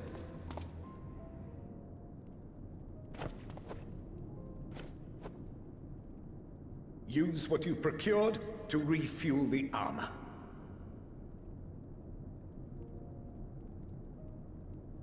But, sir, what about the heaters for the camp?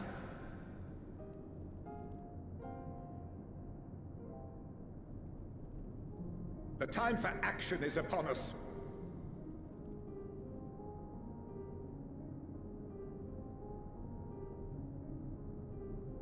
My men and I have matters to discuss. In the meantime, you are to wait here. Do not forget, you are being watched.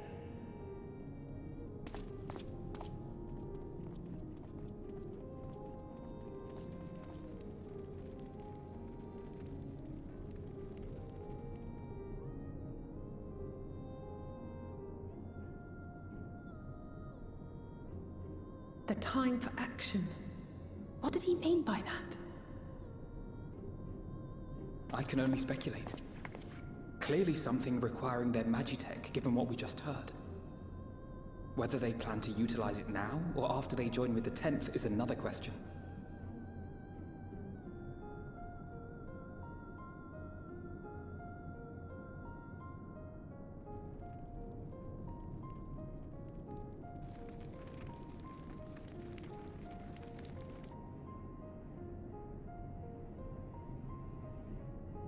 Will they ever escape this cold? Return to and reclaim the idyllic spaces of which Eula spoke?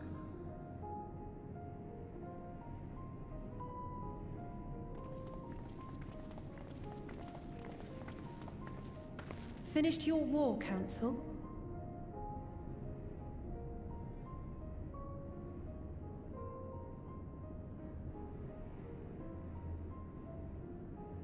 Alphino and Alize are to stay here, as our prisoners. They will be released once your comrades have relinquished their supplies and withdrawn from Garlean soil. Until our terms are met, they will be detained at a separate location.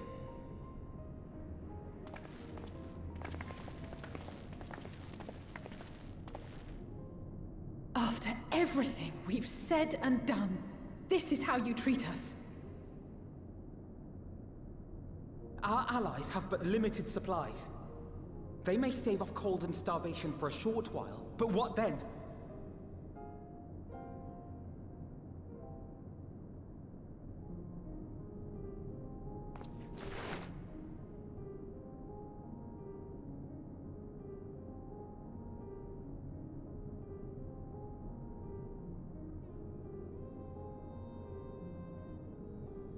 For now, keeping yourselves out of harm's way comes before all else. Whatever demands the Garleans make, indulge them.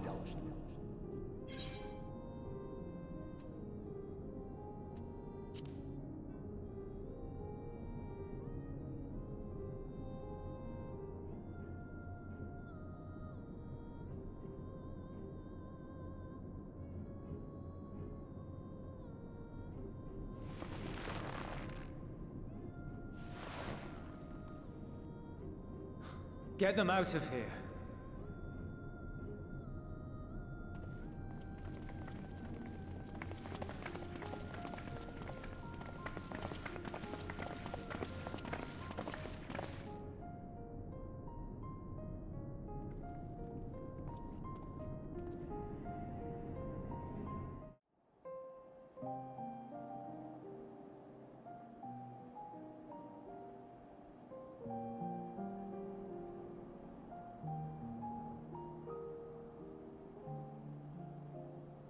This is my home. Our home.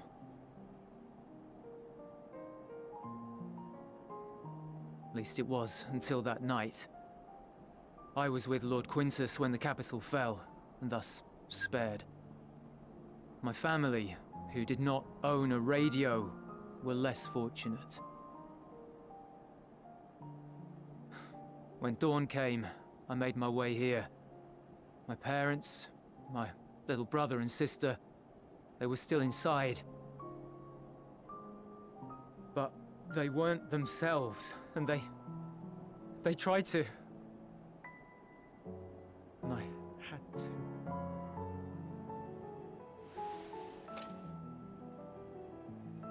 I'd promised to take them away from the capital that very morning, to somewhere safe, to hide until the fighting stopped. I promised.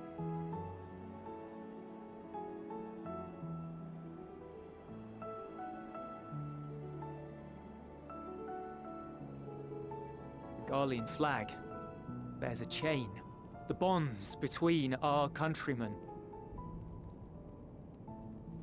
A red link at its center, the blood of the fallen. Our loved ones who lived and died for Garlemald.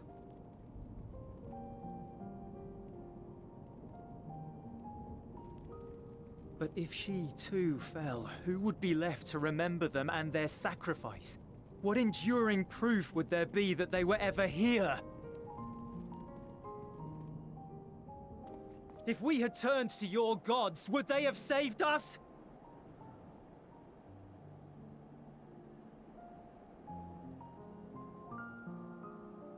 I'm sorry, forget I spoke. We should go.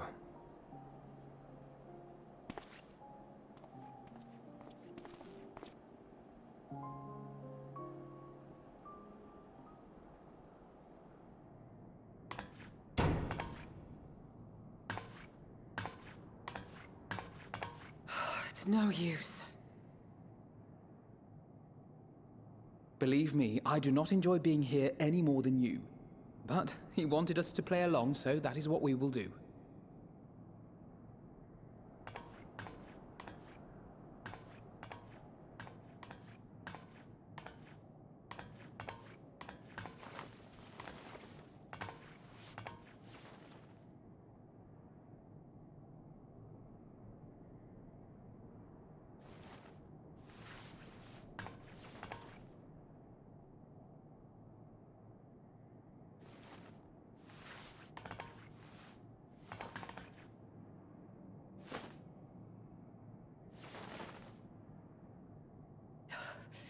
So cold.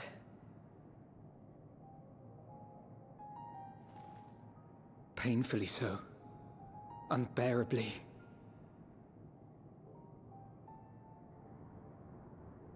I've been thinking about what Quintus said. About why no one would accept Garlean rule. Irreconcilable differences. When coexistence isn't an option, only conquest remains. Varys at Gimlet said much the same. Only by uniting the world beneath a single standard would we rid ourselves of the Ascians. United as one people, one race cleansed of imperfections. A cold and unforgiving vision. And when we fail to live up to their standards, what place is there for us in their world? But the truly sad, truly frustrating thing is how damnably similar it all is to the lofty ideals of Father and the Forum.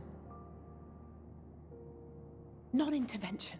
Always non-intervention. Protect our knowledge and our people, and to hells with the rest of you.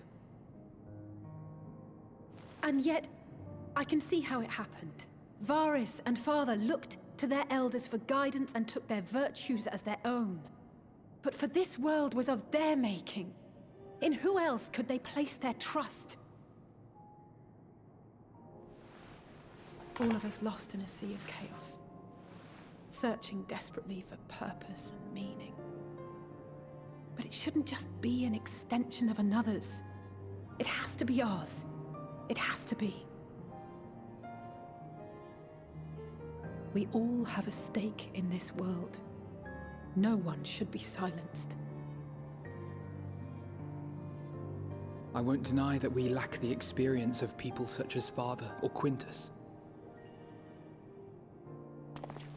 Perhaps they've come to see the world as a series of problems, and the most efficient way of solving them, to reduce everything to fundamental forms.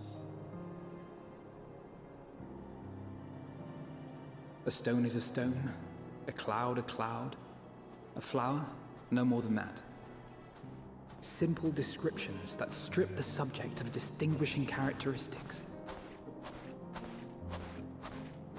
A man is a man, divided according to race, creed, or allegiance, and to some, defined by such associations. Is that what you think? In my misbegotten youth. But what I believed wisdom was no more than aggressive ignorance. I've since learned to look beyond the banners and the politics, to see people as individuals with their own hopes and dreams. As for my dream of building a better world, well, every day I'm reminded that it is far more complex than I had ever imagined. But it only spurs me onward, to find the wisdom and the strength to see it through to the very end.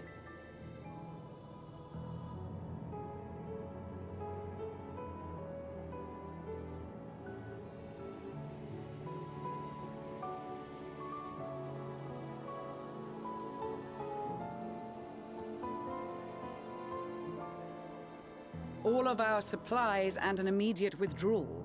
These are your conditions? Demands. And you forgot about the airship. Once again, you will leave one behind. It will be used to return the prisoners. Their collars will be removed prior to the exchange.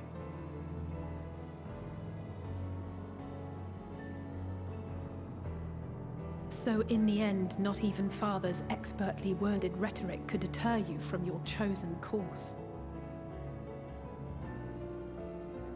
Huh? Not that I thought for a moment that it would. I've no love for violence, of course, but ours is a cause worth fighting for. I just wish he'd realize it too. Sometimes the only way to protect the ones you love is to take a stand, to refuse to suffer in silence. I want you to know I share your conviction. Whether it be on the battlefield or in the debating chamber, I won't back down. I guess what I'm saying is...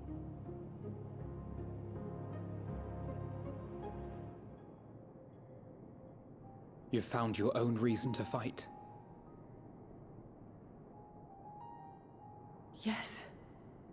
Yes, I have. God's willing, there will come a day when we can finally lay down our arms, and there will be peace. But not until the Telophoroi have been defeated once and for all. And you, brother, will have a vital part to play. By your words and deeds, you'll lead the way. I pray I am up to the task. There'll always be naysayers. Those who think us fools for even trying.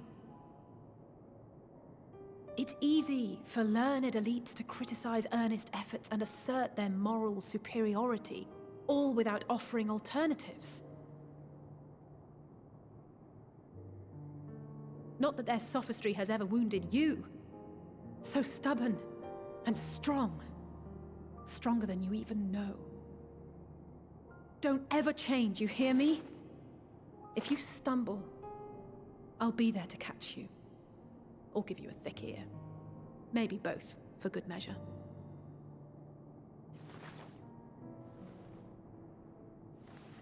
Thank you, Alice.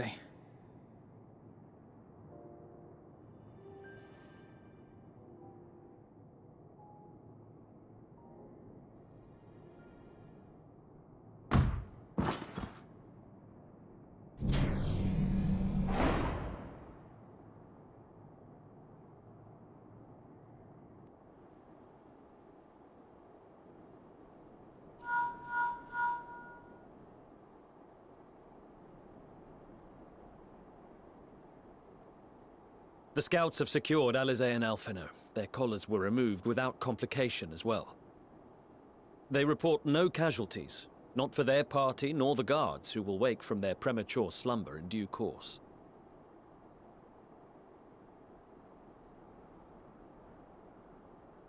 It would appear the situation has changed. I propose new terms. We have information that will be of great interest to Lord Quintus, and I wish to speak with him in person.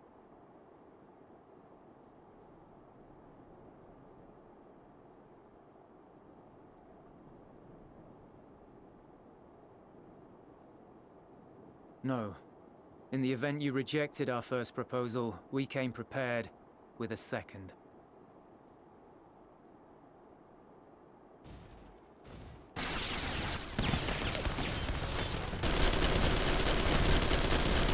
Ambush!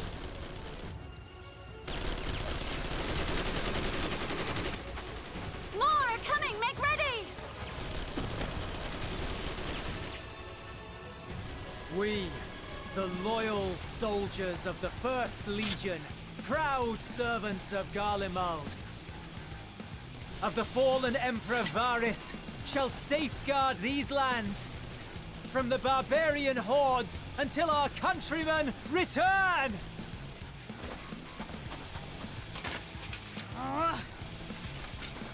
Stop, both of you!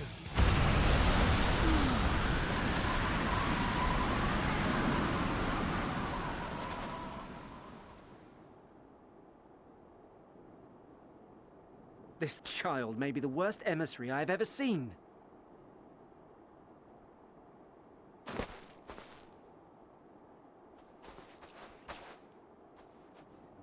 We received an urgent communication from the Grand Company of Eorzea.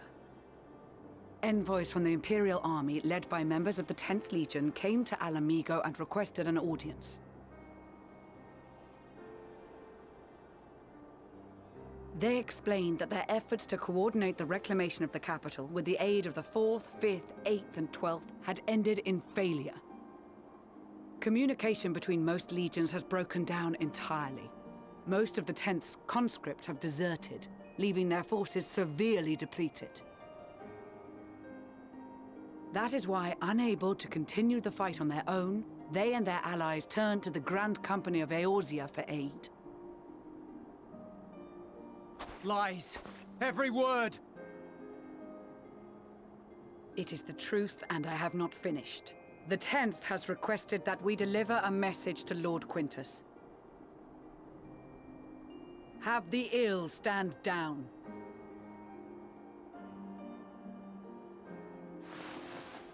You have been listening, my lord? What are your orders?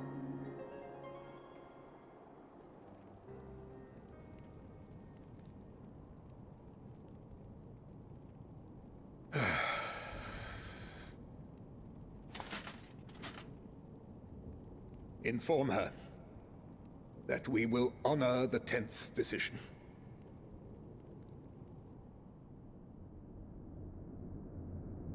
Bereft of hope, and now dignity.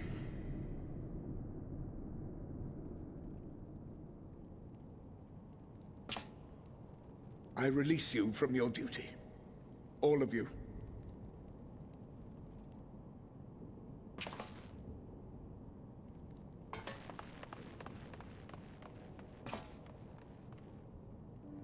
I take solace, your radiance, in the knowledge you are not here to witness our debasement. 'Twas a grand, glorious dream we shared. Of a world united, of peace and prosperity.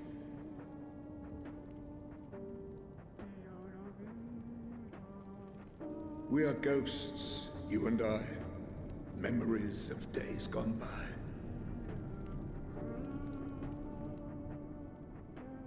Bonds forged in blood that I will not see tarnished.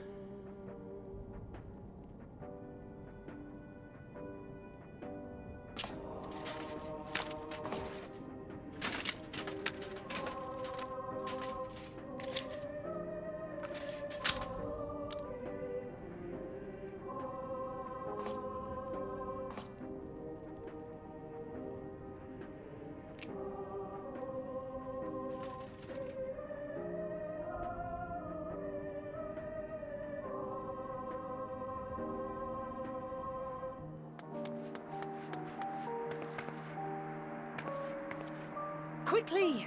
We have to reach the station before it's too late.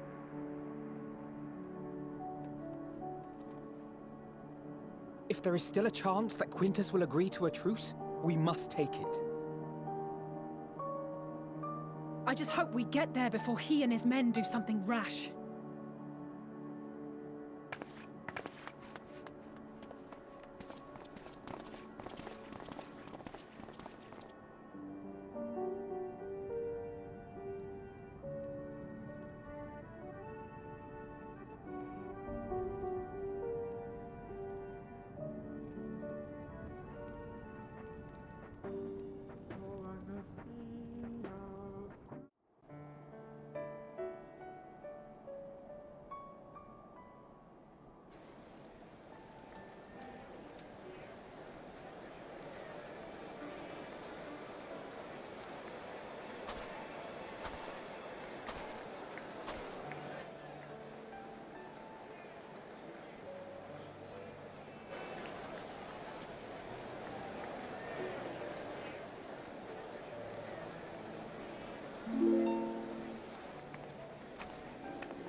Is that all of them?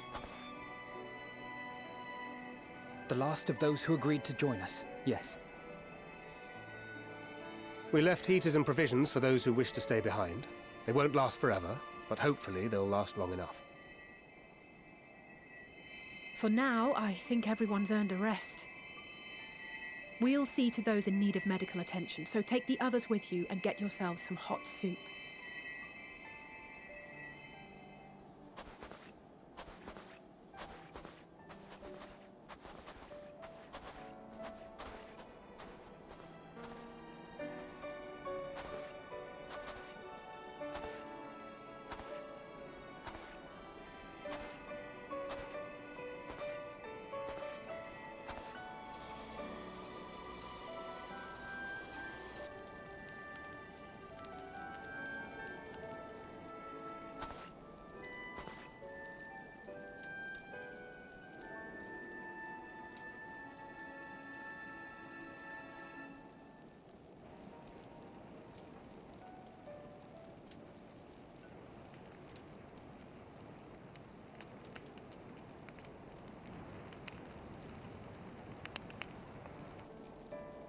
Warmth.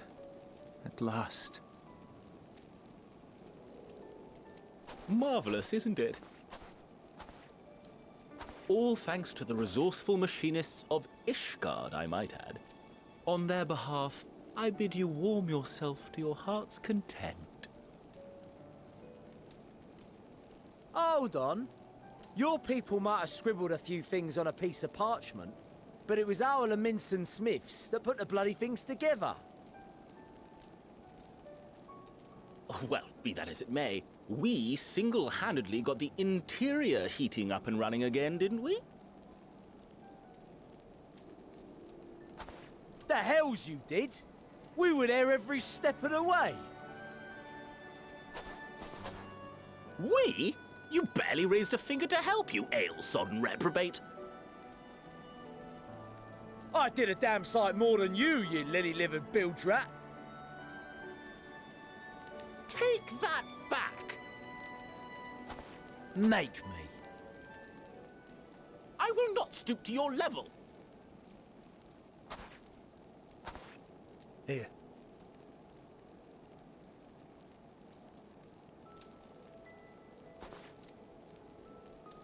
At ease, man. There's nothing funny in it.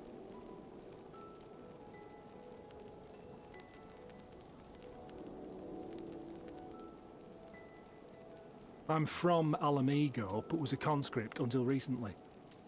Used to eat this with the officers. Apparently, it's adapted from a steppe recipe. This is my first time trying it, and I have to say, it's not half bad. It's a bit too flavorful for my liking.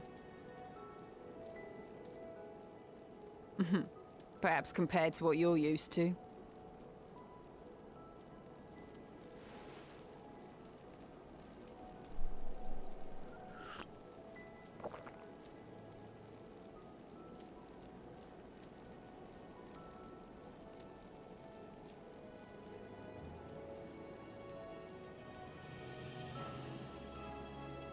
It's the little things that make life worth living, don't you think?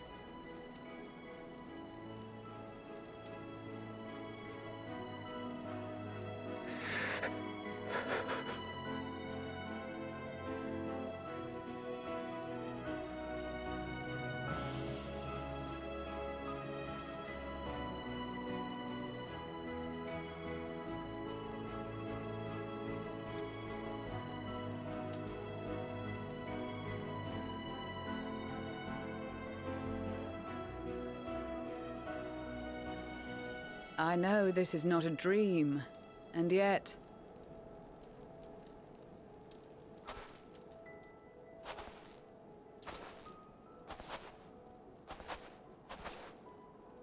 I felt the same way at the Dragon Song War's end.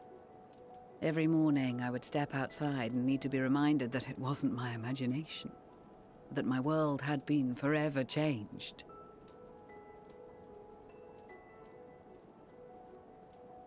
And just as I had grown accustomed to the idea, again you change my world in ways I never thought possible.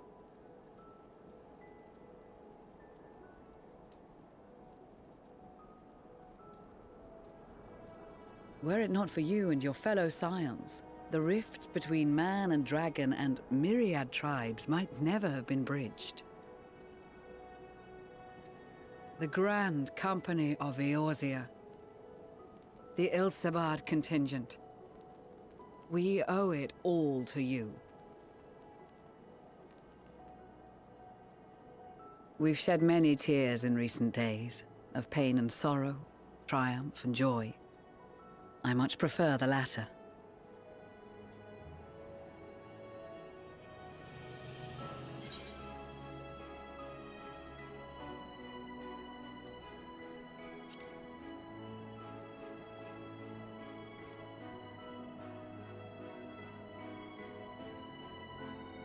I'm honored to fight by your side. As an Eorzean and Garlean both, I shall do all in my power to bring my peoples together.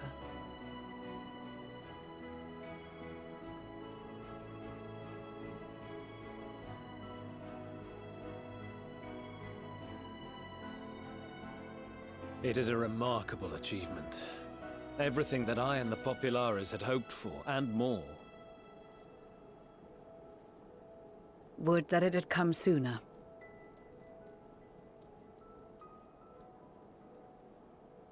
Indeed. Too many are not here to see it. And yet, there is a warmth in my breast, as if they still share in this moment. Yes, I know what you mean.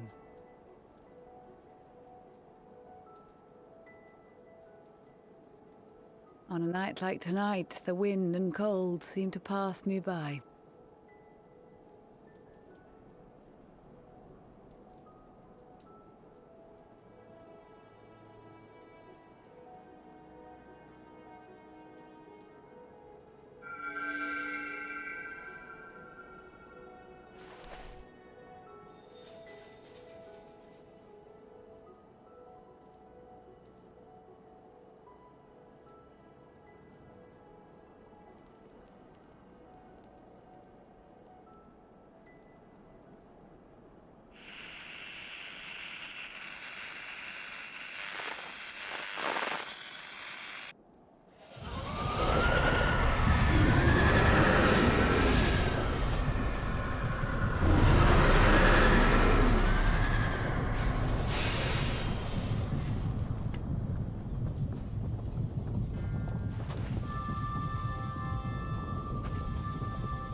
On behalf of the Valiant Empire, thank you for inviting me today.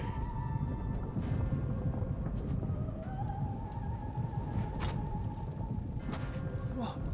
Emperor Varus?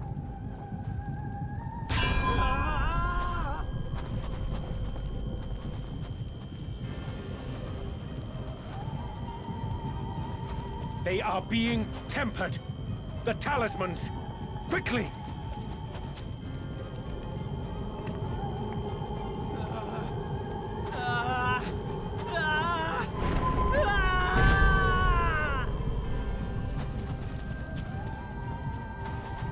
Save me, brave hero!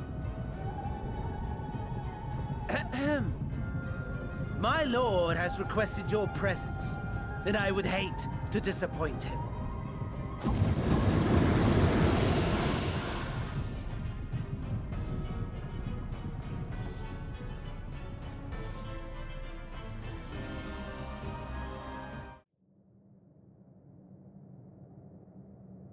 The experiment was a success, but I fear our time is short.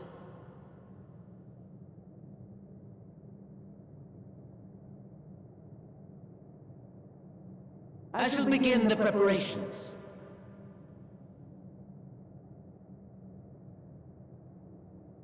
Now, it is time for you to awaken.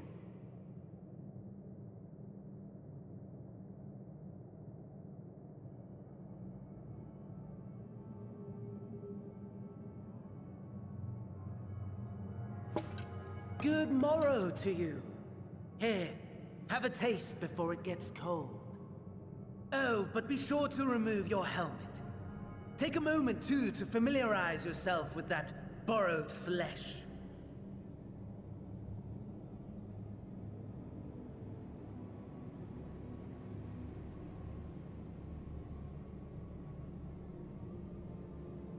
So, how does it feel? I, for one, find those first moments within a new body to be most refreshing. We had a Magitech engineer by the name of Aulus to thank for this method of soul extraction and implantation. I believe the two of you met briefly in Alamigo. His was a rather sticky end, wasn't it? Thankfully, he was thoughtful enough to leave behind his mind-jack technology. I took the liberty of making some improvements and selecting you as my esteemed test subject.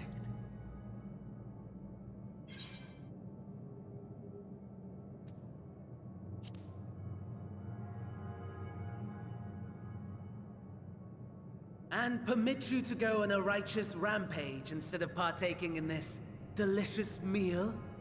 I think not. I must say, I have gone to great lengths to reunite you with my lord. When I discovered that his friend was in this neck of the woods, I suggested inviting you over for dinner. He never deigned to respond, but I took his silence as a resounding yes.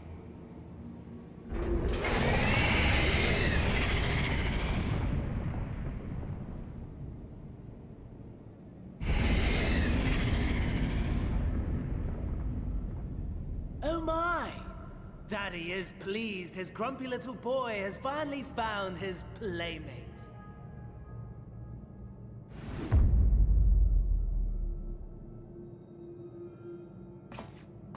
Ah, exposition is in order.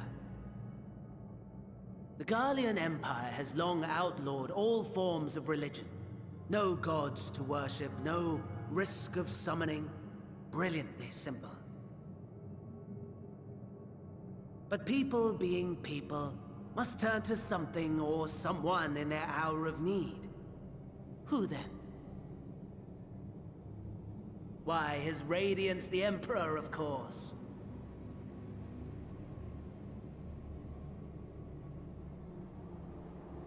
As you have observed firsthand, Garlemald has seen better days. The legendary Solus Zosgalvus, dead. Provinces near and far in open rebellion.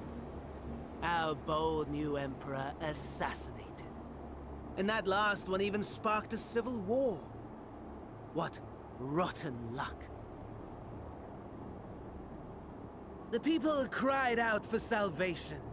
Their earnest pleas, one might even call them prayers, a supplication united for the Empire to reclaim her former glory.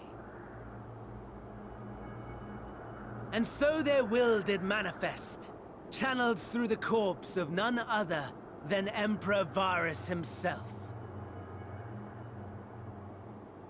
And lo, the Savior was born, the embodiment of the Garlean spirit, their anima.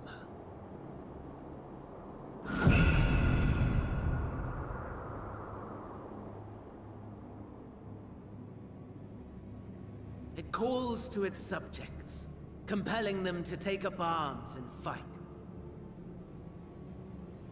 And just as the wealth and power gravitate towards the Empire's capital, so too does ether from every corner of the globe. The towers with which you and your allies have been so preoccupied were created as an extension of Anima itself. An ingenious design. Would you not agree, my lord?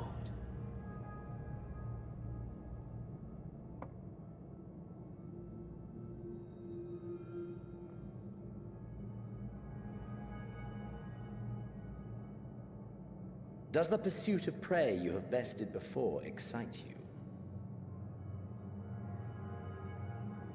Of course not. Absent the challenge, the thrill, your prize is a hollow victory. Butchery.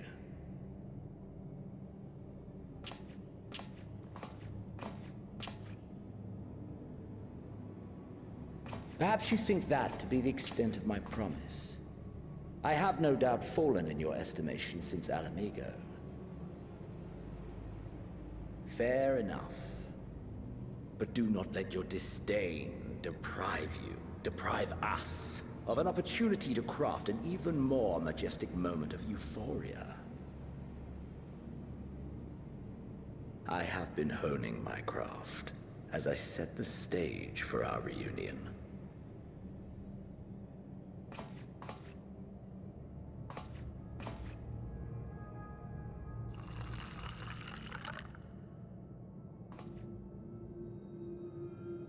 Wheresoever there is suffering and despair, you appear to fulfill your duty as defender of this star.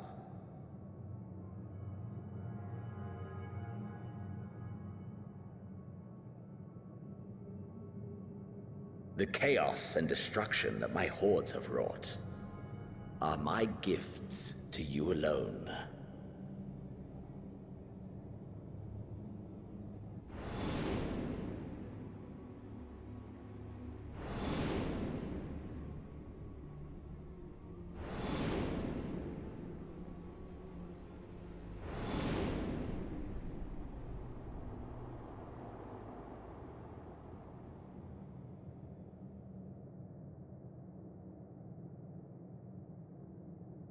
At a loss for words? No matter. As you will learn, I have only just begun. Oh, will you not finish your meal? There is only one thing that can sate my hunger, and it would seem my friend has lost his appetite. I hoped this display of civility might prove an entertaining diversion, but clearly we are above such pretensions.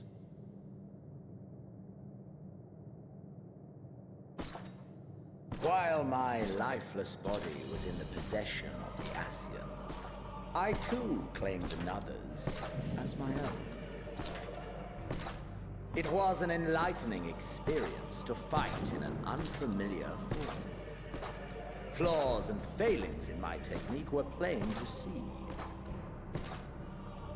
Whence rises one's true strength? The flesh? The soul?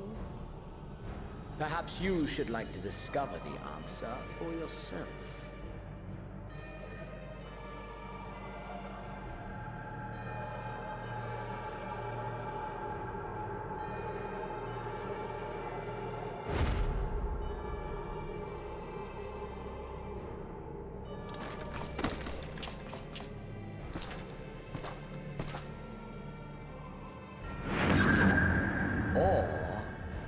Together.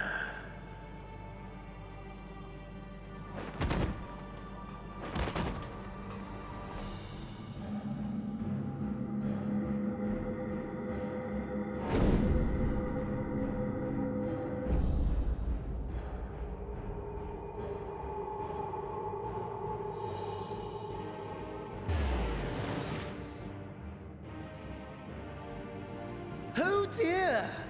Whatever would happen if my lord were to greet your friends as you? I shudder to imagine what carnage he would wreak.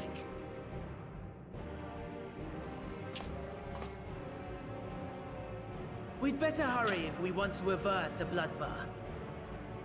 You can thank me later for my generosity.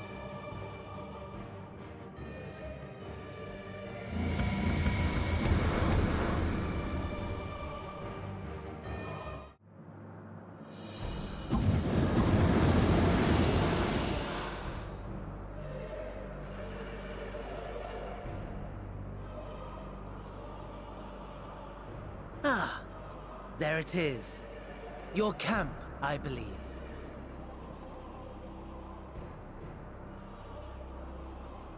If I were to hazard a guess, I would say that you, the other you, is making his way there as we speak.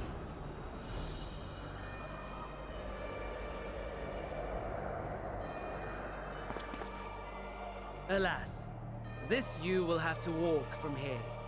Or run, if you can manage it. My lord would be cross if I made it too easy.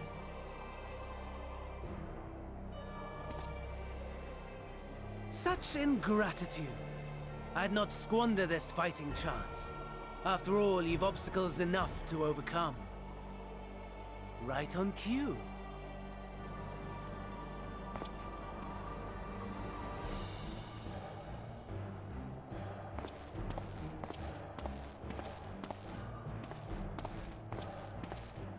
Tempered soldiers, withstanding orders to kill those not sworn to Anima.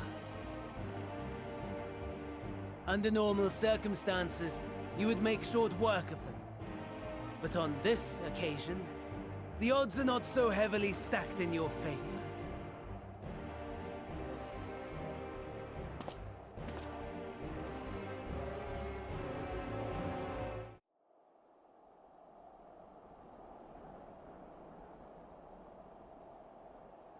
It is a miracle we were able to restrain the Tempered without suffering casualties. A welcome one. Arun, Senna, and the others have their hands full as it is. Thankfully, there are enough scales for everyone. And what of Eulus? His symptoms were particularly severe. They were, but others fared still worse, including some brought back from the Magna Glacius. As those in most desperate need take priority, it may be a while before he receives treatment. But rest assured that he will. In the meantime, we must find our missing friend. May the Fury guide you.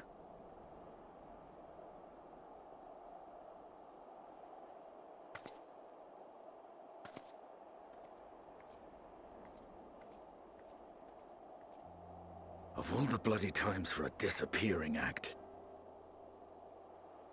Right when the first wave struck, we'd be fools to think it a coincidence. But where even to begin the search?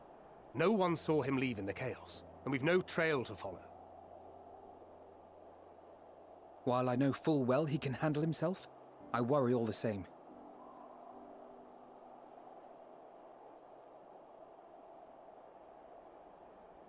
Ah, speak of the devil.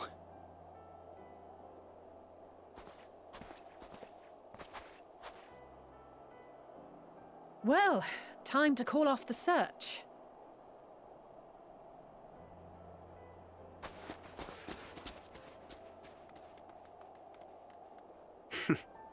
Case closed. That's him. Over there.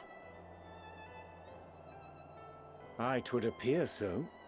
Thou art struggling to perceive his presence? I am. Perhaps, in the aftermath of the wave, there is some residual effect interfering with my faculties. But...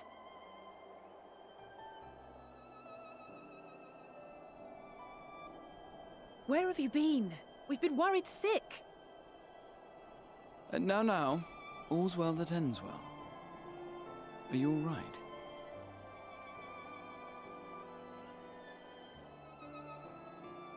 Are you all right?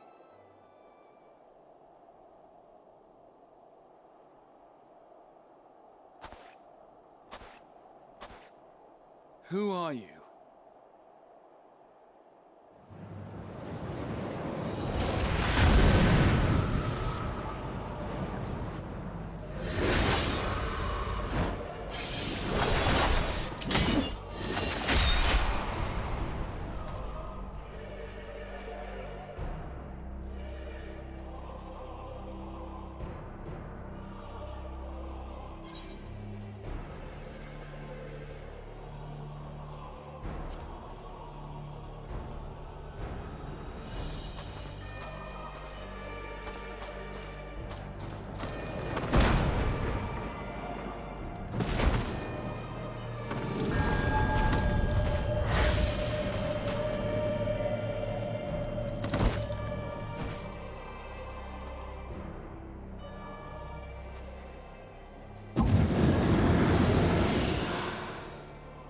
Sadly, that is all we have time for today.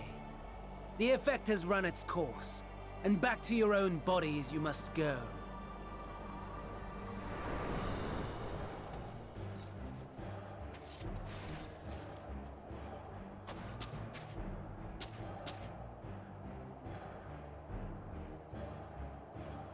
But where are my manners? You have all traveled so very far, and I've yet to pay my respects. Though in my defense, I was ill-prepared to receive so many uninvited guests. As such, preliminary entertainments were in order. A handful of tempered soldiers to hamper your progress. Refugees to command your attention while I siphon the ceruleum from the shadows. Particularly effective, that. Charitable souls that you are. You bent over backwards to aid them, heedless of the delay, predictable to a fault. And so my plan approaches completion unhindered. Anima will soon have absorbed the requisite amount of ether. And then shall come the spectacle to end all spectacles. The eldest and most powerful of primals will awaken, and all shall bear witness to the final days.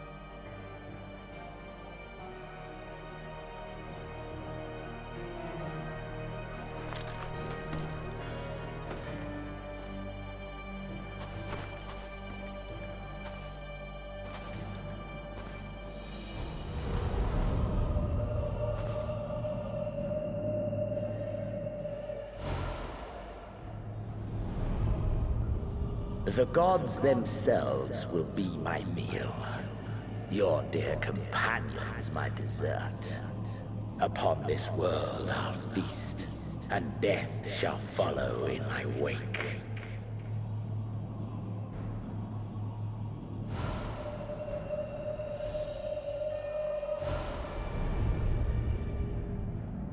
All your hate, all your rage, you will render unto me.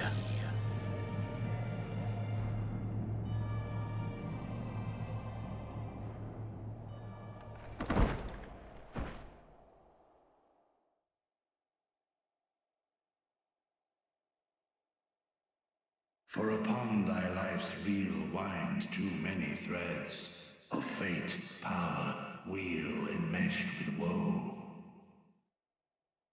More terrible still is the attrition wrought upon thy companions, as they are swept up in the storm of thine existence. Take heart and protect them well. They will be your strength and your salvation.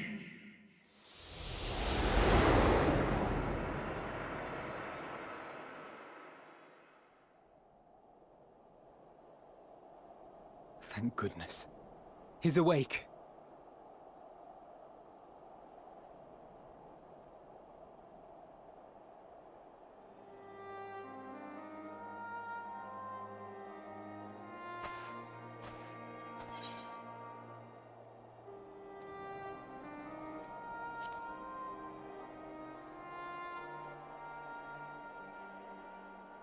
Perfectly fine, yes. I hope the same can be said of you.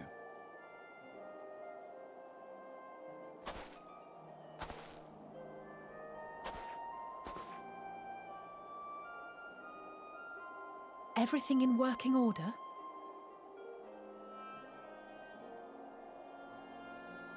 That's a relief.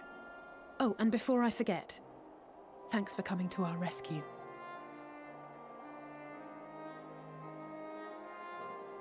Given recent events, I would be surprised if you weren't feeling a bit poorly.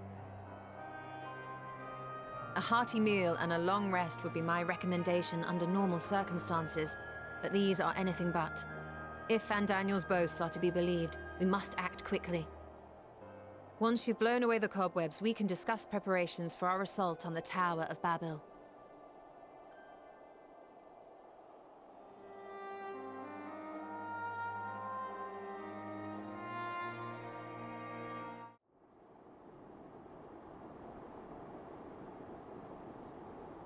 Farewell, Varus. May the gods have mercy on your soul.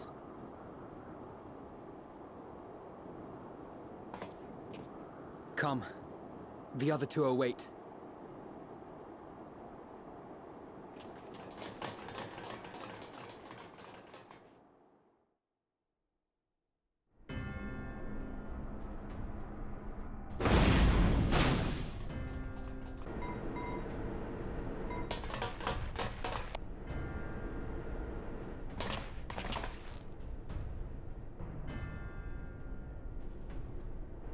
This madness ends here!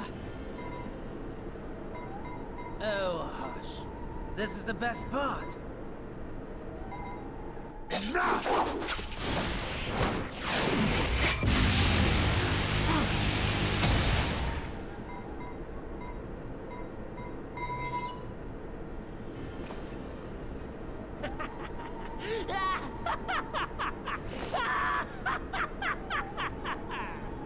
Oh, mighty Zodiac! Awaken from your slumber and descend!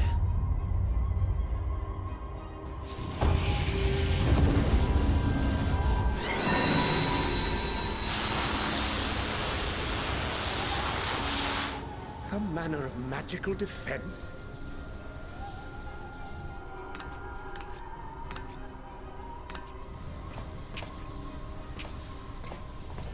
Cryle? But how?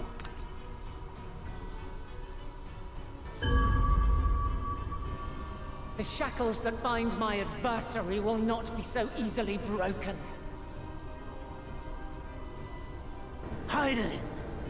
Feeble relic of a forgotten age! Hark! Victory is mine!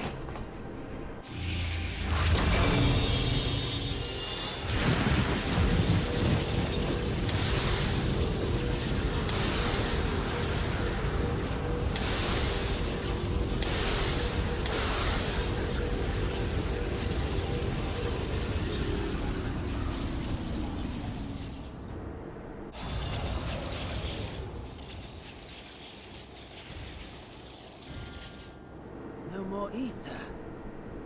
And I was so close. My lord, a slight change of plans. We shall travel to the moon and break this wretched barrier ourselves. Whatever it takes.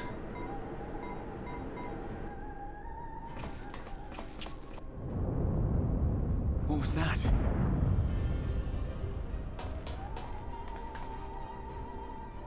The final order issued by Anima to the Tempered Thralls. Should the Empire fall, the world must share her fate. Of course, Father lacked the conviction to give such a command. The abomination born of his flesh was but a puppet, and I the puppeteer. You madman, you monster! There's a funny joy in watching your flailing attempts to fight the inevitable. You're all going to die, and they're powerless to prevent it.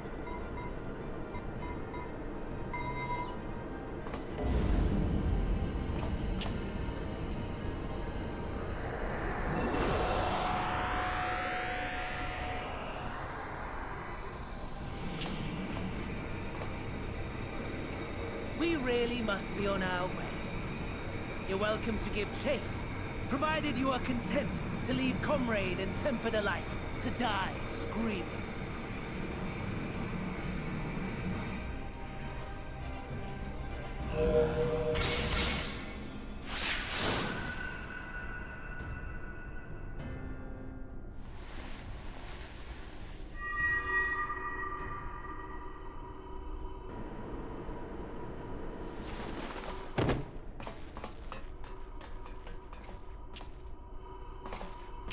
I have asked too much of this child.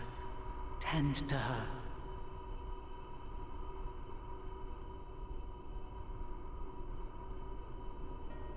The last brand at Mare Lamentorum is yet unbroken. Zodiac remains bound.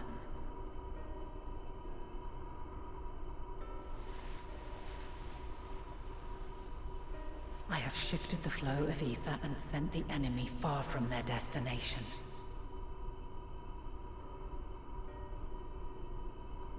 Now, I shall divert it once more. An ally awaits, and I will deliver you unto him. Seek his aid. Restore the seal. Zodiac must not be set free.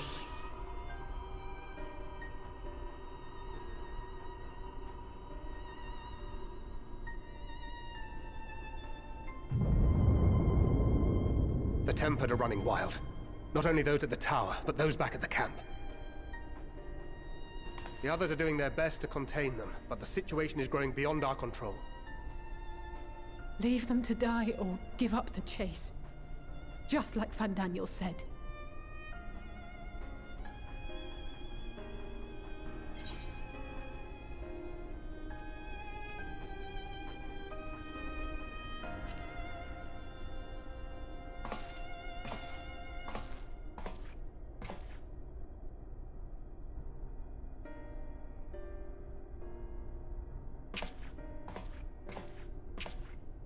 You're going alone?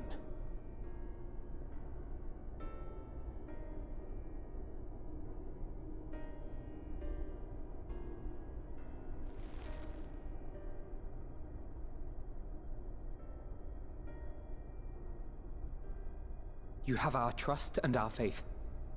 I pray we have yours.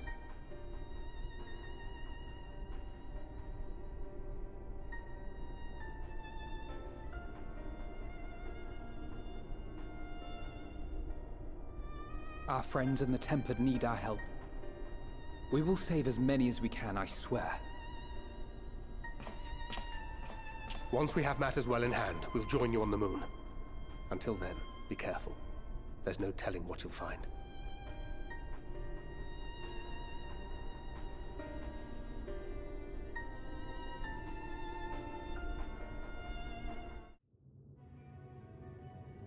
Long, long before Dalamud was forged to imprison an Elder Primal, the eldest of them all, savior of the star, was sealed within a moon of his own. Souls sacrificed to grant him life still slumber and dream of the day he and we will be made whole.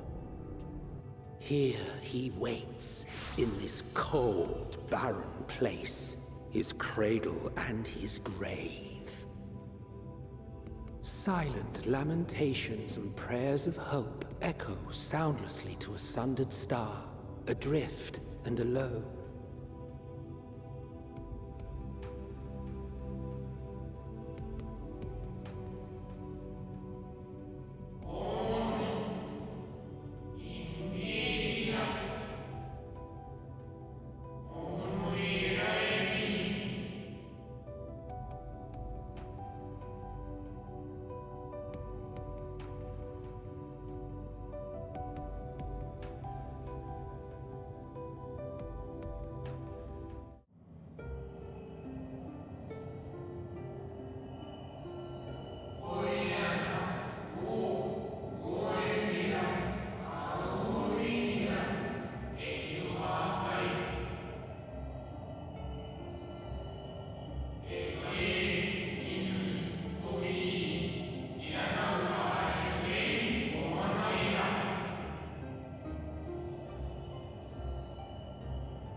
in the nick of time to savor the crowning triumph.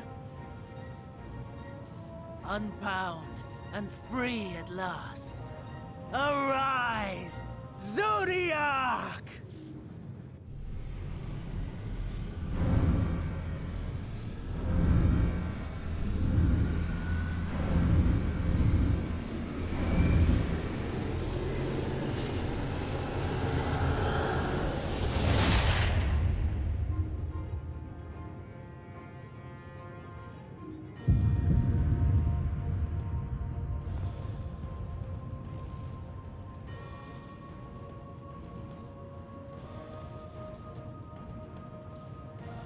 Deprived of heart and will by the loss of dearest Elidibus.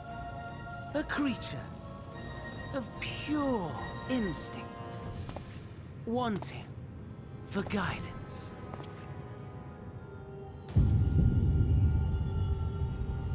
But powerful, oh so powerful. More so with every passing moment. Such potential, even in this incomplete state. Still the savior who delivered a world from certain doom. So, here we stand. You know my intent. Consume the god, then the world. Stoke your fury to a raging inferno, and dance among the ashes. Or perhaps you would face me here and now. A lesser but welcome amusement.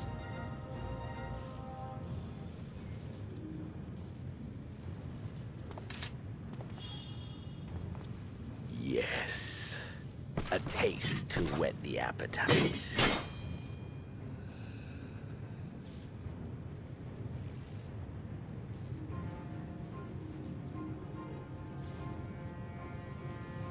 Sorry to spoil the moment, but might I ask that you postpone the slaughter until I've said my piece? I promise I will be brief.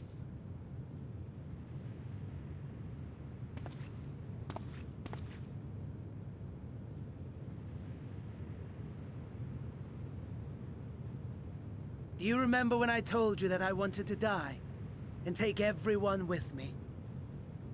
I meant it.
Such lofty aspirations! And what sweet irony that the world's saviors will become the agents of its destruction!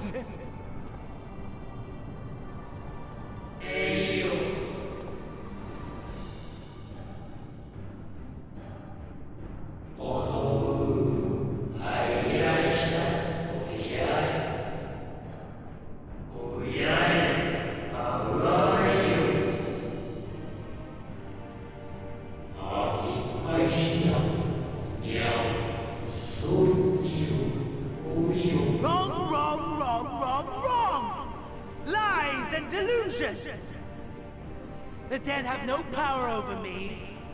You will be silent. Silent as the grave!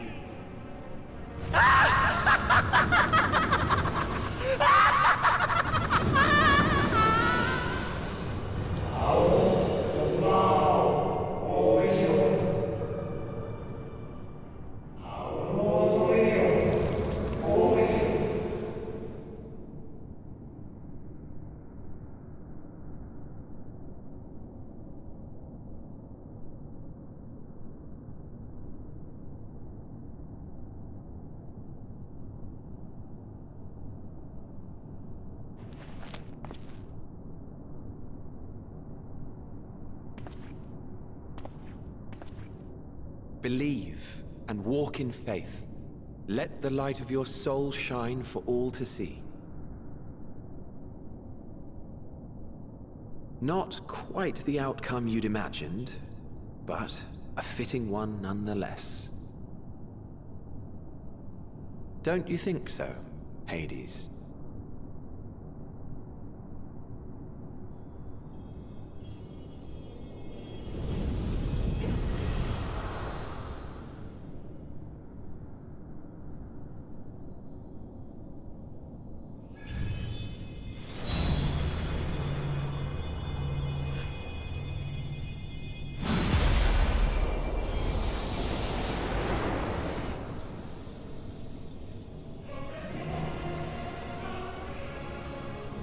All I craved and more. Boundless power. Mine to command.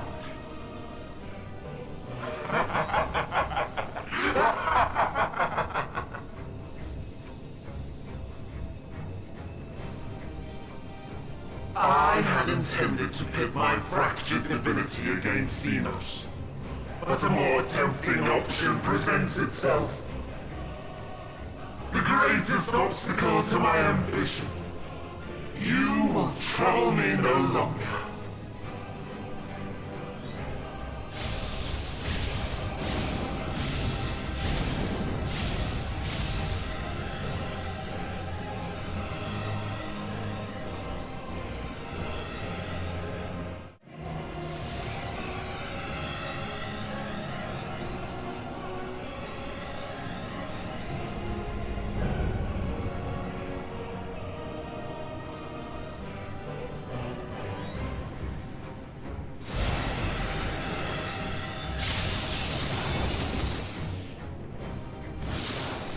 Establishing connection.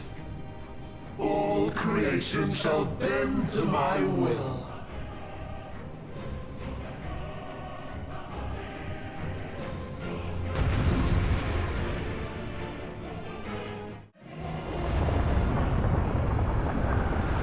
Is this the limit of your power? Is this how it ends?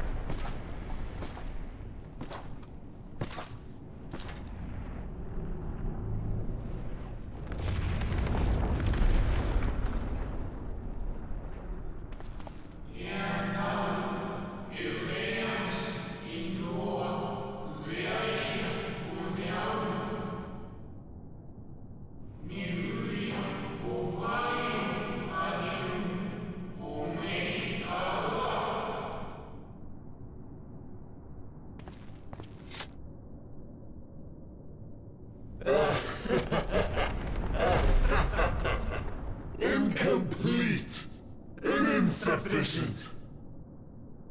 Of course he was no match. Once again, you have left my best laid plans in ruins. And played your role to perfection. Thus, sealing my victory!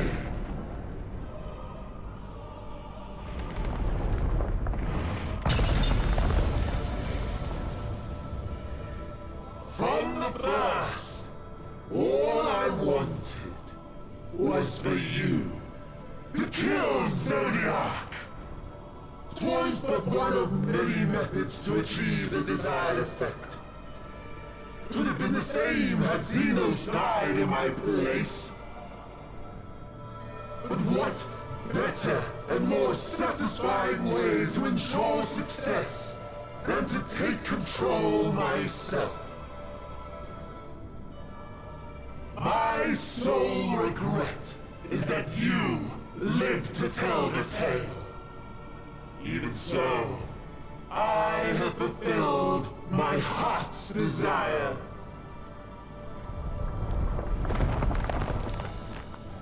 Let your murder mark the beginning of the end. The coming of the final days!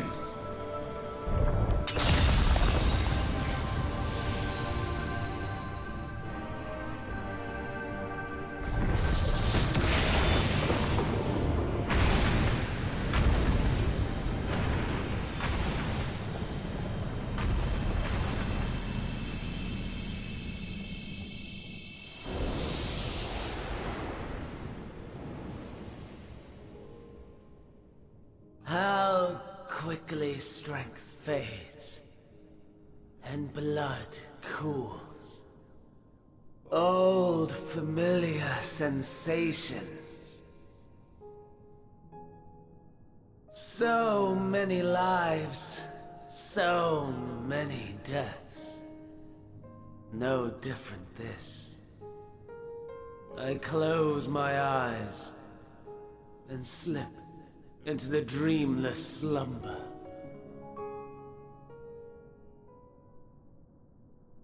A tired song and dance. Routine. Always I wake.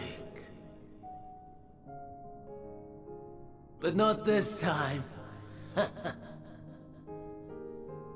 Nothing left unsaid. Nothing left undone. Inherit my hell. I intone with glee. The man I was would weep for what I have become. The all-consuming contempt.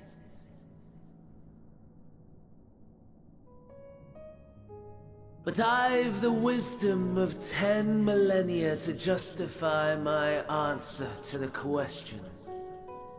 No value in their existence. Not a whit. For all that I looked. None that I did see. A final chance, then, for Heidelin and her faithful. In Cataclysm, prove me wrong. I snare. All shall return to nothingness, as was your will, Emperor Zande. I, the star, and every living being, consigned to your oblivion.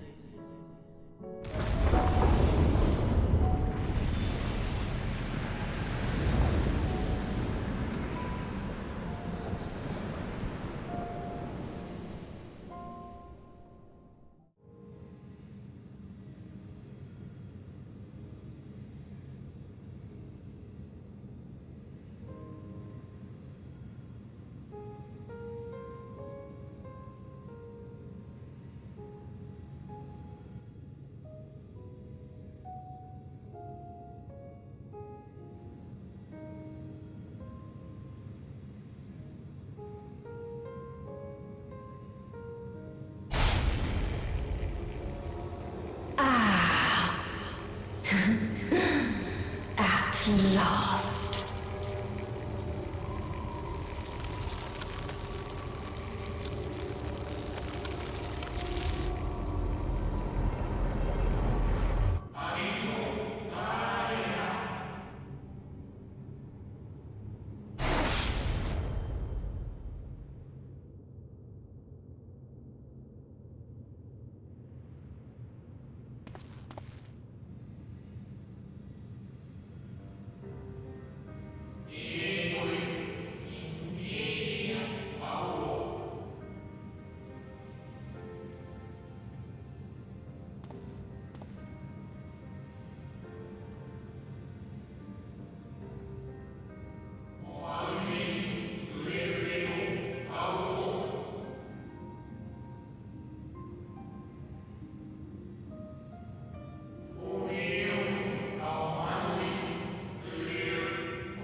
No.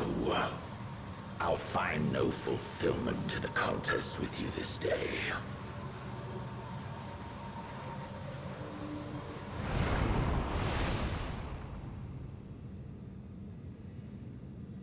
Slavering beasts gather at your gates, ravenous and eager.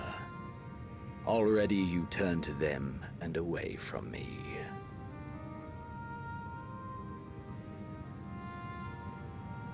I must go forth once more in search of power far beyond the might of Shinryu. Power to make your heart run over with rage. For the eldest of primals was a betrayal of promise. A pathetic creature incapable of inspiring true despair. That's what I crave. Pure, unadulterated despair.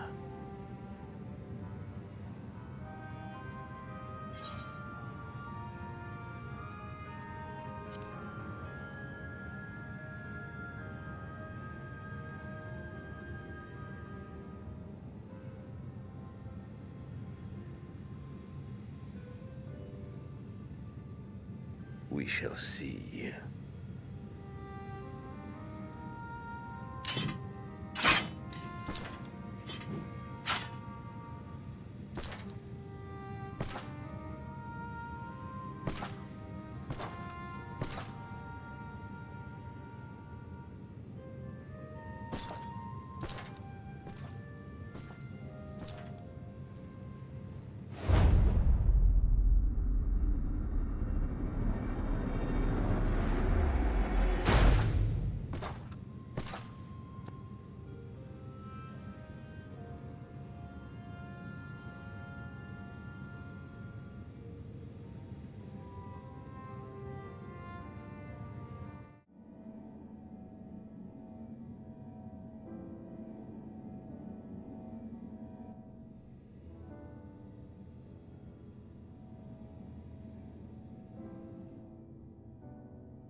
It is we who should thank you. The records stored here are nothing short of extraordinary.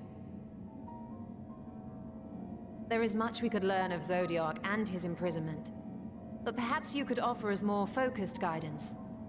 Pray, tell us of the calamity that came before and comes now again.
Were the ancients ever able to deduce its source?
Celestial currents. I cannot say I am familiar with the concept.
And so they sought a means to harness the forces of darkness, of activity and growth. Thus was Zodiac conceived. No less a power than a god's could set right the laws of nature and quicken the flow of ether within the star.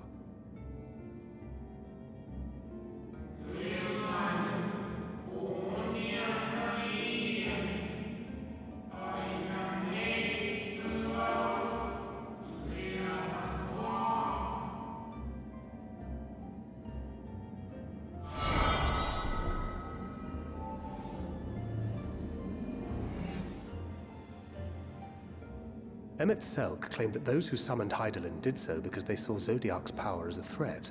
Is that true?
The Ascians set in motion 7 rejoinings before we came to oppose them.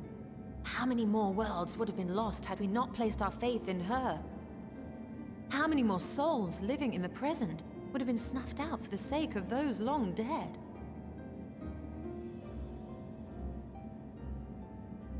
Well, in light of recent events, I see no reason to doubt your words. And even if Hydaelyn is not a god in truth, if Minfilia believed that we should trust in her plans, then I choose to do just that. Which brings me to a rather important question. Let's suppose we try but fail to stop this second coming of the final days. Should the Source fall, what will become of the other worlds?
Yes, but what is it?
Our moonship pilot should be around here somewhere. Is that right?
Look lively, everyone!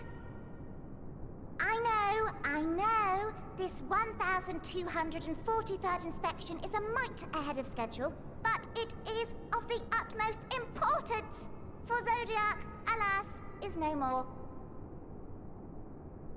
As of now, our mighty moon has a new purpose, to bear the people of Aetheris to safety! Our time has come, my friends!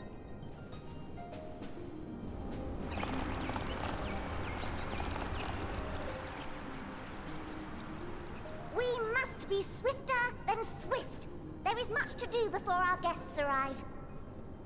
I expect your workstations to be immaculate, and don't forget to relay our signal to Aetheris. Questions? Yes? No? Maybe so? No? Then hop to it!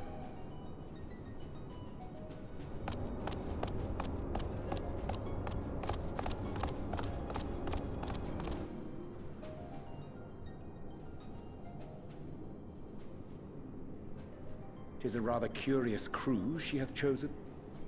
Their endearing forms intended to ease the passengers' hearts, perhaps." Perhaps?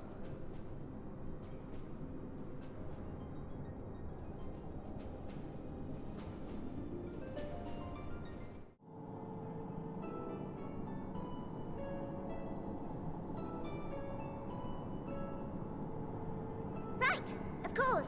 Introductions are in order. Ahem.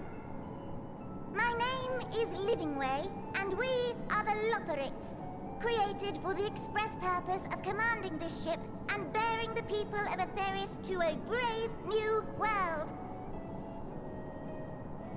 More specifically, I am the one whom she charged with the execution of her most vital plans. You might say I'm her right paw. Livingway's the name. Map reader and navigator of the heavens.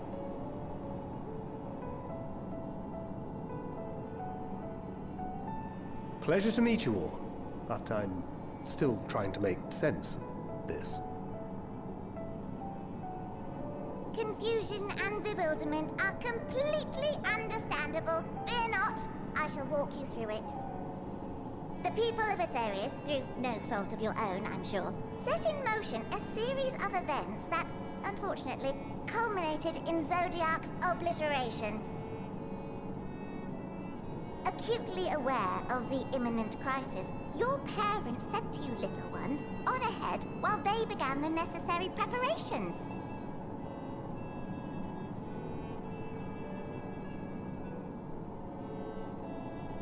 Still not following?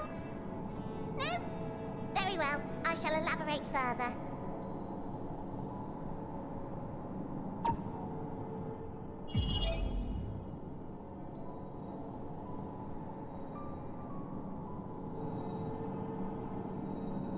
Here, we have Aetheris, your home, and the moon, where we are now.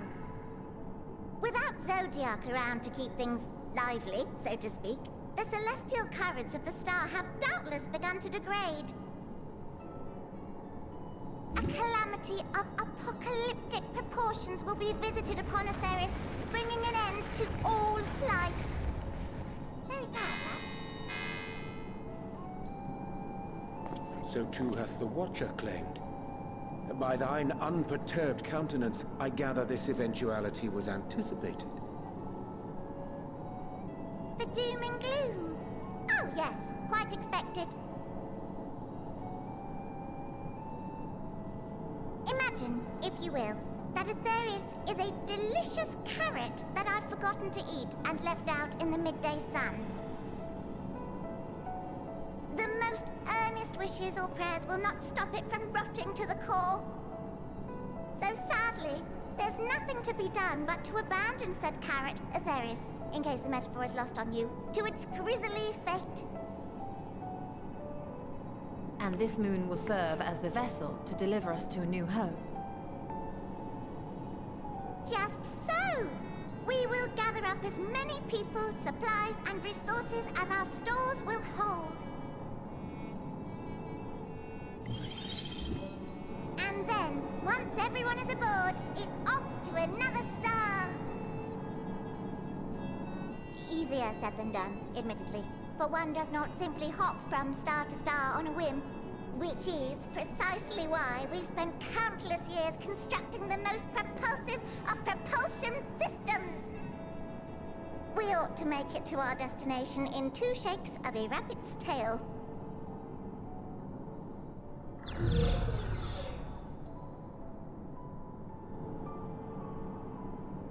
Impressive technology. I dare say it is beyond anything we have ever seen. No need to shower us with praise. All we've done is faithfully carry out the instructions left to us by Heidelin. Back in the old days, when she was still just Venar, she was dedicated to the study of the world and its inner workings. And the Watcher, the real one, not the simulacrum you met, was one of her fellow researchers. We and this wondrous vessel masquerading as a moon are products of their knowledge and know-how. There's certainly more to you all than meets the eye. Might I ask where exactly you intend to take us? We identified a few promising candidates for resettlement some time ago, but we cannot guarantee that they are fit for habitation. Moreover, the ship can only travel in short bursts. We intend to go down our list, hopping from star to star, until we find one suitable for resettlement. No need to worry, though. The vessel is being refurbished with accommodation for an extended stay as we speak. While we did have to rely upon outside help to determine what amenities were essential, I dare say we have risen to the challenge. Help? From who? From you and yours! Who else? Each time we woke to perform regularly scheduled maintenance, we were greeted by the resources you sent us. What better way to learn about preferences and proclivities of our present-day charges? Ah, but you're still adorable little children. Perhaps your elders were responsible for the deliveries. I'm not sure what led you to conclude otherwise, but I can assure you that we are all grown men and women.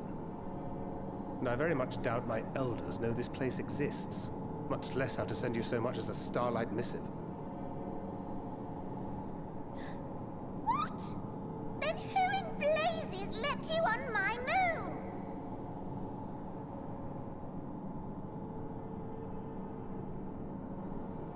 Heidelin herself led you here. You don't say! Well, that's really not children. Then why are you so small and stunted? Like little baby carrot people. While Amarotines were a great deal taller, in the present day, persons of such prodigious size are exceedingly rare. So, you're saying everyone's not like the Watcher?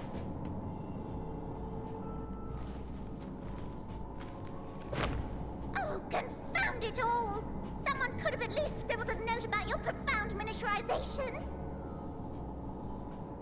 That tome in thy possession. Oh, this? One of the first books sent to us.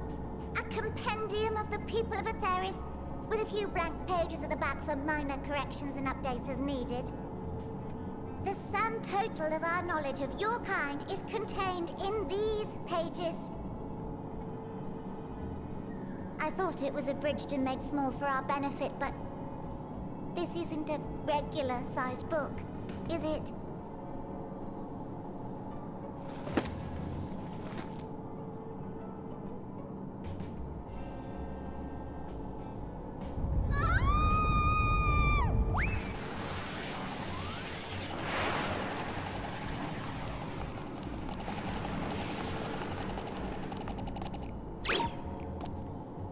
Building way, can you hear me? Yes, we're all very busy.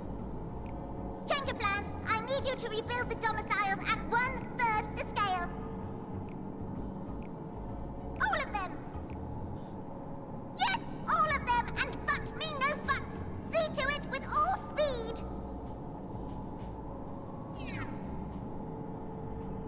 Perhaps you could tell us a bit more about your terrestrial collaborators. Yes, yes, in due time. But first, I'd like to hear more about you, if it's all the same. I'd rather not risk any other complications due to outdated knowledge of our passengers-to-be.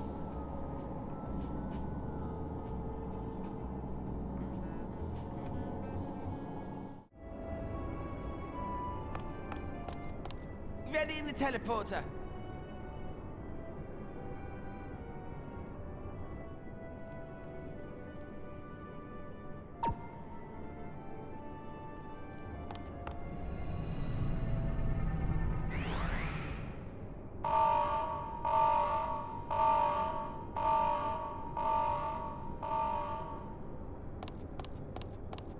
Huh?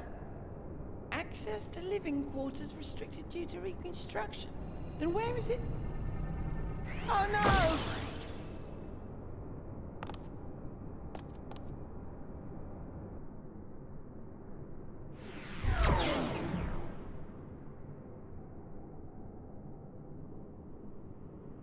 A private audience, as thou didst request, for reasons I know not.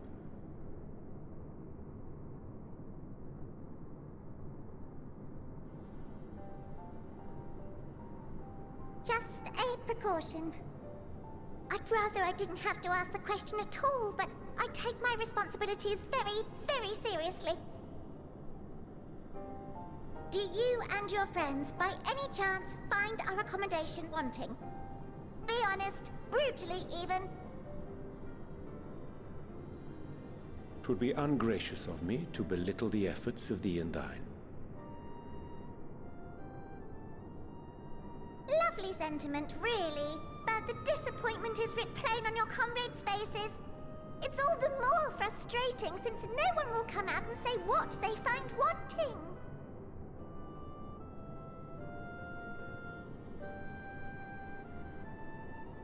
If there are faults in our work, we need to know. We will do better. But time is not on our side. The final days will wait for no one. If your people are to be saved, we must take quick and decisive action. This vessel must serve as a home for as many passengers as possible, for far longer than we may like. Which brings me to my request. Our collaborators on Atheris are doing what they can to prepare for the voyage. Would you be willing to go and lend them a hand? Having seen the moon for yourself, you could speak to its many splendors, learn what else they might require, and assuage whatever concerns they have. Wherefore wouldst thou entrust me with such a task? How to put it? You're the only one who appears not to be wholly unsatisfied with our work. Or quite good at pretending that's the case, at least. Calm, collected, tactful to a fault. Very particular with your words, too. You understand that, in the face of great danger, one cannot pursue perfection at the expense of practicality. The difficult choices must often be made for the greater good.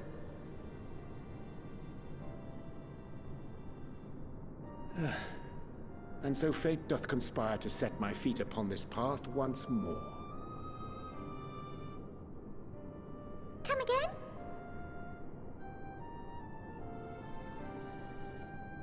Ah, idle musings. 'Tis no trifle thou dost ask. Yet full well do I understand the urgency and necessity.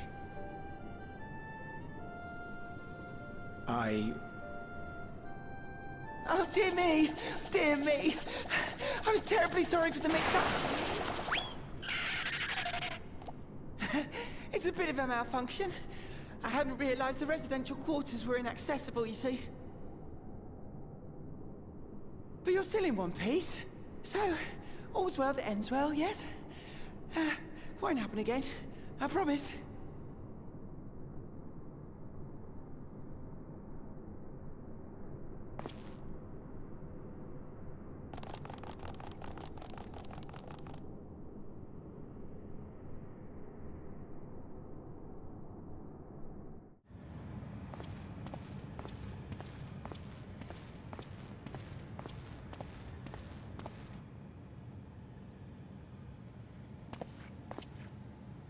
Thine arrival is timely as ever.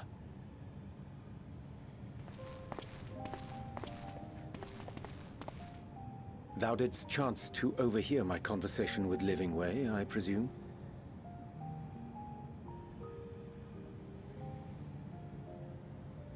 'Twas not mine intent to move in shadow. Nevertheless, I have been asked to do that and more yet again.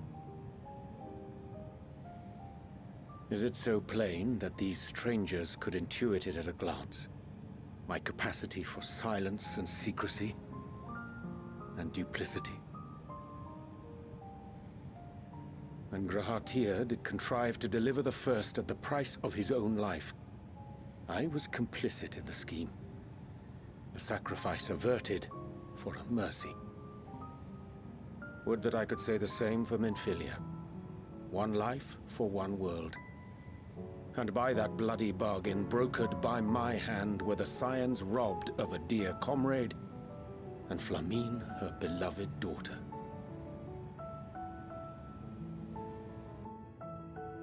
Two souls, whose selflessness was beyond measure, whose resolve was unshakable. They would not be moved even had I thought to protest. But protest I did not. Far from it. I pushed them forward. No effort did I make to seek out alternatives, ones that would not demand such terrible costs. That resignation weigheth heavy on my mind, as does the memory of another lost to mine inaction. Dearest Moonbringer, who did face death unflinching, that we might secure a means to bring low the Ascians.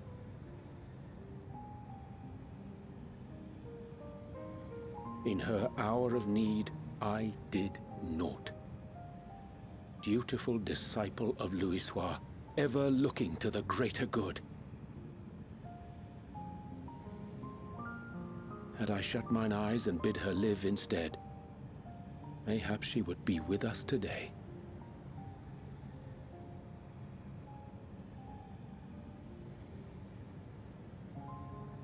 Selfish wants, born of everlasting regrets. Most days I put them from my mind, but could think of naught else when asked to swallow the same bitter draught. Subterfuge and sacrifice. Mayhap the right moral choice, but one I regard with great trepidation.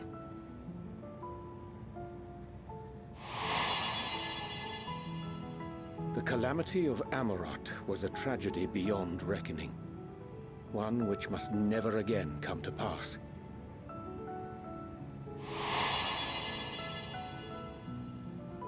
Thus must we struggle, haunted by ghosts of those we have lost, clinging to those we pray we can yet save.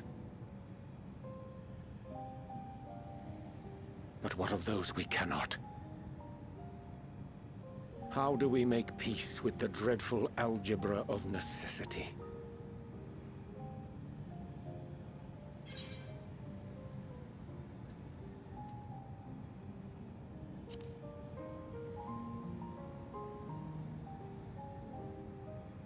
I am not alone in my discomfort, then? 'Tis surprising, though perhaps not. We scions are wont to debate strategy at length, but are resolute and unwavering in execution. Strange. Scarcely can I remember when last we spoke alone, and so candidly.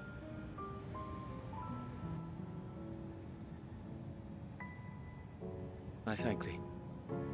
For all my supposed skill with words, I find it difficult to express such private thoughts.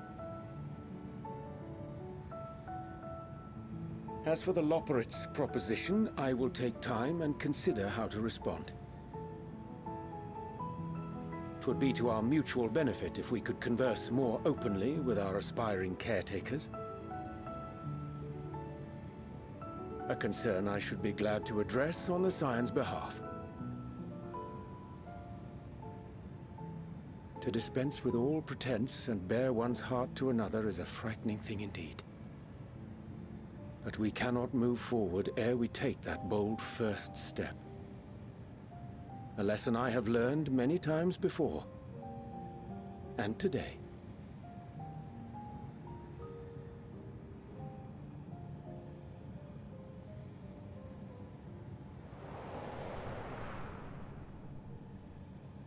What are they saying? Curse these ears! I've heard bugger all! No matter. We've got our plans.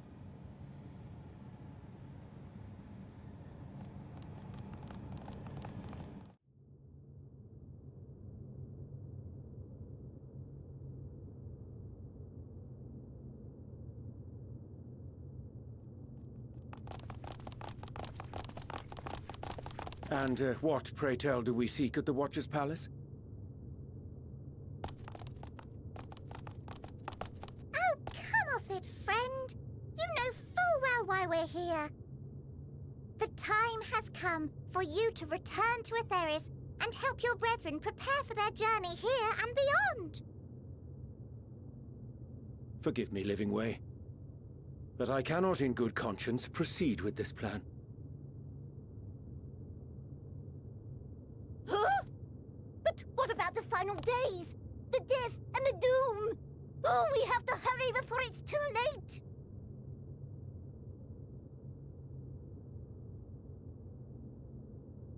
Your unflagging commitment to your duty is endearing, to say the least.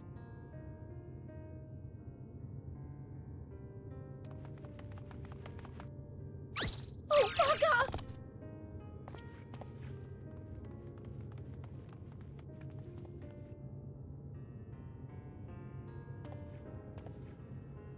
Be at ease.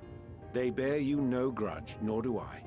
How could we, having come to understand your purpose? For millennia, you and yours worked tirelessly towards the singular purpose of this heavenly vessel's construction.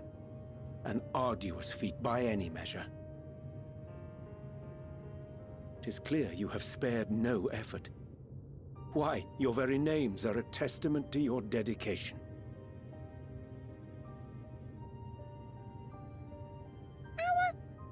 Our names? I'm not sure I understand what you're getting at. Names are an expression of the self, a declaration of one's hopes and aspirations.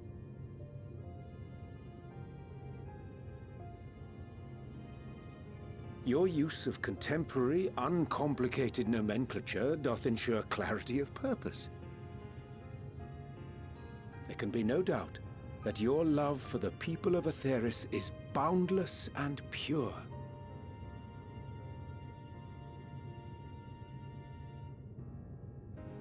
Yes!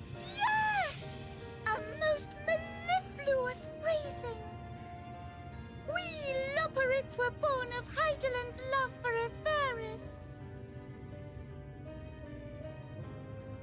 That shining, shimmering blue jewel, brightest star in the sky, brimming with life and possibilities. For as long as I can remember, I've toiled in anticipation of the day when this vessel might be needed. All I've ever wanted was to meet those she cherished so dearly, to serve and serve well. That goes for all of us, don't you see? So help us help them. Lead them here where we can keep them safe. If there's anything wrong with what we've built, we'll fix it. We'll make it right.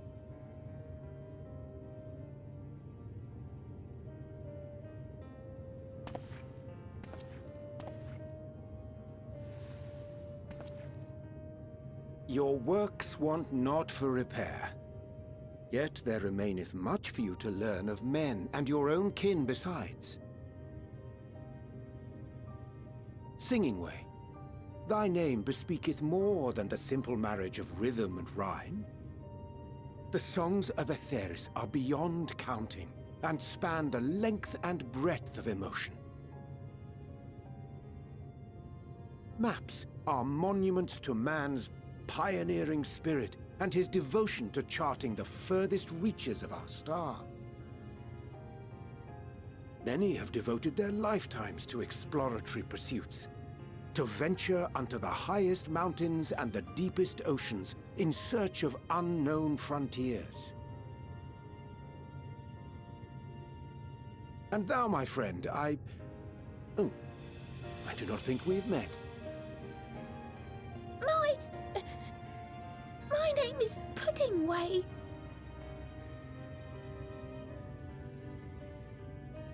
Puddingway? Yes, indeed. A name of deep and abiding significance, I'm sure, but one perhaps better communicated through delicious deeds than tasteless words. A judicious application of fey magics at a later juncture may be appropriate.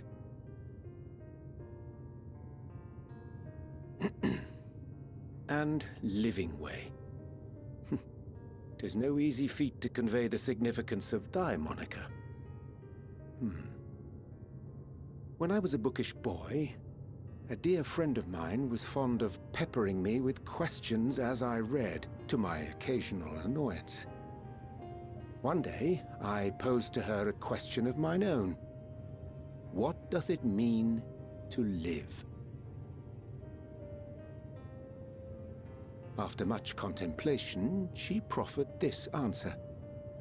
The anticipation of a half-read story's conclusion. The hope today's mistake may serve as tomorrow's lesson. The wish that a new acquaintance may one day call thee friend. She believed it to be all these moments and more.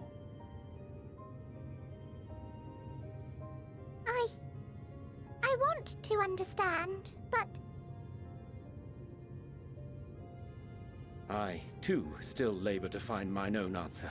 'Twould be my pleasure to assist you and yours in embarking on a journey of self-discovery and enlightenment.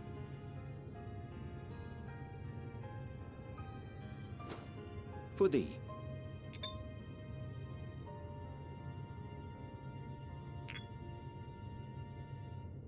Ink as blue as the waters of Aetheris. Made in haste, though I assure thee, the quality has not suffered for it. The people need not be persuaded by honeyed words. Nay, I have faith they shall do what is right in due course. Until they do, I beg your patience, friends. And with that ink, let us fill the empty pages of Living Way's compendium. An open exchange of ideas will surely afford you all a better understanding of modern man, and with it, ideas for improvements and renovations. But more importantly, it shall empower us to together find a way forward.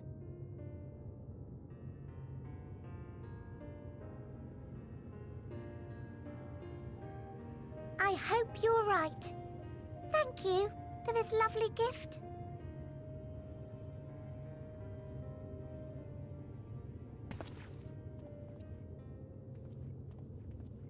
There you have it. I shall remain with the Loporrits to ensure that all is in order. Though we must needs prepare for every eventuality, you would all agree that the evacuation of our star is a last resort.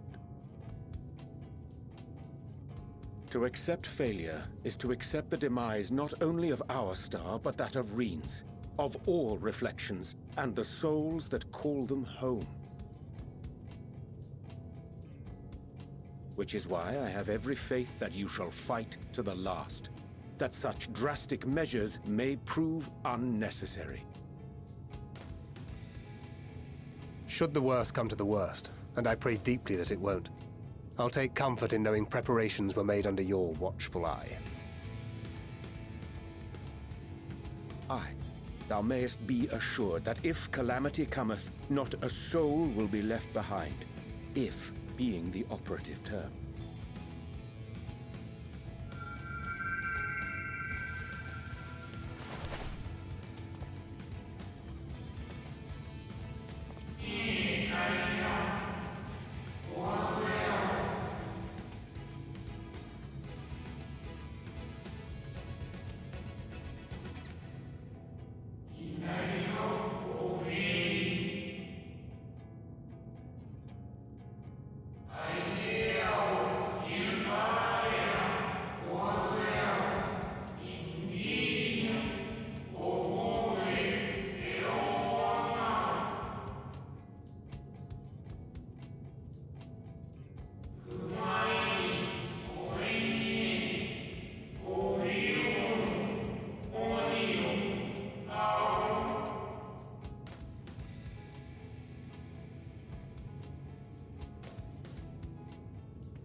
I hate to interrupt, but I feel like I need to make amends for all the secrecy.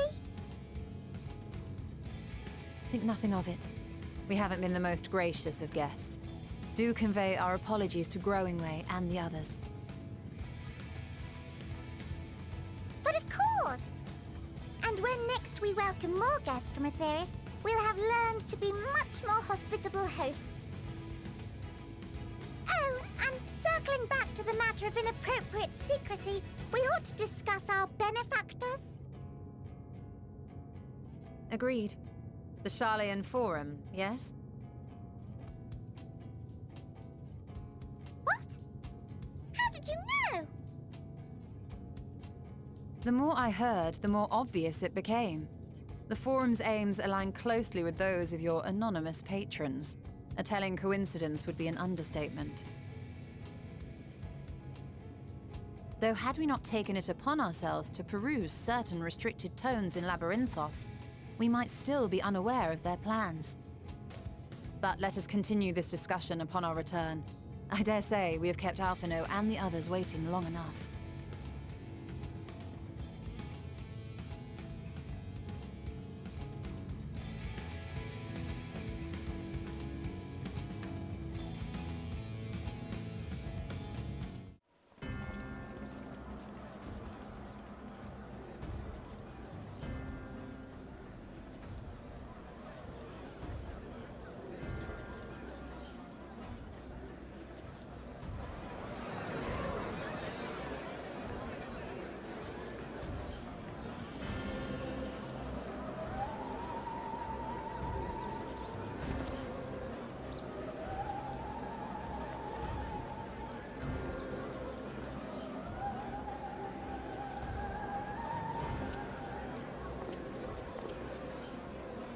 Order! Order, I say!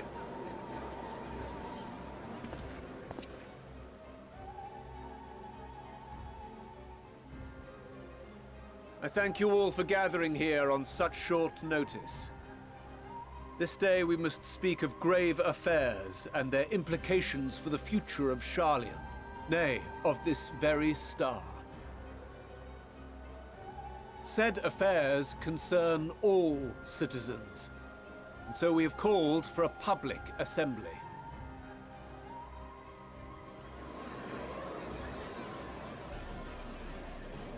You may have heard rumors of the Talopheroi, and the havoc these madmen wreak abroad.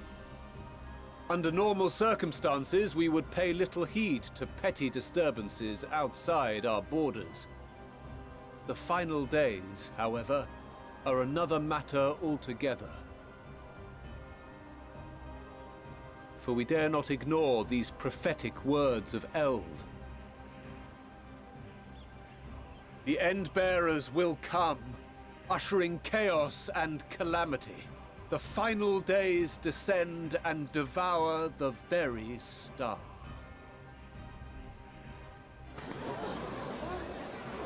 I've never heard this prophecy. Is it true? Will all that really happen?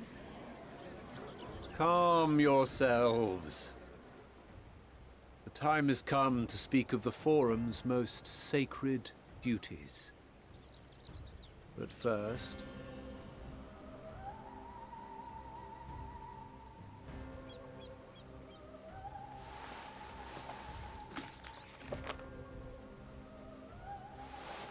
Give voice to the voiceless. Let bindings be unbound. By unanimous decree, I declare the enchantment broken.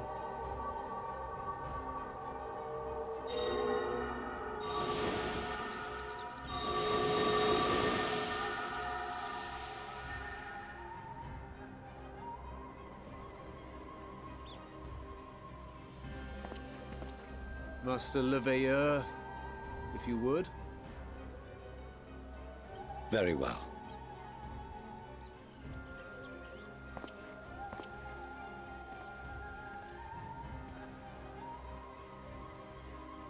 "270 years ago, our forebears began an expedition in the Dravanian hinterlands, in search of a route to access the ethereal sea. This much is public knowledge. Their findings, however, would become the Forum's most closely guarded secret. What those researchers discovered in the hinterlands was not a passage unto the ethereal sea, but the very heart of our star, and Hydaelyn herself. She spoke to them of a calamity that would extinguish all life, and of a means by which we might be spared. The moon. 'Tis in truth a gargantuan vessel built to serve as sanctuary for her children and deliver them from this doom. Much like Njunkref's hope in ages past, it will bear the people of a world in the throes of death to a new home. Needless to say, this will be no small undertaking. To facilitate the great work, the Forum has maintained close contact with the servants of Hydaelyn, who presently reside on the moon. Convinced that the foretold end was all but inevitable, we began amassing a wealth of knowledge, not merely for the betterment of our nation, but in preparation for the journey to come. You reveal this to us now? By the gods, how long do we have?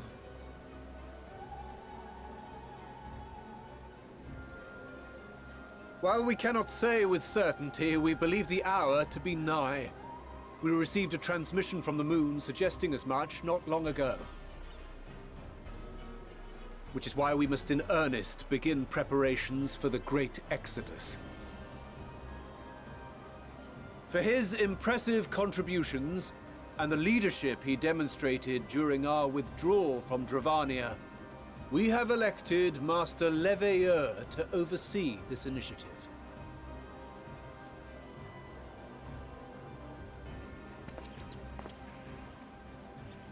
Fellow scribes and scholars, my countrymen, we face a threat of unprecedented scale.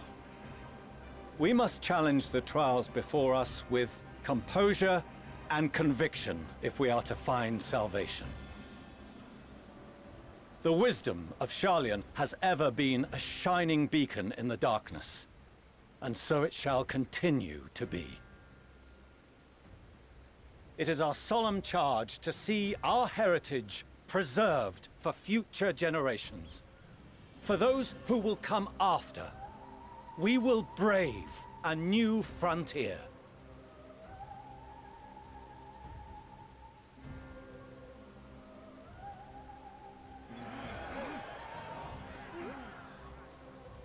Administrative edicts will be relayed to all major institutions ere long. In the meantime, carry on with your duties.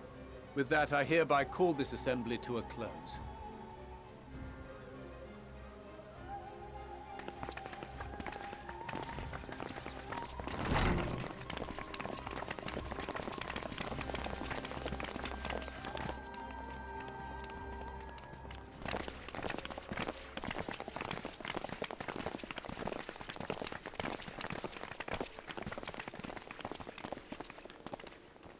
Do you remember what Mother told us when we visited home? That it wasn't until after we were born that Father seemed to lose himself in his work. If that great work of his was the evacuation of this star, then... Yes. It wasn't for his benefit.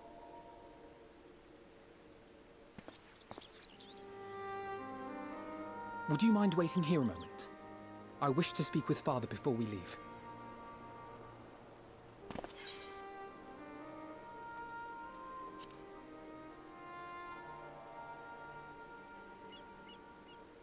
Thank you. I shan't be long. If it's all the same to you, I have a few choice words to share with Father as well.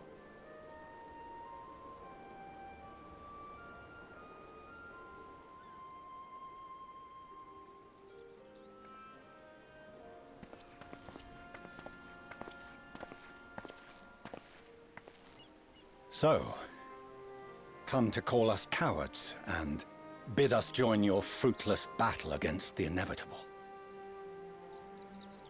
Nay, we do not object to the Forum's proposal. On the contrary, those who wish to flee have every right to do so. Urianger is cooperating with your associates on the Moon to ensure that all is ready should evacuation be our only recourse. Then whatever your business, I suggest you be brief. Though we cannot boast the boundless wisdom of Charlian, we have first-hand knowledge of foreign cultures and have conversed with no small number of peoples. These experiences have taught us fundamental truths that cannot be recorded in any tome, nor charted on any map. The beating heart of this planet is its people, many of whom would give anything, even their lives, to protect the lands they love. Many may choose to join you in the end. But what of those unwilling or unable, for whom escape will never be an option? What would you have them do? To ignore the plight of those one might conceivably save is not wisdom, Father. It is indolence. This is why we choose to fight. We'll not ask for your understanding, Father. Only that you don't turn a blind eye to the good we have done. That we can still do. We're not children in need of protection. Hold fast to your principles and let the world burn if it please. But we believe there is still another way. And if there is, we will find it. You see if we don't.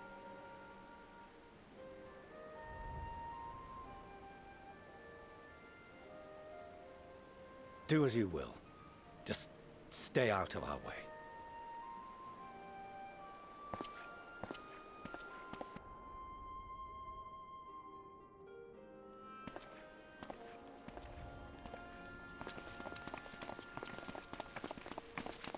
Were he not so consumed with self-righteousness, he might tell you how proud he is of you both. Bold words call for bold action. And there'll be no turning to your father should plans go awry. As if I ever would. So long as there are those who wish to stay and fight for this star, we have to do what we can to help them.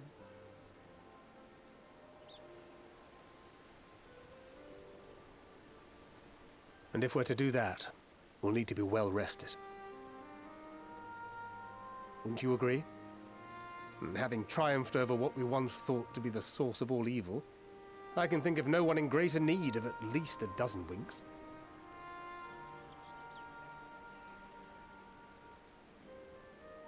Shall we then? To the Annex, to prepare for tomorrow.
Craving a midnight snack, were you? I did consider bringing a few sweets, but decided this wasn't an appropriate occasion.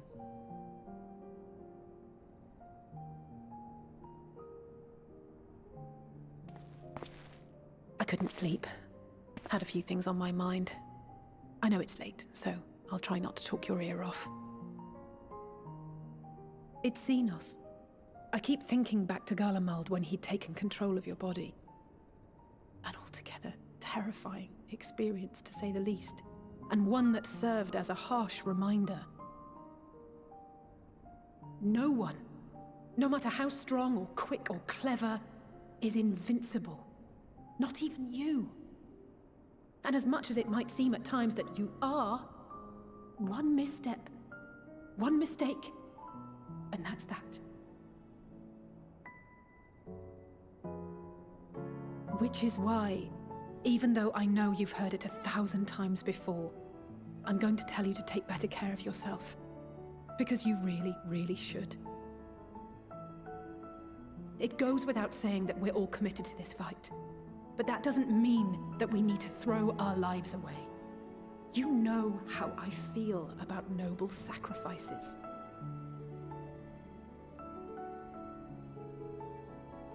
Right, that's settled. We'll be keeping the acts of gratuitous bravado to a minimum. When I looked Father in the eye and swore we'd find a way to avert this tragedy, it wasn't a promise just for him. It was a promise for you, too.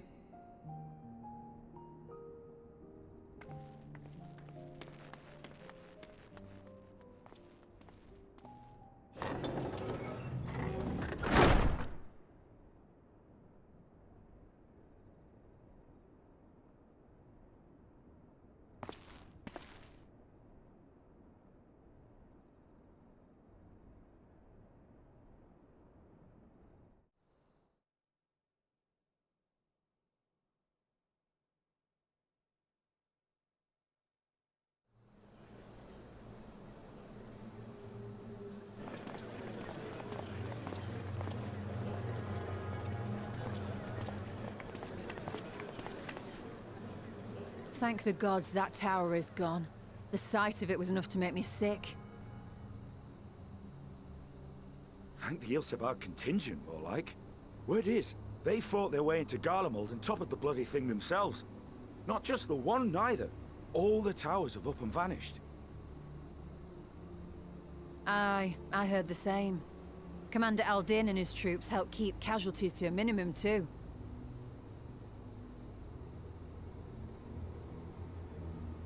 But is it true they brought back tempered Garlean soldiers? As Commander Aldin tells it, they've a treatment for that now. But don't you worry. Cured or not, they've no plans to bring them into the city proper. I see. Well, that's a relief then. I know we've brothers and sisters among the lot, but I can't say I'm eager to welcome them home.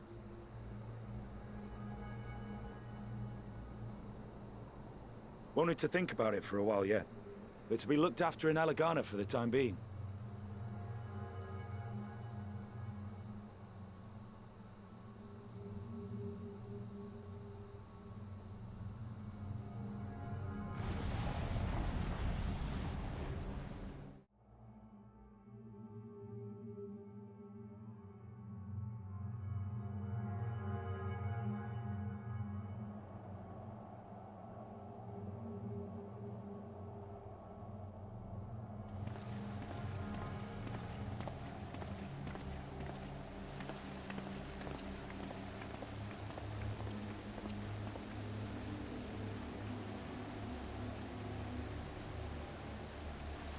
Another day, another commission of paramount importance.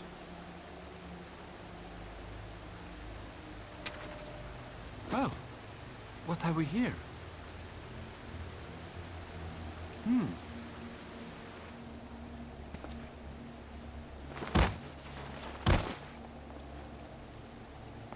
Hey, are you all right?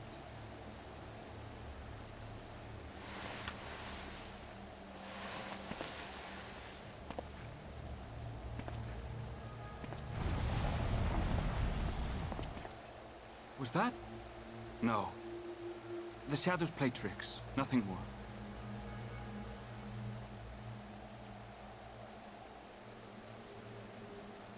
The towers are gone, and the Garlean threat has abated. And yet, why does it feel as though it's about to get much, much worse?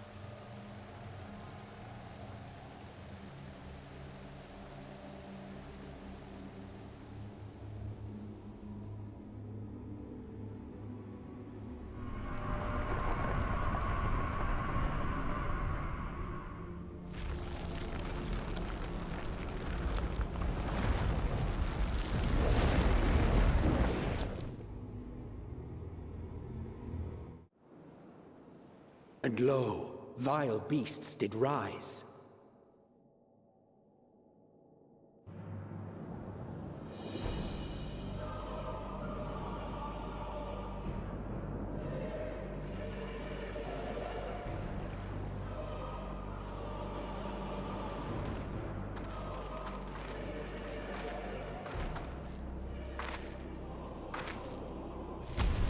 Leaving naught in their wake but blood and ash.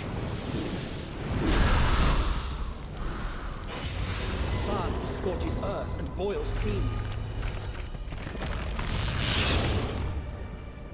And our sins ascend unto the heavens. Three dooms to unmake all we were.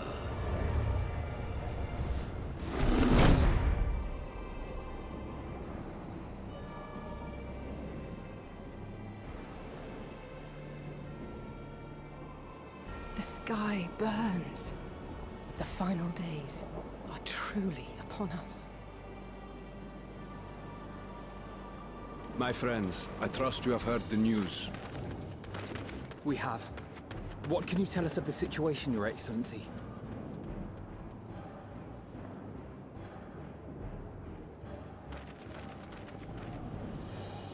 Last night, the Isle was rocked by tremors, and the earth itself cried out. Aloft, the heavens began to burn. From all about, unholy beasts, the likes of which we had never seen, came forth in fury and rage. No. To say they came forth would be inexact. The people of Radzat-Han themselves transformed into these baleful fiends.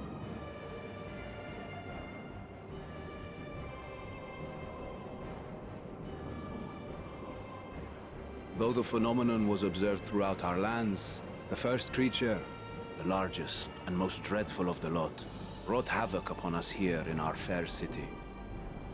Though they bear superficial resemblance to divinities of legend, they are ungodly abominations. The people decry them as blasphemies. The Large One's rampage has since taken it to the northern reaches of the island. I mean to dispatch our radiant host in an attempt to quell the threat. And what of Vritra?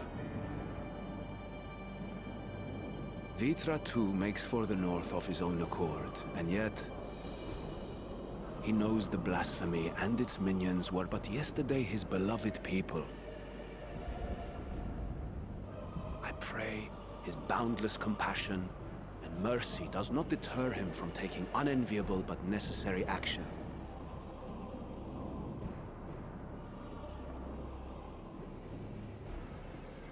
Understood. I ask that you allow us to aid you in quelling this threat. You would risk your lives to help us yet again?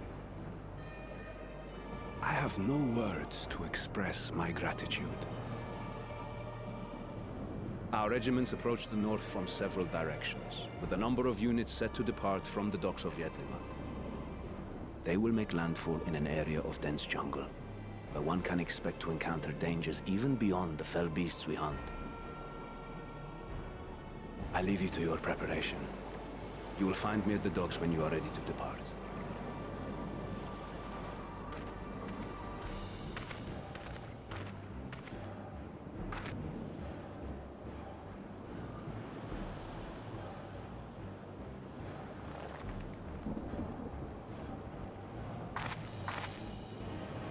We're as prepared as we'll ever be.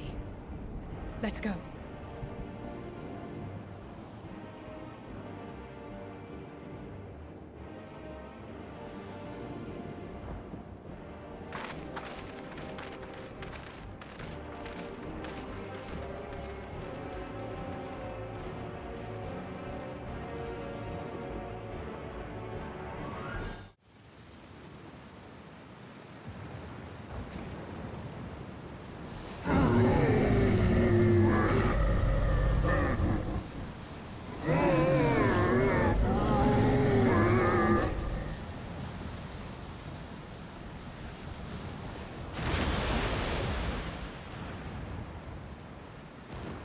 As I feared.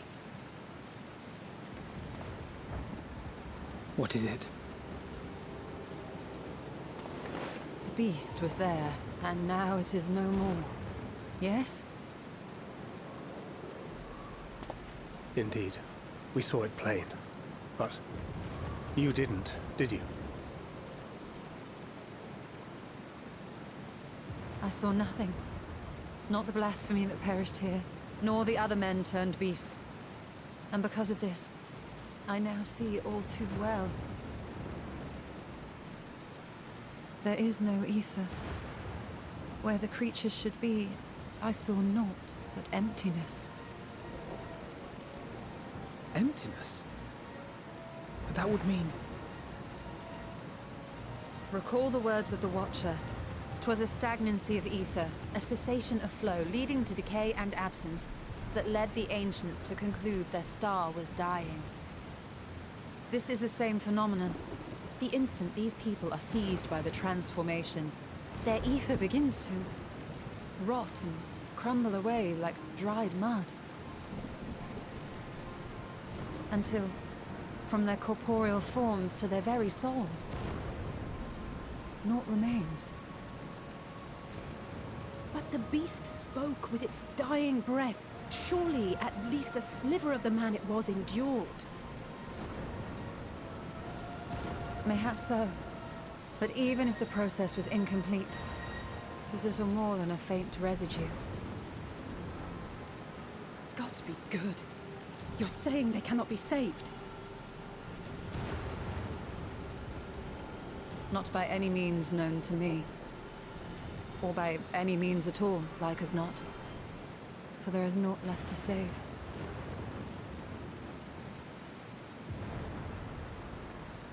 They return not even to the ethereal sea.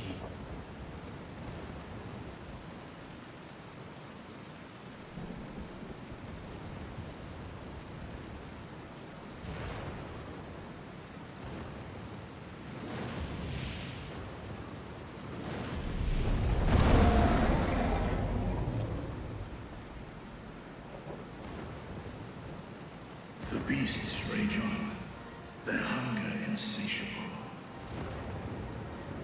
Even deprived of their master, they perpetuate his legacy of hate.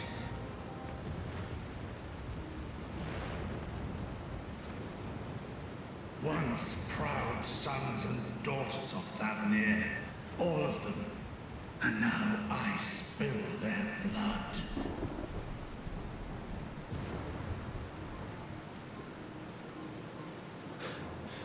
Vitra, my friends, I am heartened to see you safe.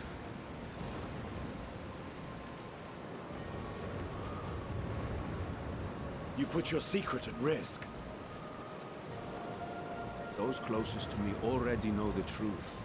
A truth I must now share with one and all.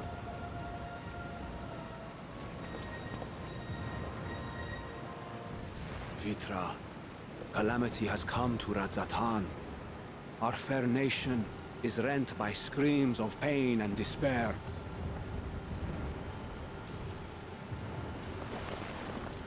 More than ever, we require a strong leader to shepherd us through the storm. Reveal your true self to our people, Vitra, and guide us to salvation. What madness is this, I-One? Thou dost forget thyself. Were we to reveal our duplicity, it would do naught but foster confusion and chaos. Nay, I shall remain the Satrap's loyal ally, and do battle with the beasts. Easing hearts and leading the people to safety is thy task, and thine alone.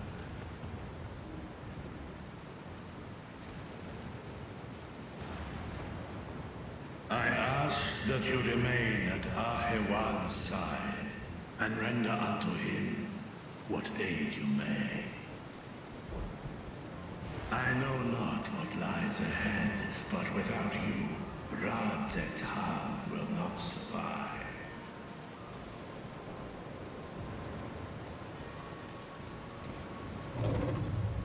Take me with you. I am as at home fighting in the air as I am on land. Take me with you. Were my words unclear? I require no assistance. Thy place is at Arhewan's side. Estinian, here.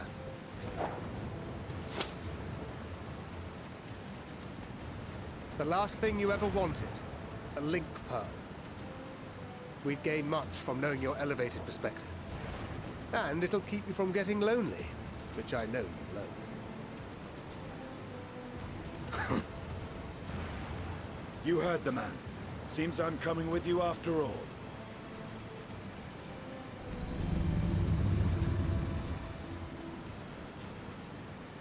Then I pray thy grip is iron. Be it on thy head if thou dost chance to fall. Fair enough. Now, shall we?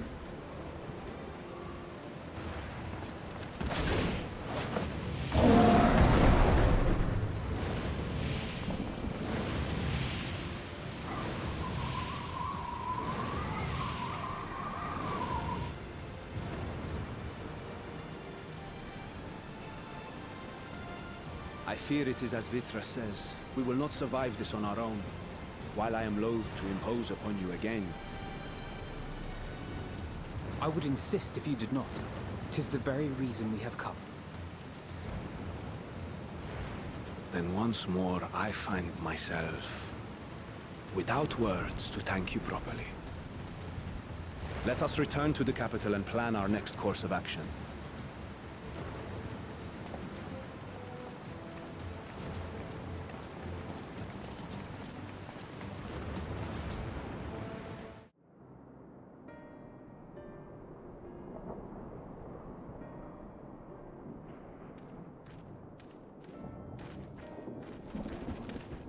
There you are. You've spoken with the survivors. Indeed. We thought to share what we have gleaned, that we might together gain a greater understanding of present circumstances.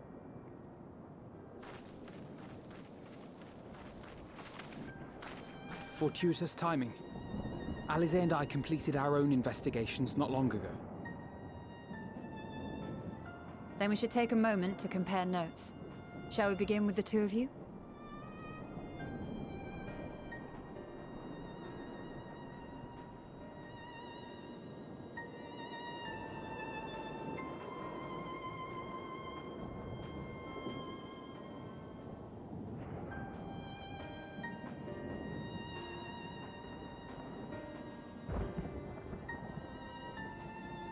So the merchant Karzal was gravely concerned about his business in the days preceding his untimely end.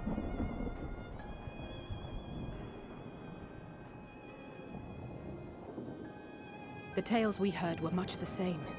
The first victims to be changed into blasphemies were all overcome with anguish of one manner or another. Then those who saw their loved ones stolen before their eyes succumbed to a similar panic, setting in motion a chain of transformations. Fear, unease, despair. These negative feelings serve as a catalyst. If so, then it is not unlike the calamity that befell the ancients.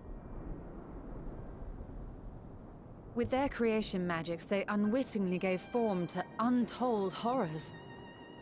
Had they simply lost control, surely it would have manifested in many forms, not all of them monstrous.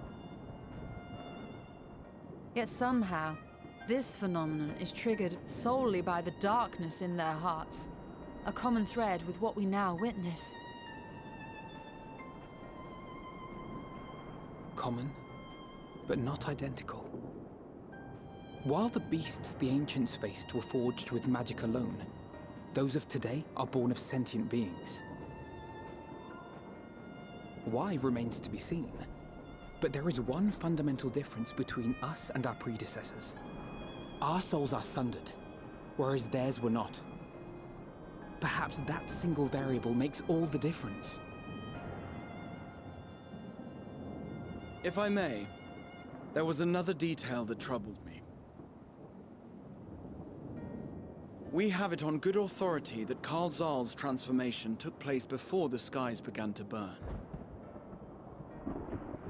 What? If that's true, then the situation's more dire than we realized. It means even if there's no ominous sign presaging the final days, anyone, anywhere, has the potential to become a beast. Even in lands we thought safe, even as we speak.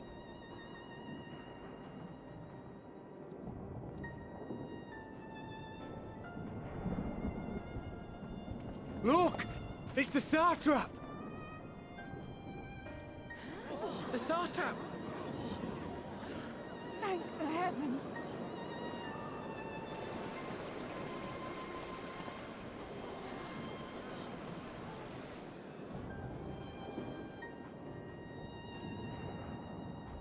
My countrymen, I am relieved and heartened to see you strong and safe.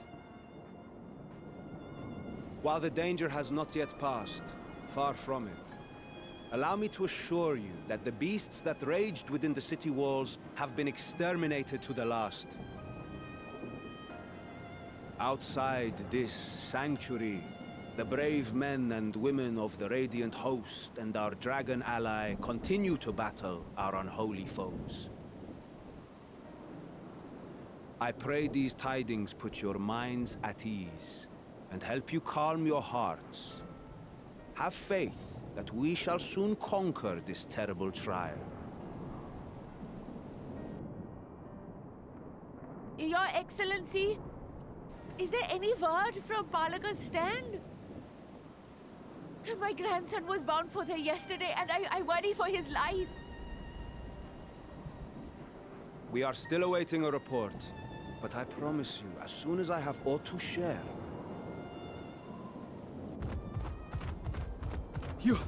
Your Excellency, I bring grave news.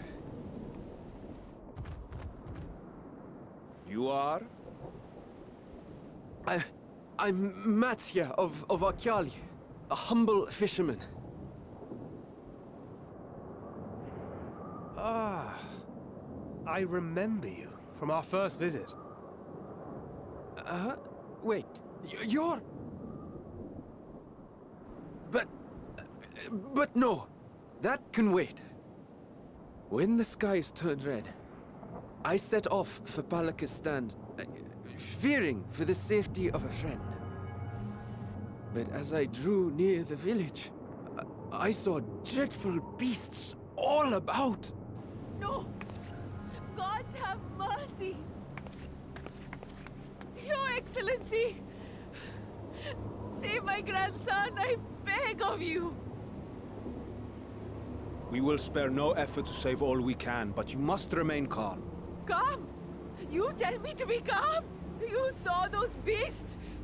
They tore our bravest warriors limb from limb! What if we are too late, huh? They catch him, stick their fangs into him? The fangs! The screams! Get away from her, now!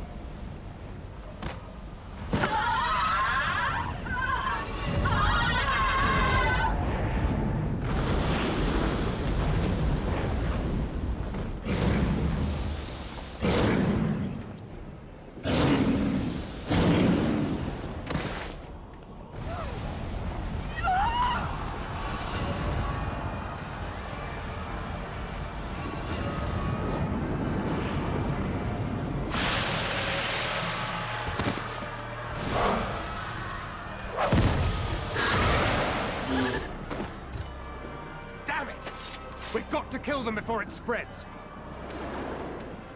We'll handle this. See the townspeople to safety.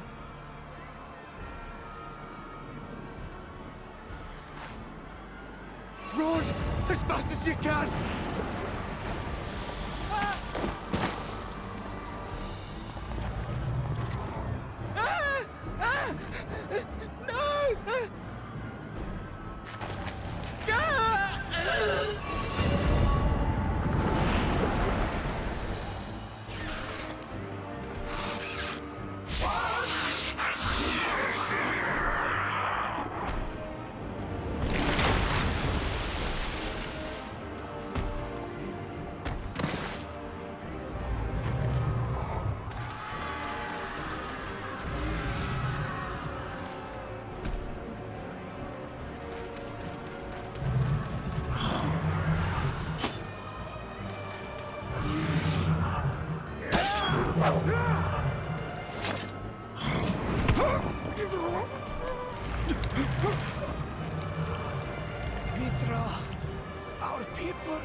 must save them.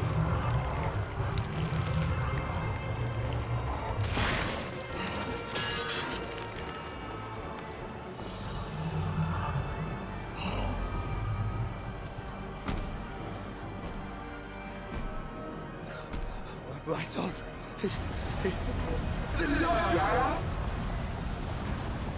Enough! You must run.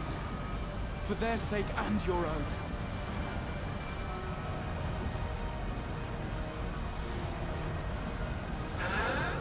Yes, you will survive.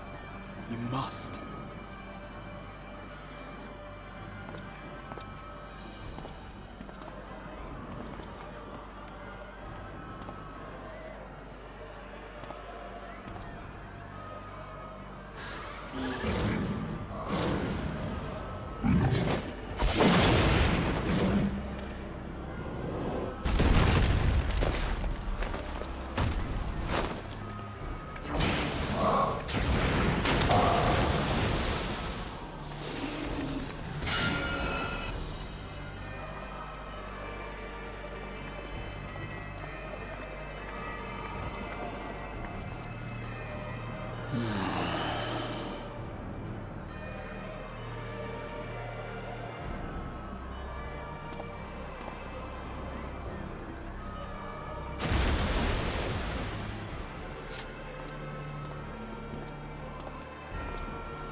Be strong, my friends!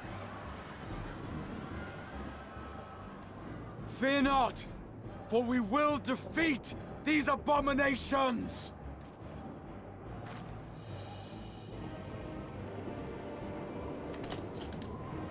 Brave men and women of the Radiant Host, lend your Stola and Thancred your aid. Let not a single beast escape. The rest of you, flee this place. Carry the wounded if you must. Head indoors or underground. Above all, stay calm. No beast will follow you. We will see to that.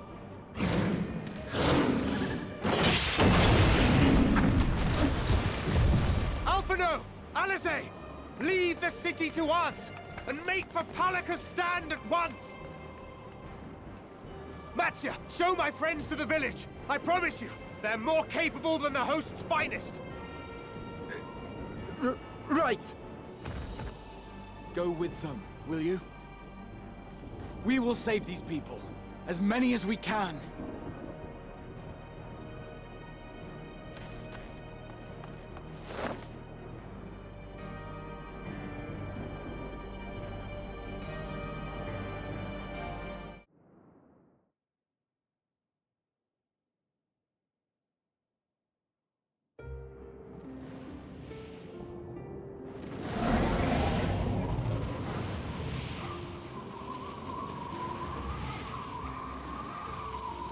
No more enemies to trouble us here.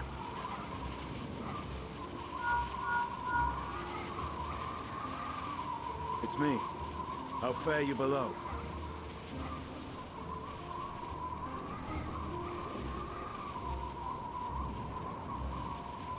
Understood. I will inform Vritra. Chaos and panic sweep Raz Khan, and many more have succumbed to the transformations. Amidst the fray, Ahawan fell, protecting a grief-stricken father.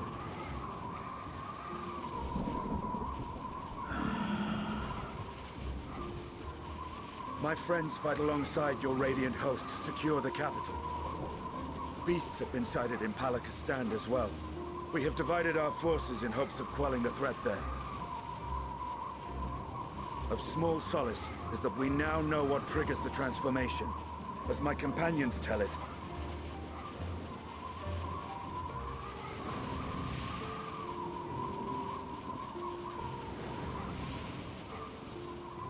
So it is the very fear and despair in their hearts which inflicts this abhorrent punishment upon them. A nightmare from which my children will never awake. O capricious and cruel fate, they are undeserving of such condemnation. Will you wallow in sorrow or rise to the occasion? Razat Khan is leaderless. Before he passed, Ahawan sought to reveal the truth to his people. Honor his wishes. To what end? To breed a new conflict between dragon and man. These claws could reduce thee to shreds with a touch. These jaws crush thy bones to dust. Only through my proxy could I walk with my children. Without him, I am a bringer of fear, no different from the beasts which beleaguer them.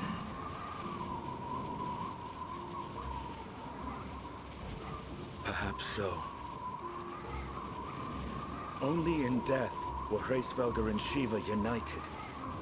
Indeed, whenever man and dragon have come together, death has ever been the inevitable result. It was our fear of your kind that sparked a nigh-endless war.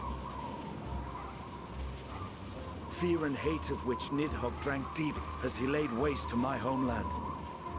And in turn, I took my revenge on his brood. Blood for blood, pain for pain. I thought nothing of theirs, only of mine. And yet, were the chasm between us too vast and too deep, Hraesvelgr would not have borne Isael to battle and our rescue. He would never have entrusted a mortal champion with one of his eyes, and the Dragonsong War would still rage on. And I would still wage a never-ending war of violence and vengeance. The future of our star be damned. I cannot speak for Ahawan's greater goals, yet I know that he served you, served your people, long and true. In this time of unprecedented crisis, he turned to you. You could do worse than to place your trust in him. It will not be easy, but the future of Razat Khan hangs in the balance.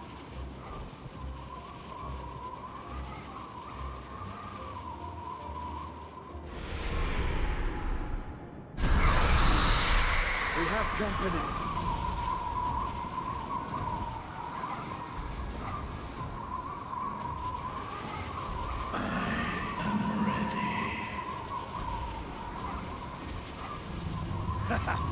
The hour has come, Vritra!